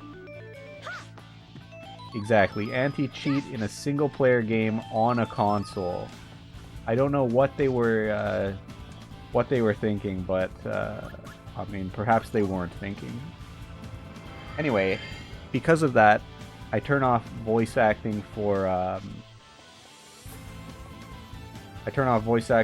both cutscenes and for battle, so that I don't encounter those disk read problems. And the game will just randomly give you these issues, so like you can't control it. And I actually, so very surprisingly, I haven't encountered a tri-ace loading screen where it just randomly takes longer to load yet. So hopefully we'll be able to go the whole run without seeing one of those longer loading screens. Fingers crossed.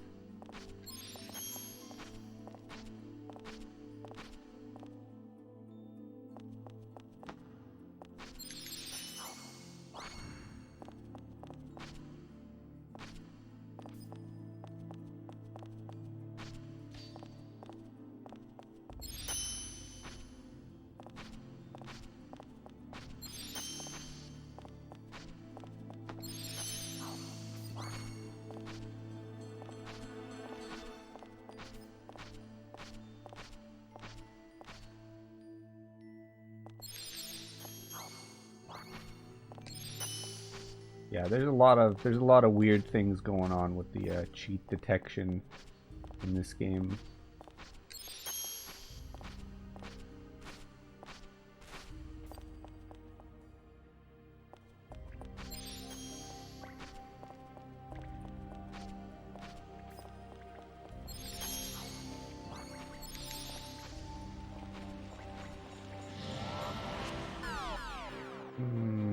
Okay, that's... Oh, ho ho! Pardon me, sir.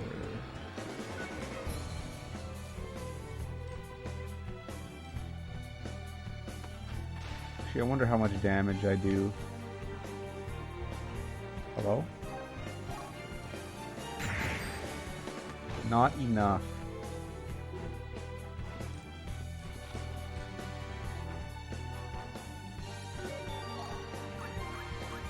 Forget it, I'm just gonna get out of here.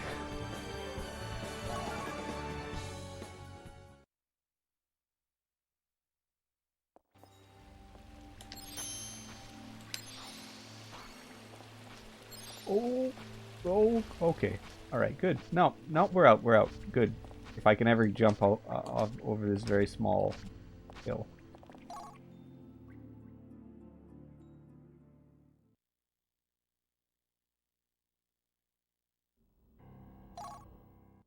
Okay, so now we're going to Deepon. Why are we going to Deepon? Because now that the gods have the Dragon Orb, they're gonna look at Deepon's king, who's trying to make Deepon last forever, like I was saying earlier in the game.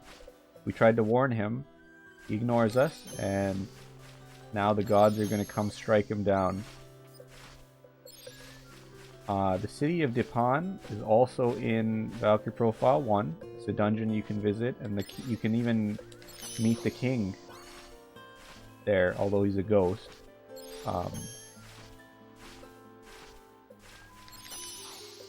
But here he's alive. I mean, so far anyway.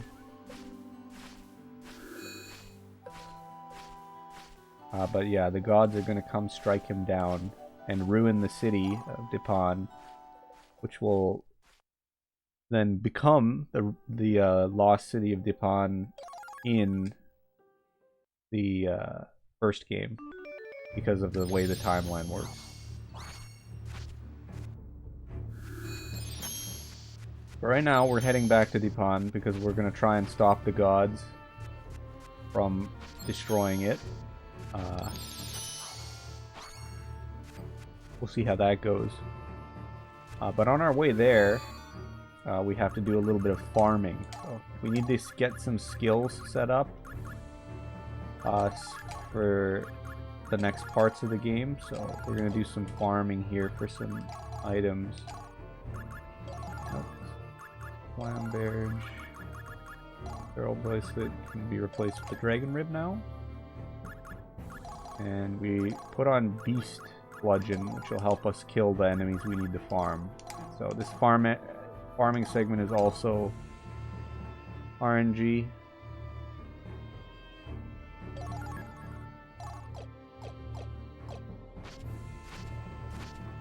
Hopefully it goes well.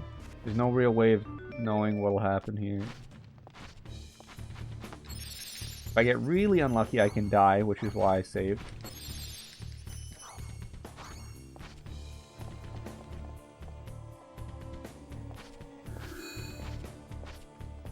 And I need to pick up this Einherjar. Jessica. It's gonna be Jessica. While Rochelle is okay too. Again, it doesn't actually matter, but I like some characters better than others.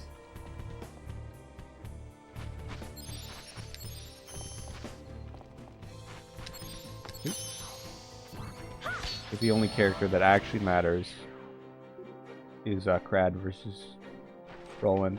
So this is the perfect encounter that we were looking for. You can get 4 different enemy groups. Really. That doesn't matter. And when I say it doesn't matter, I mean like literally doesn't matter at all. You can get 4 different enemy groups. And this is the best one.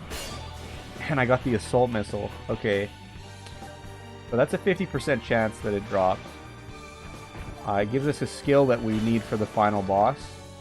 You don't need it for the final boss, but it's really good to have it for the final boss. So that was an excellent drop. We also got the Damascus ore item, which is another item that we're looking for in this farming segment to get us a skill that we actually do need for the rest of the game.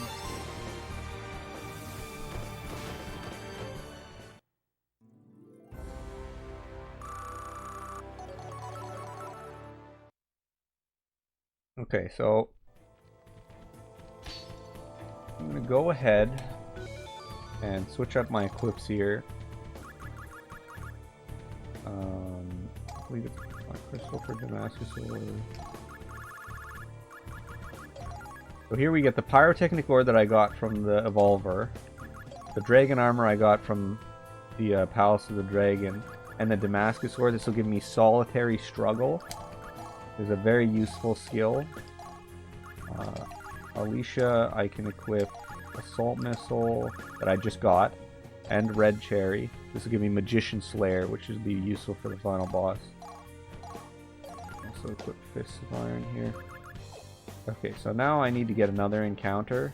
You just need to fight one encounter in order to learn the skills.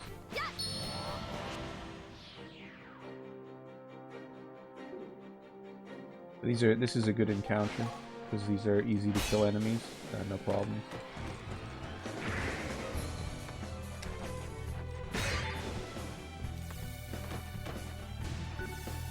So yeah, this has been a very good farming segment.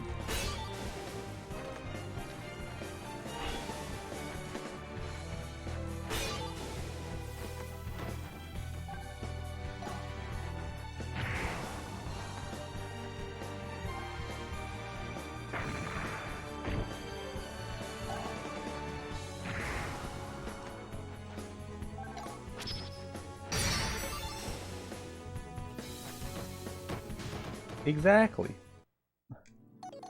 Spoilers, but exactly.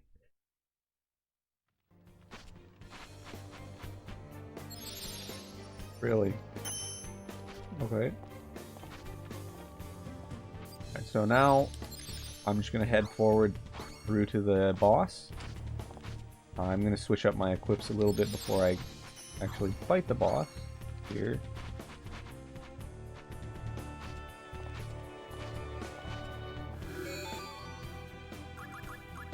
So, okay, so skills, I'm switching to Solitary Struggle.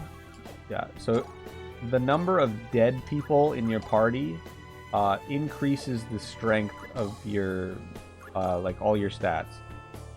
That's just how that works. And I actually can't really remember what I'm supposed to be. So this is turnaround. Like that. I used the Crest S-Stock here. If you remember, I picked that up before the first boss, or no, the second boss. I'm also going to use some Expert's Experience on Alicia to make her a little bit stronger. That's not super useful, but it does have edge case uses.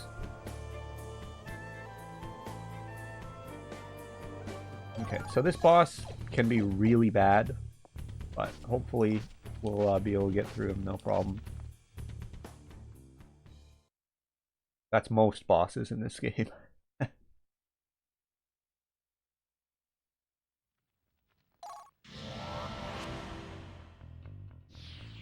So at the start here,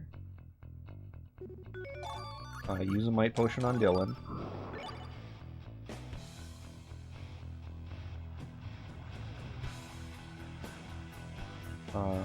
Oh, I did. That's fine though, because it doesn't matter. So unfortunately he got the long attack, which is means I can't recover any AP.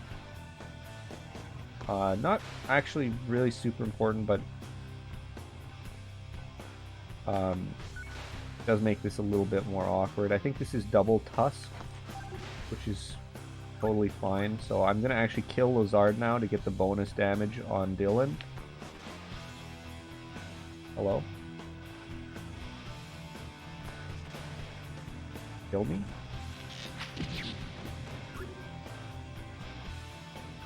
Alright, now I don't have enough AP here. So what I'm going to do is I'm just going to attack this guy a few times.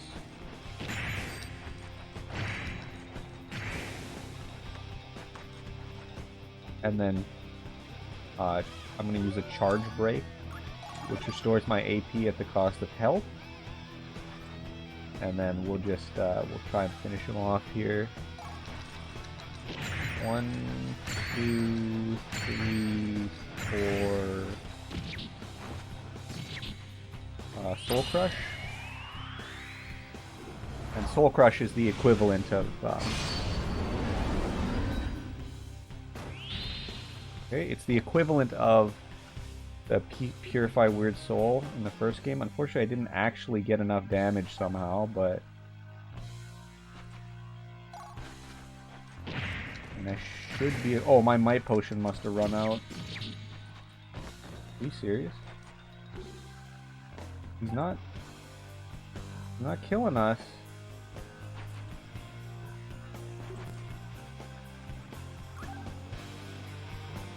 Need one attack. Give me the one. No! This is salvageable, by the way. It's just really stupid.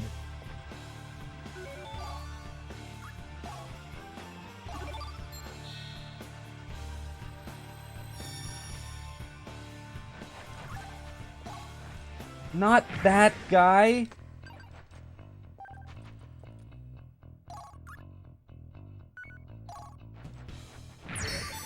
Okay, that's so bad. That's really bad, but it's fine. It's fine. We're through it. And that's all that matters. Because at this point in the game, you no longer need the direct assaults. You're pretty much fine without them.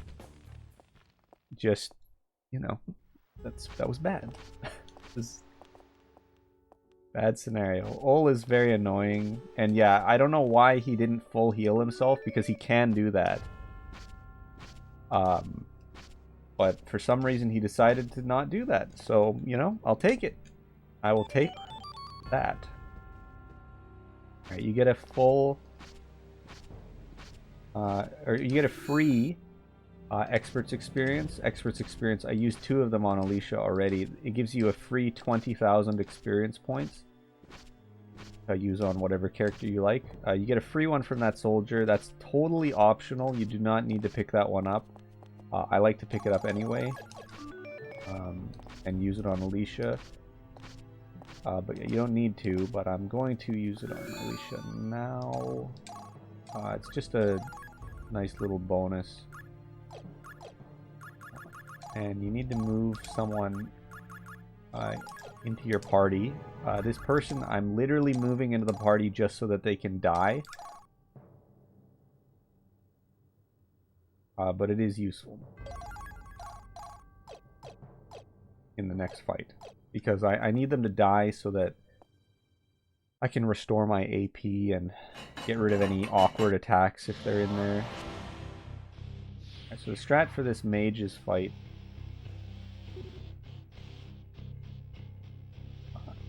Go over here and dash. Then dash again. Okay. Use a might potion on Dylan. I gotta look at these guys' attacks. This might be the end for me, actually, the fact that hit. It's the widest possible radius on that attack. And now I cannot get rid of my last guy, so I don't even... That was incredibly bad luck, but... Oh, we'll just give this a go. And I screwed up my turn order. Alright. And he's doing Chaotic Rune again. I honestly have never seen this happen because... I know it can happen. But, yeah, this is really bad.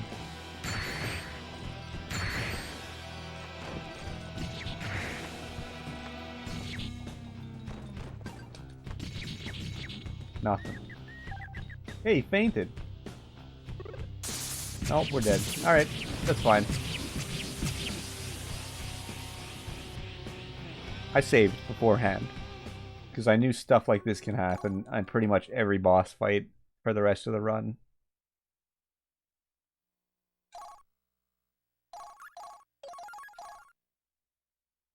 The bosses in this game like to do really, really annoying garbage.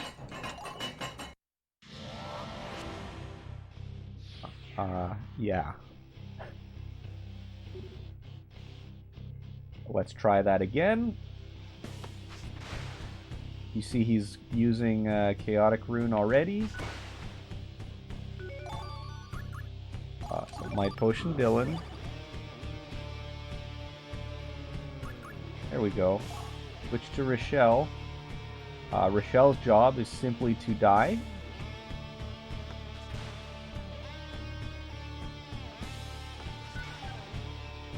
That's it. Is, you know, totally fine. And then just dash behind him, and I messed up. Didn't get the ground bounce. I don't know what I was thinking with that. But thankfully the other guy just killed himself. Oh, never mind. Chaotic Rune.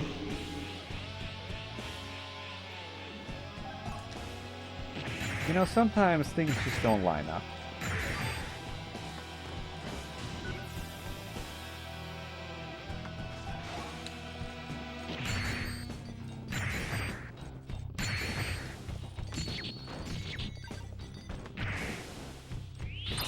Alright, we should have him here. I improvised the Soul Crush on this guy, but yeah, it worked out.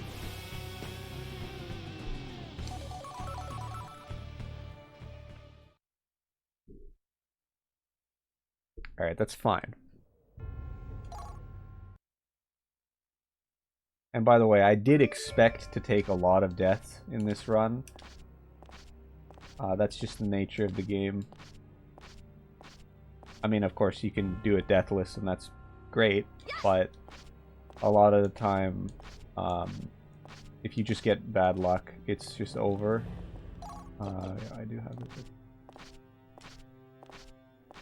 So yeah. You know, you hate to see it, but you know, what are you gonna do?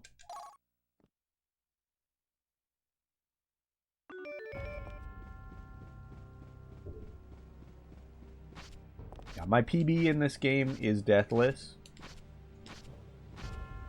but like for most of my practice runs, I generally die at least like a couple times here and there. So I've been getting some bad luck in this run as well, so deaths are expected, but it's totally fine.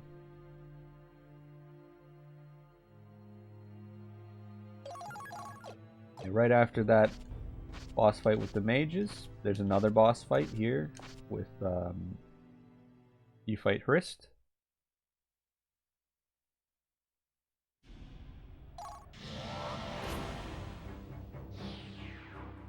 So we're gonna try and Soul Crusher here.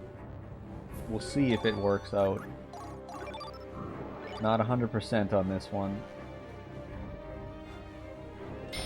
I did practice this strat, but I have not been very good at it, so...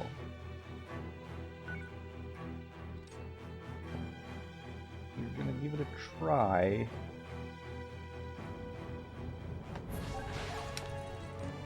One, two, three. Nope. I whiffed.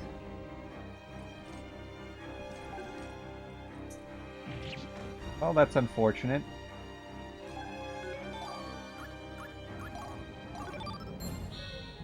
It's fine. It's a little more unfortunate because Alicia doesn't have poison anymore, but we should be able to finish off Wrist here.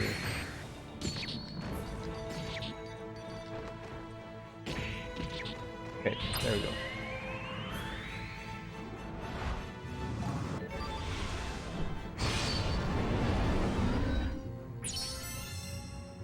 Once you kill the zombie dragon, you don't need poison anymore. You're okay to drop poison. It's just, you know, I would like to have it because I now lose some of the bonus I get from the black crystal.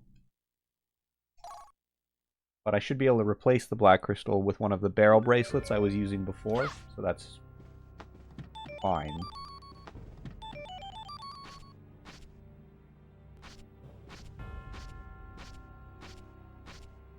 Oh, really? Okay. Well, yeah, you can replace the black crystal with something else until you either get poison again or no longer need the black crystal, which does happen later in the game.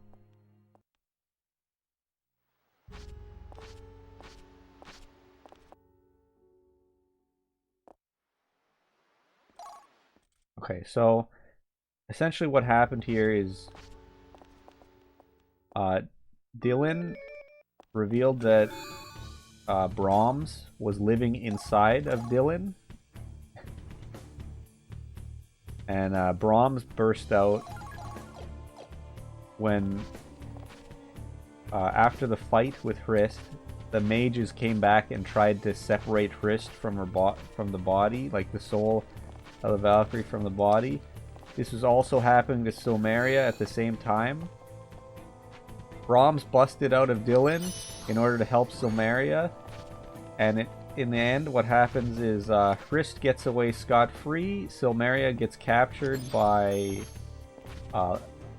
Lazard, who betrays you, and Dylan turns into Brahms and then disappears, captured by Hrist. So it's just Alicia and Rufus now from your original group of guys.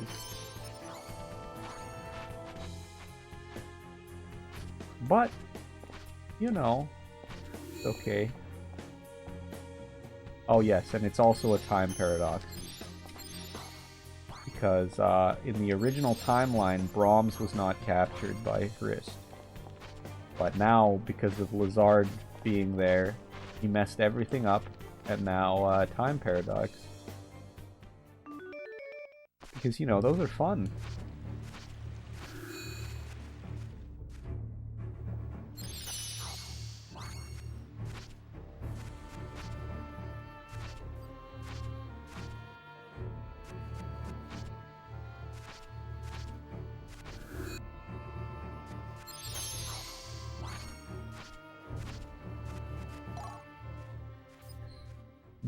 Yes, the characters do not know that you were betrayed by Lazard yet.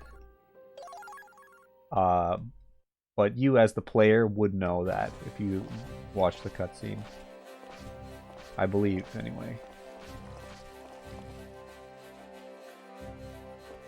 So I just need to do some shopping. Lotus Slicer... some Union Plumes, Charge Breaks, Light Potions, Overdrives, And map, and map. Alright, good.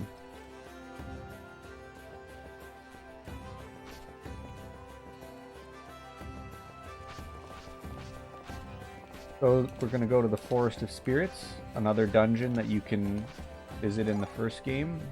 But our objective now is to chase after Hrist.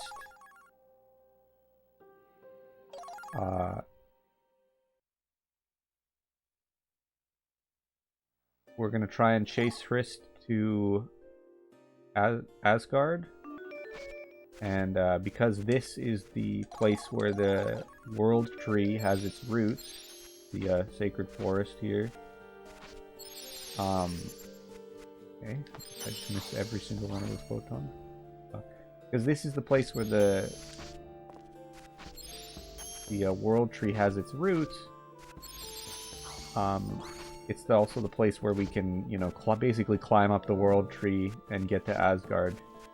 Even though we don't actually do that, we take the Rainbow Bridge, but, you know, whatever. It all works out. There's some annoying swaps I have to do here. Try and get around these guys. These big plants, you can't freeze them. So you have to try and swap around them. Come on. Okay, there we go. If you don't want to take the encounter, that is. Which I don't want to do. Keep going. Keep going. Good. You have to take at least one fight. So I am going to do some editing of my equipment here. Lotus Slicer.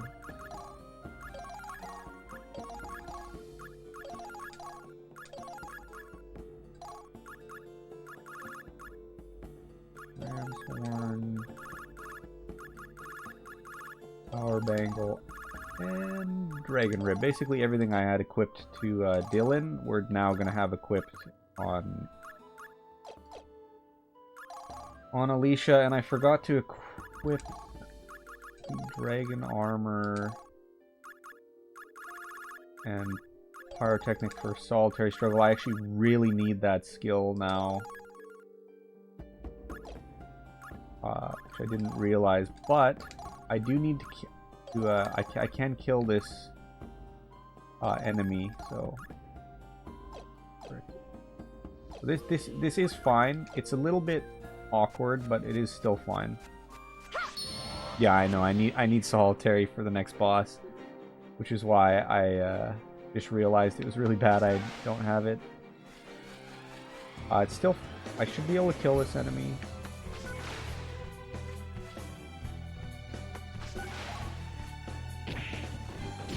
Forgot to change my attack. That's still okay.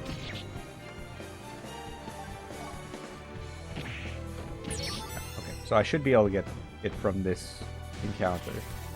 Hopefully. There, Solitary Struggle. There you go.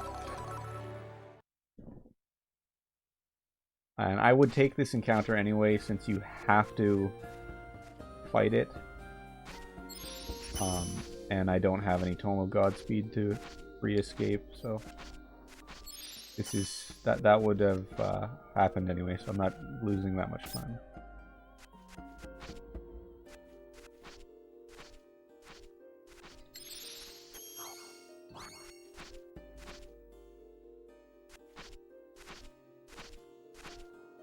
So yes, the next boss coming up, I need the power boost from Solitary Struggle, which is why it would have been awkward if I didn't have it.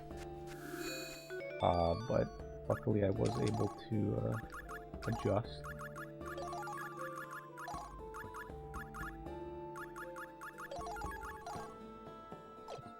This actually isn't good. Go for Assault Missile here. Depending on where the Ram's Horn is positioned, you get more attack out of it. I just want to make sure it's in the right spot. In the grid on the right side there. That's how your equipment is arranged in terms of runes. I think I have everything. So I should just be able to go in here to the Eric Terrace boss fight.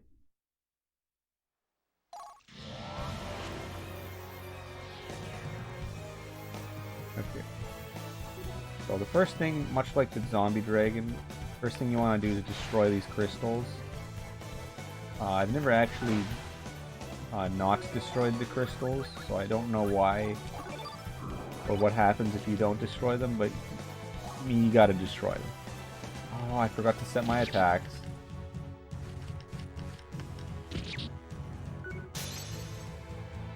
So this is bad, but I forgot to set my attacks.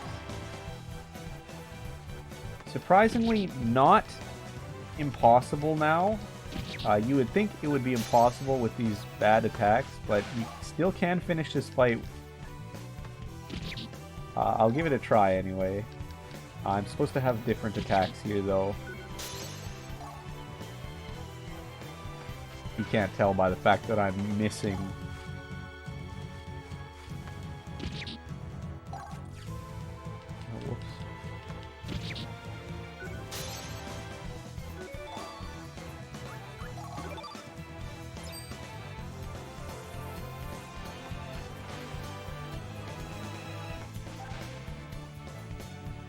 Okay, that's still fine.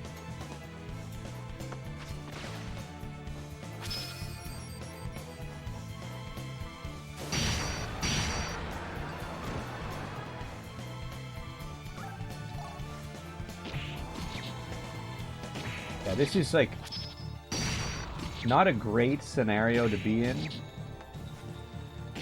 I guess it'll depend on what his attack is. And what his attack is after I change the charge break. Okay, I'm dead. Yeah. Not good. It isn't impossible to finish a fight if you mess up like that, but it is bad. I knew I was going to do this. And I did also forget to equip Solitary Struggle as well, so... There you go, just forgetting everything at this point. I am a little frazzled. I think it's Mirage Pierce. Yes, Cutting Edge and Pierce Act. Okay. Okay, this time for real. This time for real.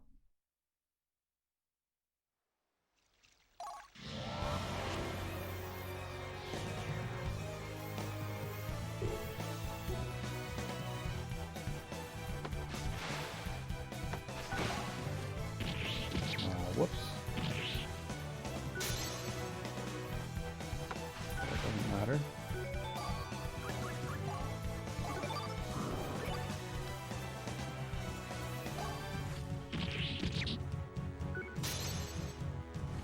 Just don't worry about it.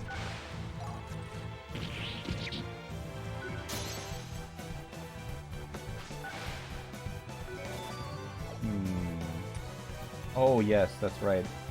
Now I forgot to separate. I see. I don't have menu access. That's bad. Ah.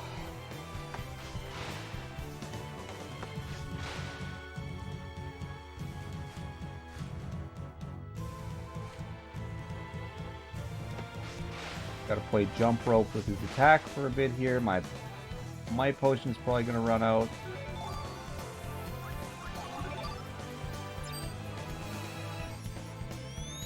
Not sure how I feel about Angel Rain.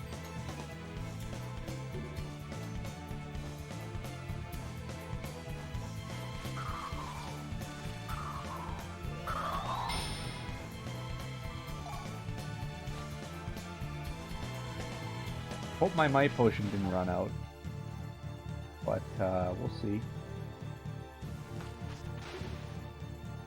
I'm not in range.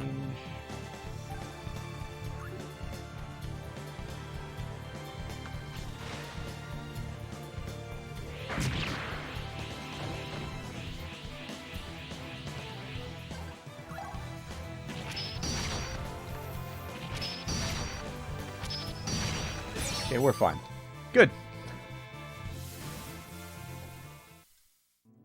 A few mistakes, but we're all right.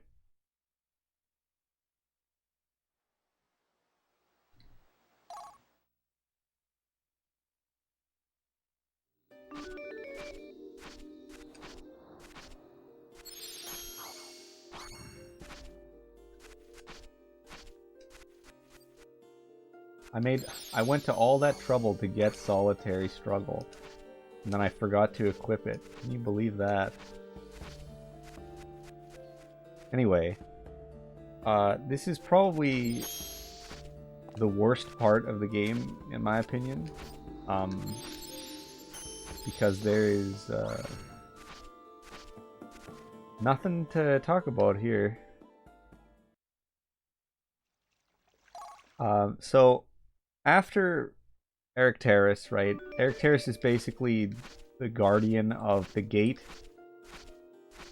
to the Rainbow Bridge that we want to go off on. So, you know, you beat Eric Terrace, and then you find out, actually, because Alicia is human, she can't enter the Rainbow Bridge area.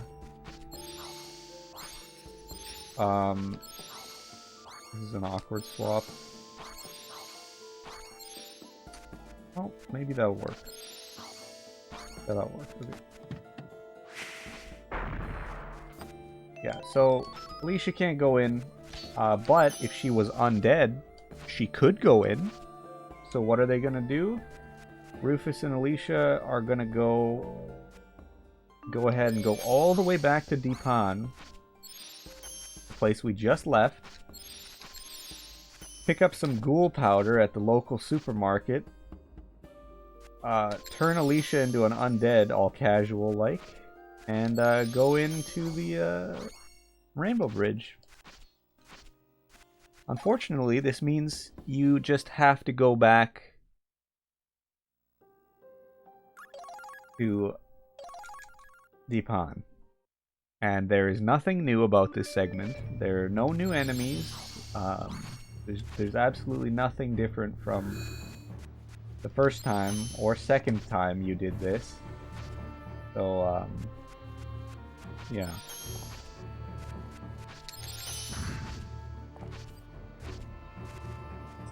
What's my time at right now? You'd have to tell me. You are at 4:58. 4:58. About 5 hours. What in the...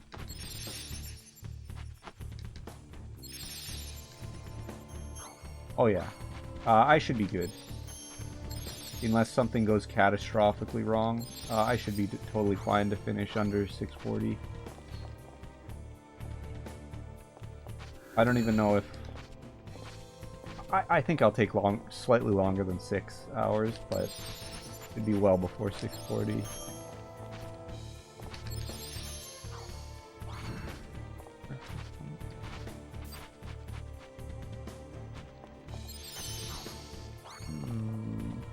Maybe an hour... Yeah, you got maybe an hour left before you gotta get ready for your run.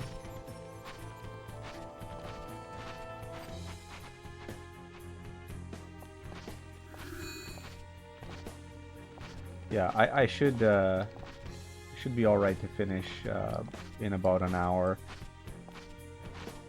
And yes, unless I do some kind of huge dumb mistake, which frankly that's my trademark. So you know, who knows really, but I should be good for in about an hour. Maybe slightly less.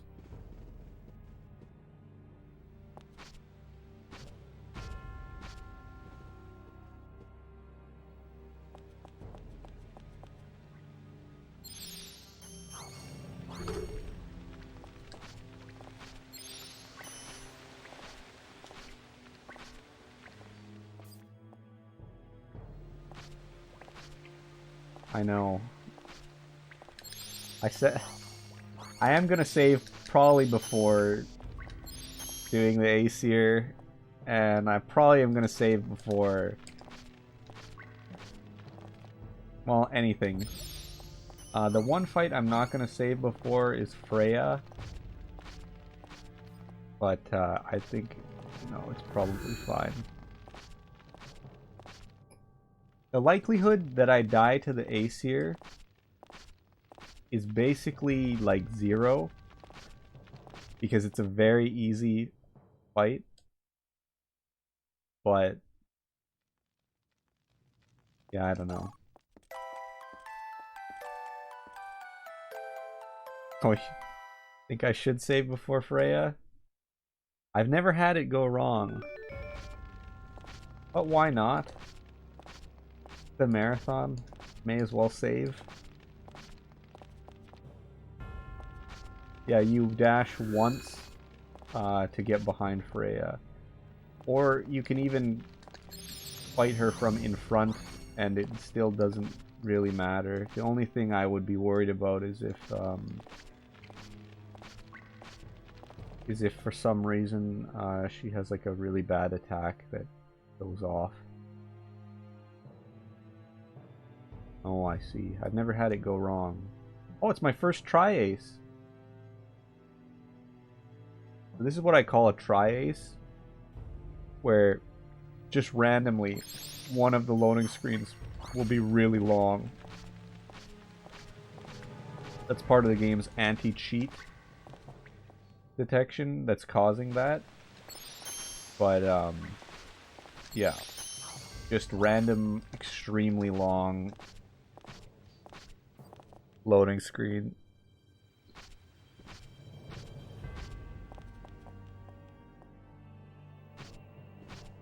And I believe, yeah, they have that in some other games as well. I believe there's one game, Radiata Stories, where it's even worse, where the game can like just straight up crash forever on the loading screen. So yeah, that's nice. Hopefully we don't have anything that bad, but generally it's just long loading screens in this game.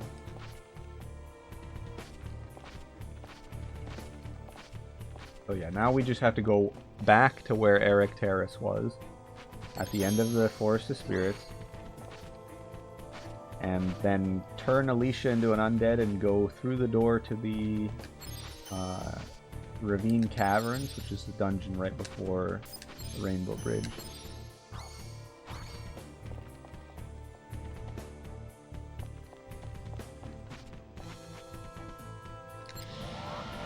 Bad luck, but alright.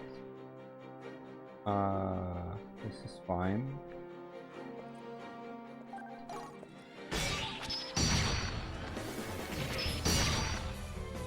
Oh yeah? You played Star Ocean 2 on the original hardware and never got a crash?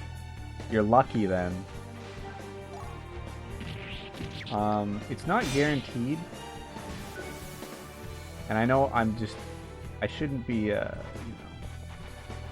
being so casual with the commentary, but there really is nothing to talk about during this segment. There's just completely nothing at all happening right now. But, it's definitely possible to play through Star Ocean 2 without getting a crash, but in the cave that is near the area where you meet Bowman, the character Bowman in that game, that cave in particular, and I think there's another cave that's just the same way, has an extreme likelihood of you crashing the game. The game will just... for some reason or other, the game will just decide to give up. I'm not entirely sure what's going on there. Is this a joke? Can I... Alright, there we go. Yes, I would prefer to finish fights instead of running away from them, and the only reason for that is because every time you run away in this game, it's 50% that you're gonna escape and 50% that you're stuck. And sometimes if you get stuck, like, the enemies will just home in on you at extremely high speed and terminate you with no remorse because you don't have very much HP. So I tend towards finishing a fight at this stage. It is slightly faster to escape, however.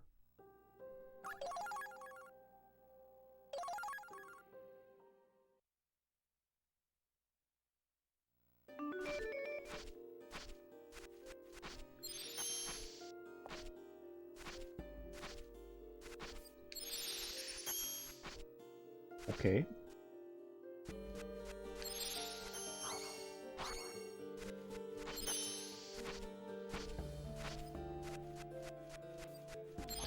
So we are on our way back to where we fought Eric Terrace. This time, instead of Eric Terrace, there's some Aesir, which, if you're unfamiliar with the Aesir, they're basically just the gods. Like, the ice giants are the Vanir, and the gods are the Aesir. So we'll be fighting some low-level gods here in front of the door to the Rainbow Bridge area. But it's not really a problem. They're not a difficult fight. If you get really bad positioning or you screw up, you can die here, but generally you're fine.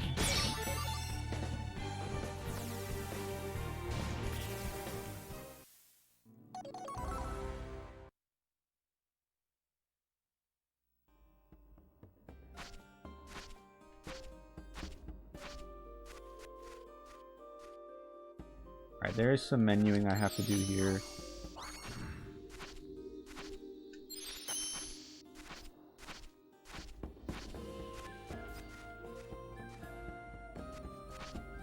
As soon as I get to the area before. I'm going to be sending up the heavy warrior that I collected from the desert area before the volcano. And Eric Terrace dropped a sword. We'll equip that to him so he gives us more items when we send him up. This will allow me to boost Alicia's stats very high. We're going to use 1 expert's experience to level him up. And then change equipment to Eric Terrace. I'm also going to equip that sword to Alicia that I picked up on the way out the first time. And I should be able to equip Magician Slayer, which will help with fight later, but which your attacks around 2. Cross Slash hits twice, which is very useful. That's 1 attack that hits twice, which is pretty good. Right, and now that we've released him, we're just going to juice up. And then I'm going to save, even though there's not really, like... there's pretty much no risk of me dying for this fight. But, you know, we'll just be careful. Why not?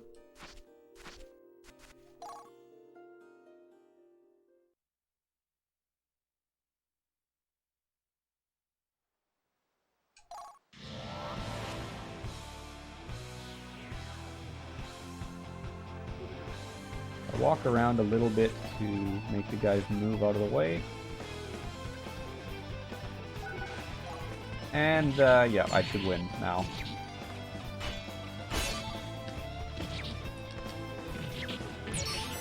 It's that easy. I have dashed into the attack or accidentally touched the attack of one of the other guys and died there before. So it's definitely possible. But generally that fight's not too bad. Okay, so in the ravine caverns here, this is the area just before the Rainbow Bridge.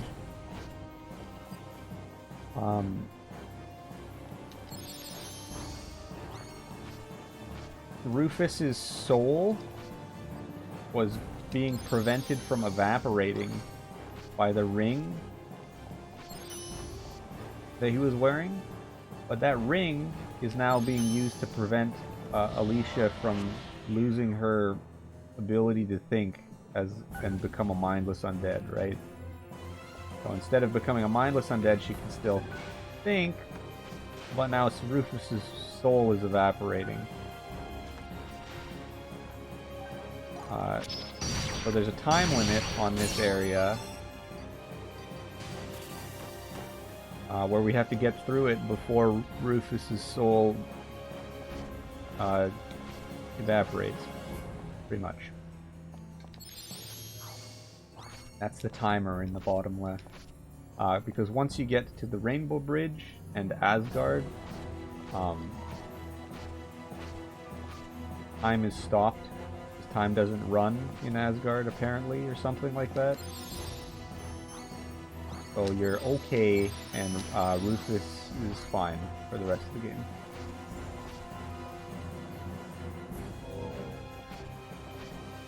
But you first have to get through this area. Now the timer doesn't seem like it makes you think like, oh well, it's pretty dangerous and you gotta hurry. But it's actually pretty generous, so not too worried about it running out.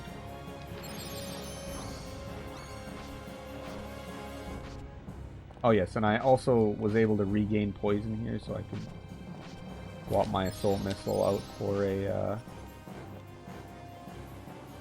black crystal again.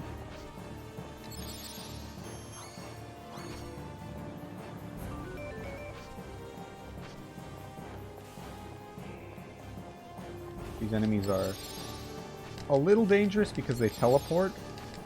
So, much like in Valkyrie Profile 1,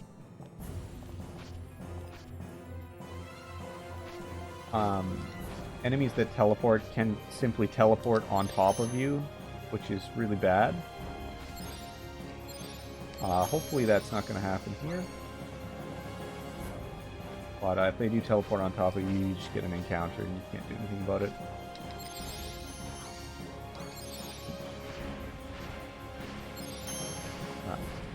So if you are playing this game casually, and you you really want the treasure from this dungeon, as soon as you get out and get the cutscene for leaving,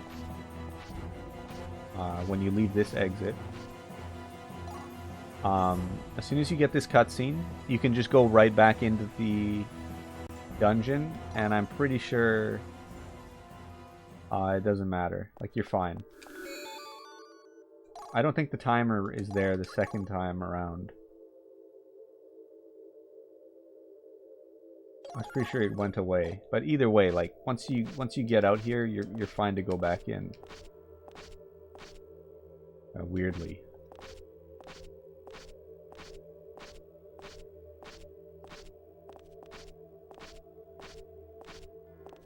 Right, so there are a few encounters on the Rainbow Bridge.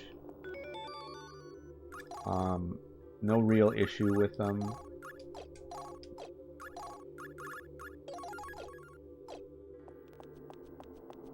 Okay.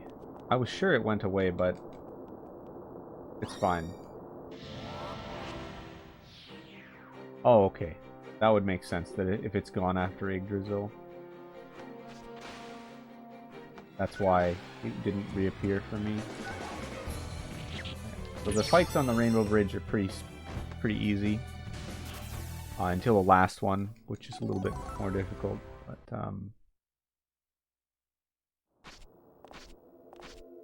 too bad. That one is, like, supremely easy. This next one is a little bit different. With a Dimension Beast. A reskin of the boss from the octopus boss. This Might Potion, and the boss will move a very strange path to get to you, but you can just like dash behind him use a charge break, and then finish him off.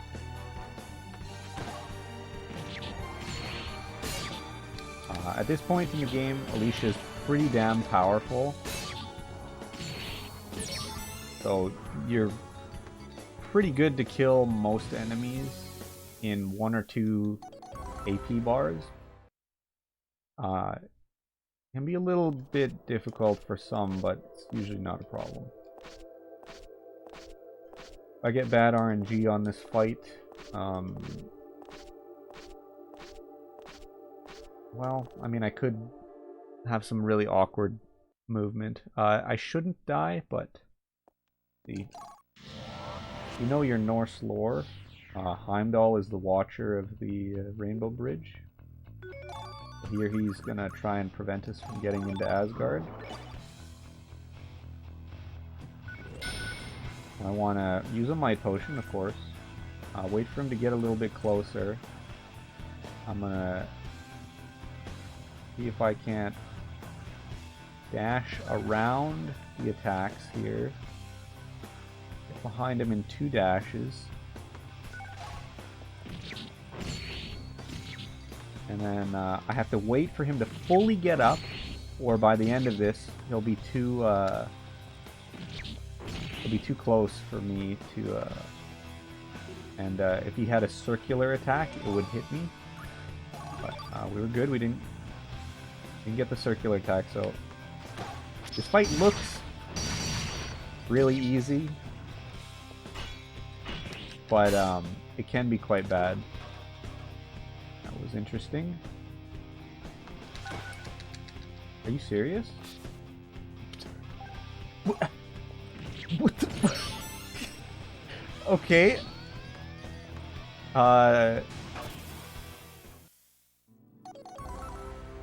Yeah, okay. So that shouldn't have happened the way that it did. I was sure I was dead there. But, yeah, okay. I'll take the miss. For some reason, it ended the attack on Heimdall early. I guess because I got blocked or something. And then I had to dash to get close enough again. But by dashing, I actually dashed into the enemy's attack. I thought I was dead. But I guess, you know, sometimes even enemies miss. So our next dungeon here is Yggdrasil, the old world tree itself. We're going to climb to the top of the world tree. I can't remember the reason why, but we need to get to the top. Oh, that's right. It's because at the top there might be a way to make Rufus into a god. I think that's the reason why. So that's what we're trying to do right now, is trying to get up there and you know, make Rufus a god or something.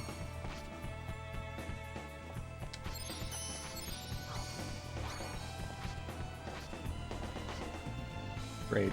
Oh my dear lord. Oh!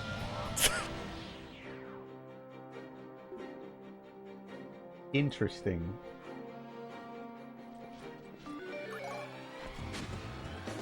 A very unfortunate sequence of events that just happened right there.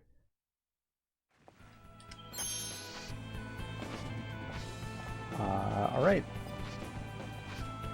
Let's just pretend like that never happened and move on.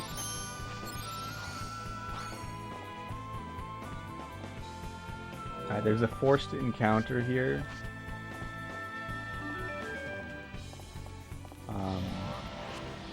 Not difficult, so.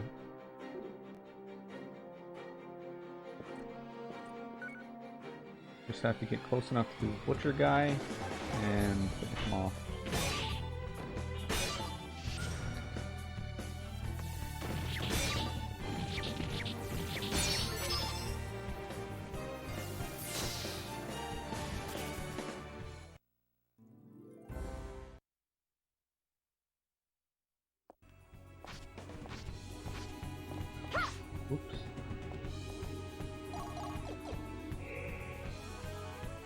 break modes are...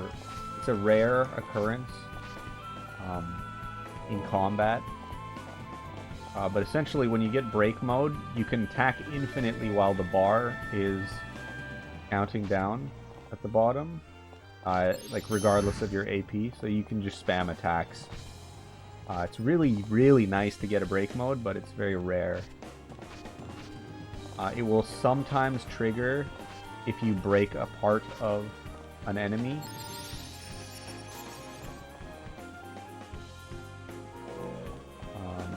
So because I broke his sword, I was able to get break mode on that guy and then just destroy him.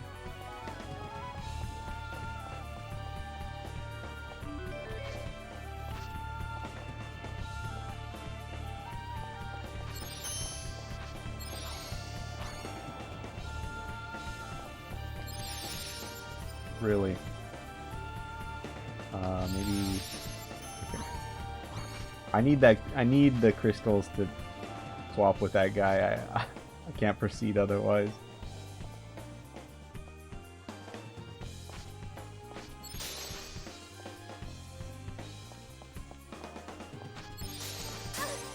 Alright. Okay.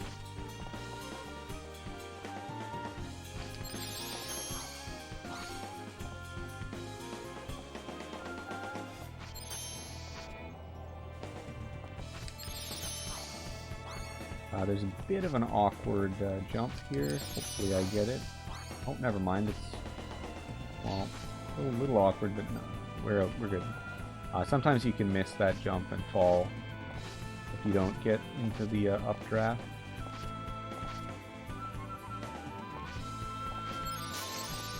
Okay, so we're coming up on the Odin boss fight. You do fight Odin in this game. It's a really bad boss fight too. It can go wrong in several ways. So hopefully no problems, but you know, no guarantees. So you revive someone because the Odin will fight you twice. The first time you're guaranteed, well, you're not guaranteed to lose, but most likely you're gonna lose. But this is like intentional. And then the second fight, you actually fight Odin. Still bad. Now, this boss fight actually is bad. Like, there's a lot of scenarios where Odin will just do really dumb stuff and waste your time.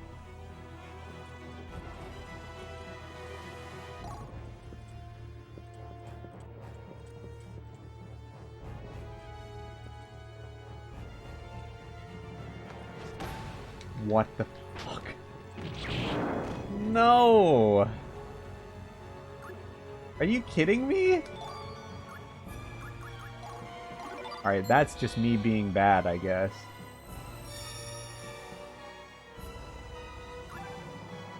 Get me out of here. Well, that wasn't supposed to happen. Now things are really awkward.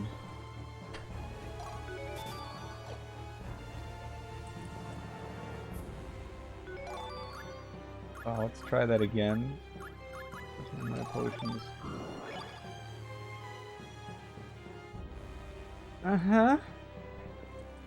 So this arena is really awful.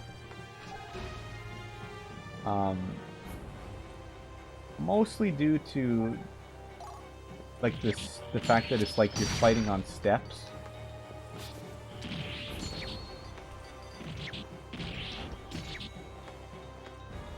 Okay, so we do a super attack. So because you're fighting on steps, it makes it hard to hit Odin. Like, he'll fall down the steps, and then it'll be difficult to hit him. Because he's on a lower level than you, so your sword swings go above his head when he's on the ground. But, it's fine.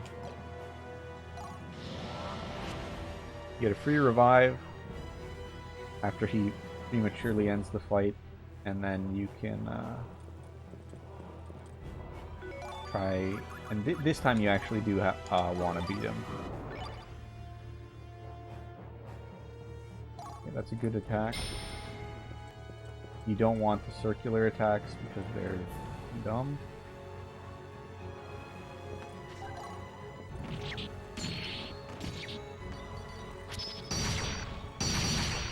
Magician Slayer does help a little bit with this fight, I think, because I'm pretty sure Magician Slayer is...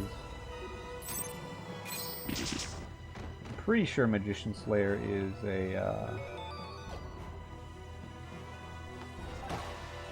like, it works on Odin, he counts as a Magician class. Okay, that was actually a good Odin fight. There are much worse things that he can do. So that was a good fight.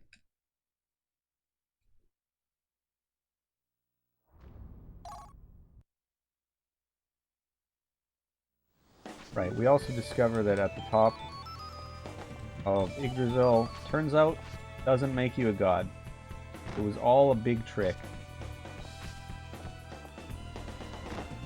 So instead, what happens is that Blizzard steals Odin. He steals Odin's corpse after we beat him, and like Blizzard betrays us again. This time the characters know that Blizzard betrayed them. He steals Odin's corpse. Odin took over Rufus's body because that's what the ring was stopping. Is basically Rufus was a vessel that Odin was going to inhabit if his regular body died. And then his regular body died because we killed it, and then it started inhabiting Rufus. Then Blizzard came and kidnapped both, kidnapped Rufus's body, which had Odin in it now.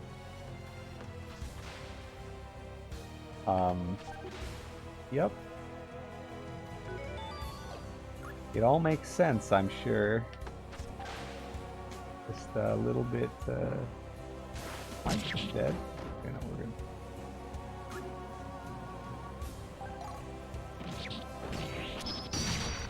But in essence, it was all a big trick from Blizzard, and he betrayed us, and, yeah. There's 1 AP off.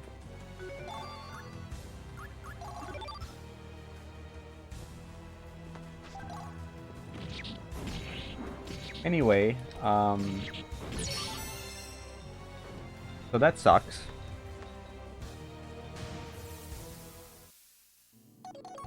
But for whatever reason, even though Silmeria is no longer here,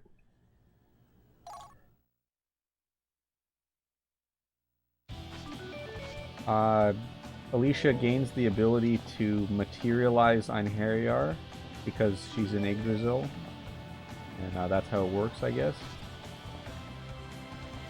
And so, you just need to find Rufus's ring, and then you materialize him as an Einherjar. Yeah.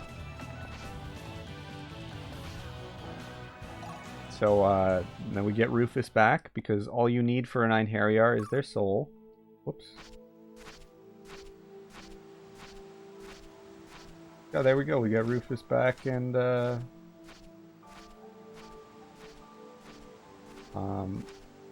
Blizzard stole Odin's body so that he could become a god himself. Somehow. I don't really know how that works. I guess he used Rufus's body to become a god or something. Anyway. Point is, he becomes a god, steals everything from everyone, and makes his own world because why not? And so, in order to chase him, we're going to try and use the water mirror to chase after him. But before we can do that, we have to get to the water mirror, which is at the end of the palace here. And Freya is also going to fight us. Okay. So right now we're going to try and go through the palace, get to the water mirror so we can chase after Lazard, who stole everything from everyone. That's about where we are in the story. I hope that made some sense. The story for this game is a little bit complicated, just a little bit. Oh yeah, and if you remember, Arngrim became an Einherjar. He was forced to become one. So now you get Arngrim back because he's just hanging out in Asgard as an Einherjar. Because why not?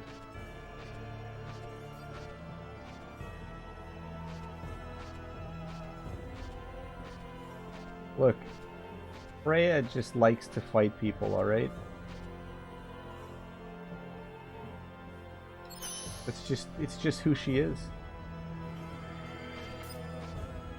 Don't worry about it. I think she fights us because we killed Odin or something. I don't actually remember. It's been a while.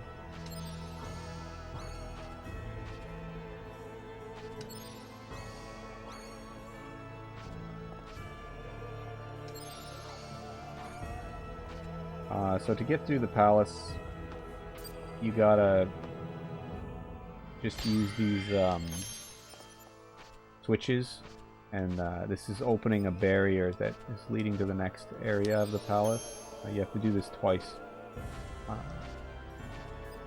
That is, get 3 switches to open a barrier. You have to do that twice for a total of 6 switches.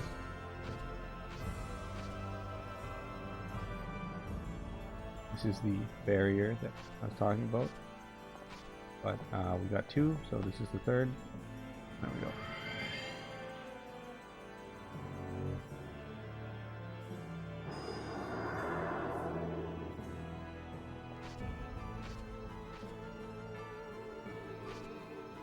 Alright, so we'll get another power bangle here in this side room.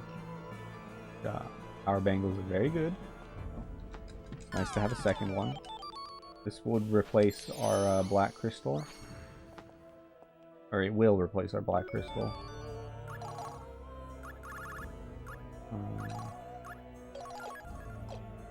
Give us a little bit more attack power.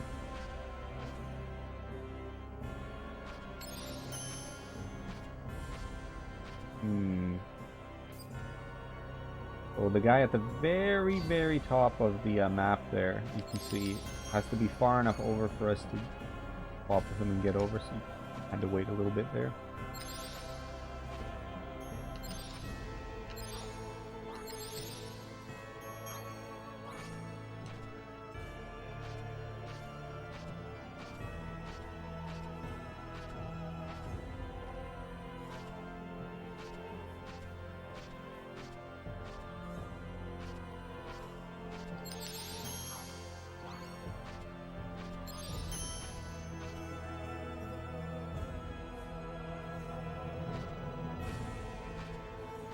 Wait, what am I doing?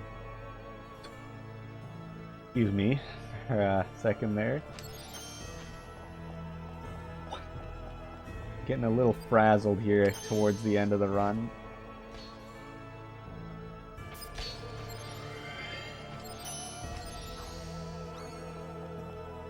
And we are approaching the end. After this, there's just one more dungeon, and then that's it. It's over.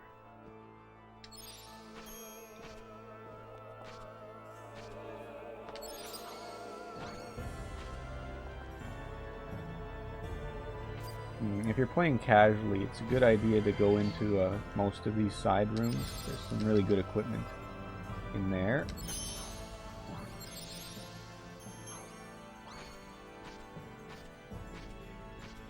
Almost got an encounter there. Wouldn't have been good. You have to fight this guy in order to get to the 3rd switch.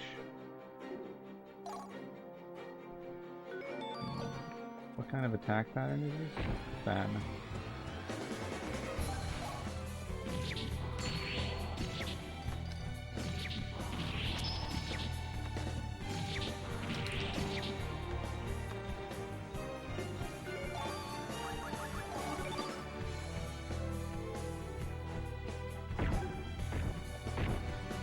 That's rude. I have to sacrifice Rufus here because this guy has a full circle attack pattern.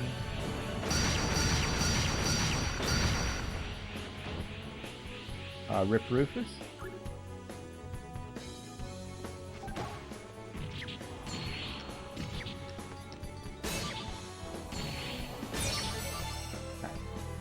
We're good. And I have enough Union Plume, so I can just revive Rufus after this fight. It's a fairly easy fight, just, you know, sometimes things can be a bit annoying. I needed to defeat him so I could get at this third switch here.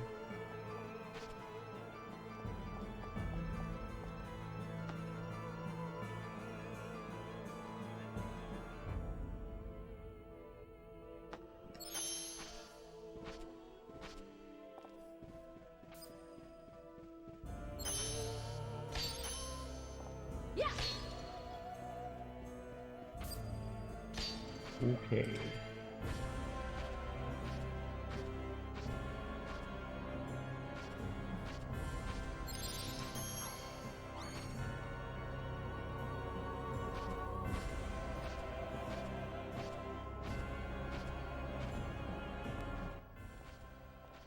Alright, so now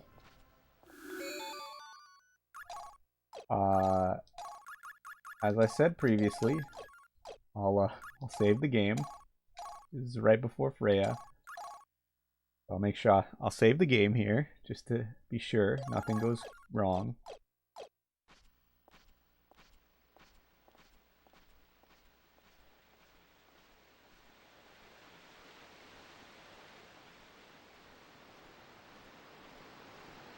Oh yes. No, I do have the second power bangle.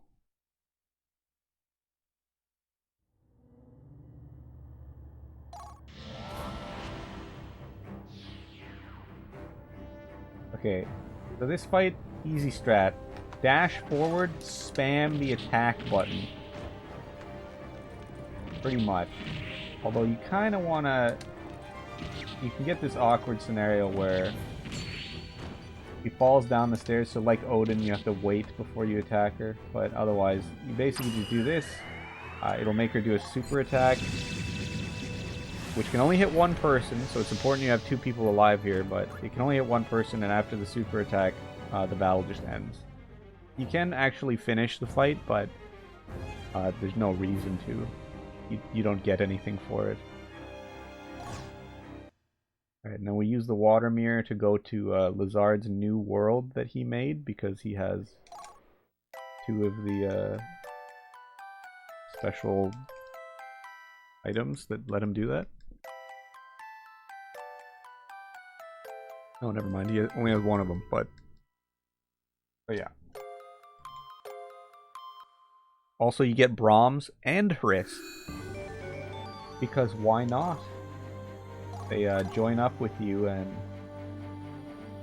figure for the greater good they'll work together to beat Lazard, because Lazard has again stolen everything from everyone, and that's just rude. So he can't be allowed to live. And you also get Lenneth. So this is what makes the A ending of the first game canon, because this is the Lenneth from Valkyrie Profile 1, who became the Lord of Creation. Complete.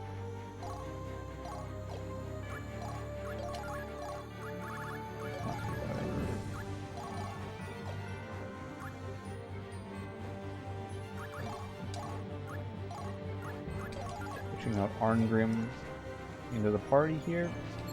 I'm going to need him for some fights coming up. Yeah, so New Game Plus mode would be really cool. Unfortunately, you can only get a more difficult mode, but you don't get to keep all your Einherjar. I think New Game Plus would have also been really cool, because it would mean you would actually be able to 100% collect all of the Einherjar, which you can't do because whenever you collect one, it's like a certain percent to be this guy or a certain percent to be the other guy, but you can't get both necessarily on the same playthrough, which is unfortunate. So the strat for this fight, which is a forced fight by the way, separate Arngrim, hold down the wait button. So you wait for the skeletons to step 7 times, which is, you might not have been able to hear it. It can be quiet sometimes, but it's fairly audible. You wait for them to step 7 times so that the actual leader enemy is up the bridge a bit. You've got to dash Arngrim between these two guys. Just right.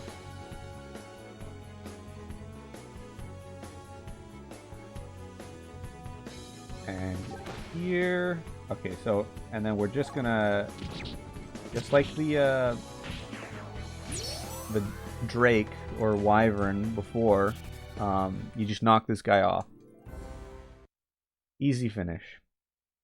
Although, it can sometimes go wrong if you accidentally get Arngrim hit, but generally it's okay. Finishes the fight nice and quick.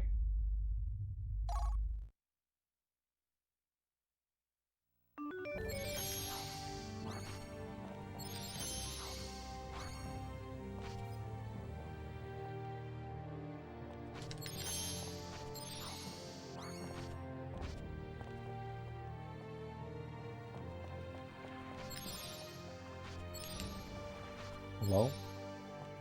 Guess that guy is just gonna ascend to heaven.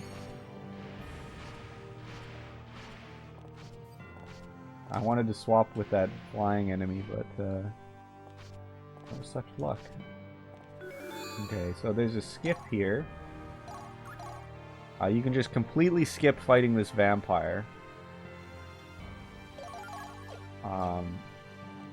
But it's a little tricky to set up.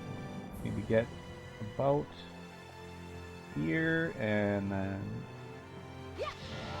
I need to jump and do a diagonal down right attack, and while holding jump, mind you. Okay, and then once I escape from the battle, I can just jump again, and I get right over top the vampire and don't have to fight him, even though it's supposed to be a forced fight.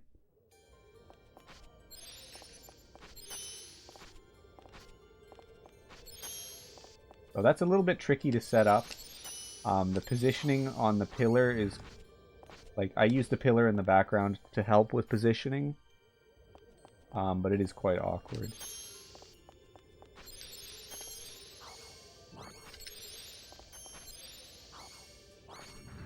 Yeah, it's not a good fight if you try and actually do it. So it's good that you can skip it. Took me a while to learn how to do that, but yeah. Alright, so a little bit further forward, there's another sort of boss fight here. Where Lazard, for some reason or other, put Silmaria's soul into a very poorly made homunculus. Not sure what the idea was with this. Unfortunately, she has a very bad attack pattern right now. So I'm going to try and use a holy gem on her in order to get her to switch her attack up.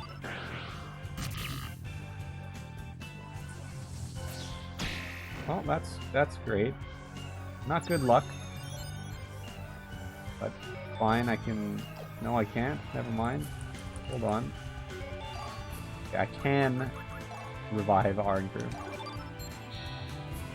Unfortunate luck with that attack, but... Oh, really? Well, either way. Fine.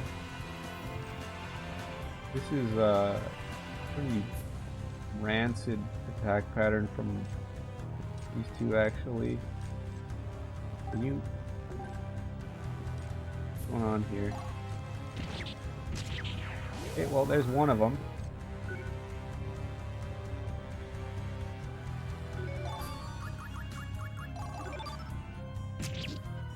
Oh yeah, he just loves making homunculi. Now, if only Lizard had a better attack pattern.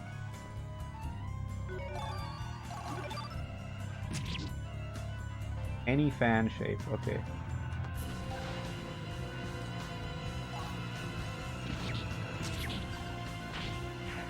So that's a fake Lizard, but for some reason, that one he didn't actually put anything in or something. I don't know.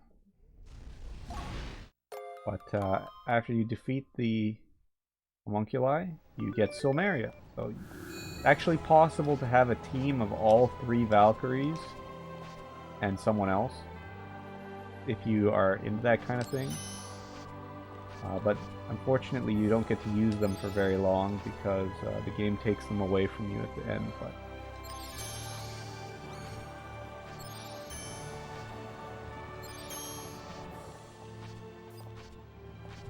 for a brief moment, you actually can use all 3 Valkyries in one fight.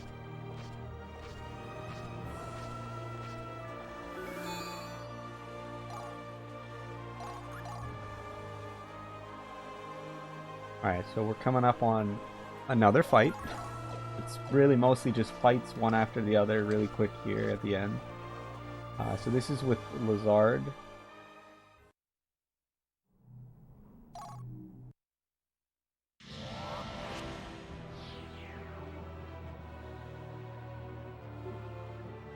He's taking it easy on us this time, so not so bad. Good, that's a fan pattern.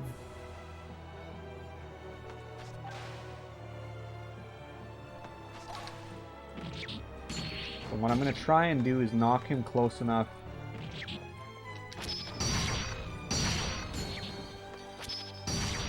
so that he kills Arngrim. That would be the ideal thing. Okay, yeah. So the reason I wanted him to do that just so to refill my AP, and I should be able to finish him off here.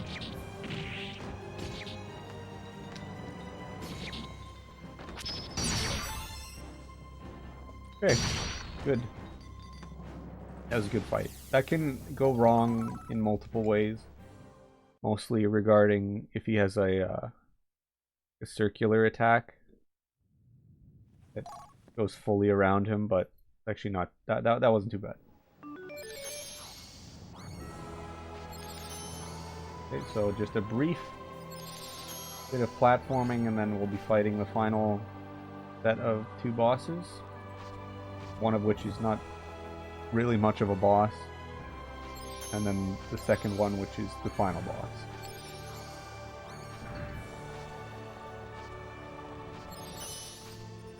Hello?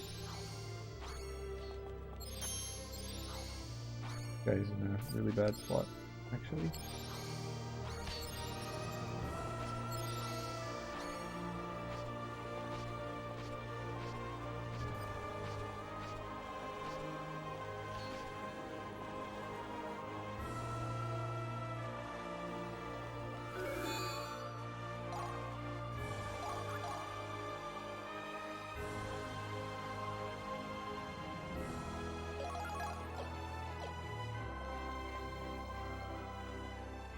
Alright, so we're just gonna kill Lizard. Because, you know, he's taken Lenneth from us.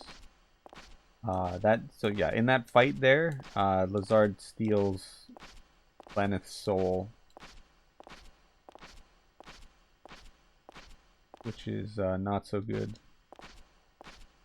Because he plans to merge with Lenneth, which is like, come on man, you don't merge with your waifu. That's just not a good idea. Anyway, we're here to stop him, and you know, get all the treasures back that we need to stabilize our world, and not Lizard's world.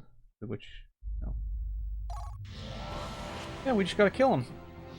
Simple as that. First, we gotta free Lenneth's soul, though. Strat here is separate Alicia. She's our useful character.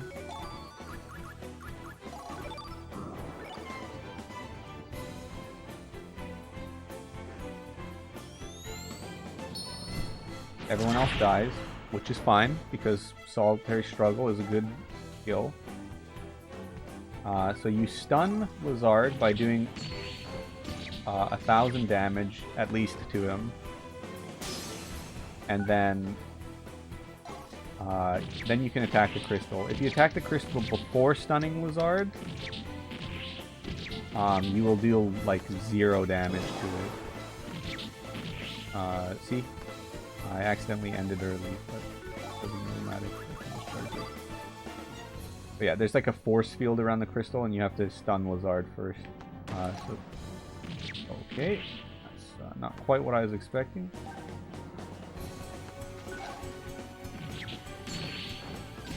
But you just have to deal at least 1,000 damage, and he'll be stunned. And there, the force field disappears. Okay, and that's not very difficult once you know what you're doing.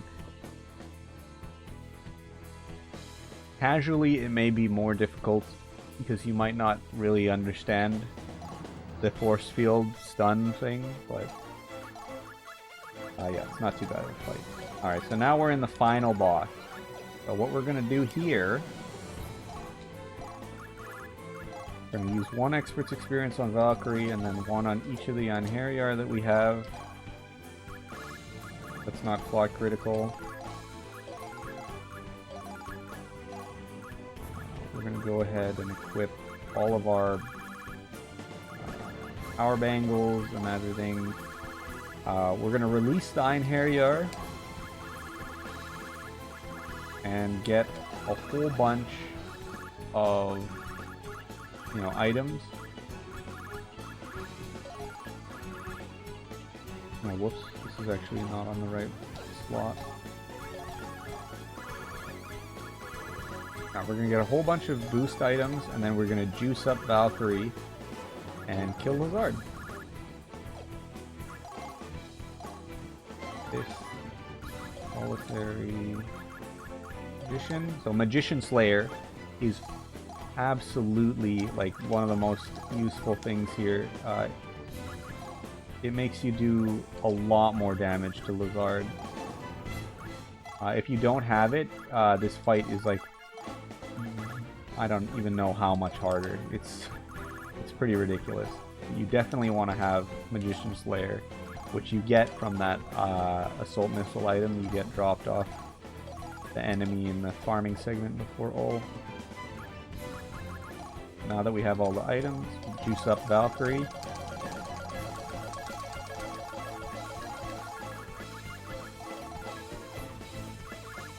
And I go right in. Hopefully this goes well. Otherwise we'll have to redo the fights, but we'll see. He's on teleport right now.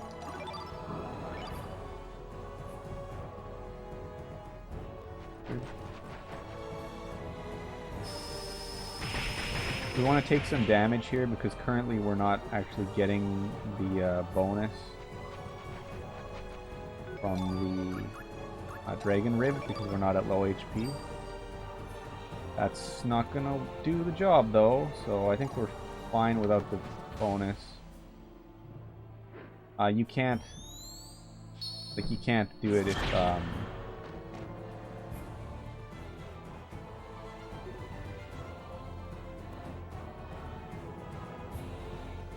this is awkward. Oh, I actually think I have enough to survive his attack if I whiff here, so I'll just go for it. I might have enough to finish him off anyway, but a little bit doubtful. No, I don't have enough. So he should do this attack, but I should have enough health to survive this, and then I can just finish him off. So time will be on the final hit here. If there's anyone to do time for this. Okay, and then I usually just wait for him to hit the ground, and that's time.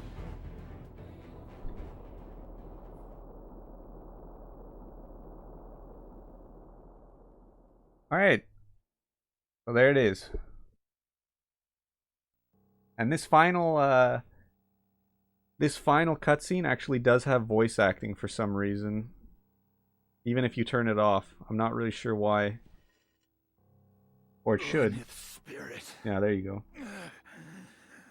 Lyneth's soul. You get an example of all belongs to me. of the voice acting in this game, which is a little bit better than the voice acting in the first game. You damned human! But anyway, I don't think I think we have the next runner ready. A soul So is something no other can possess. Ria, if you're ready, we can just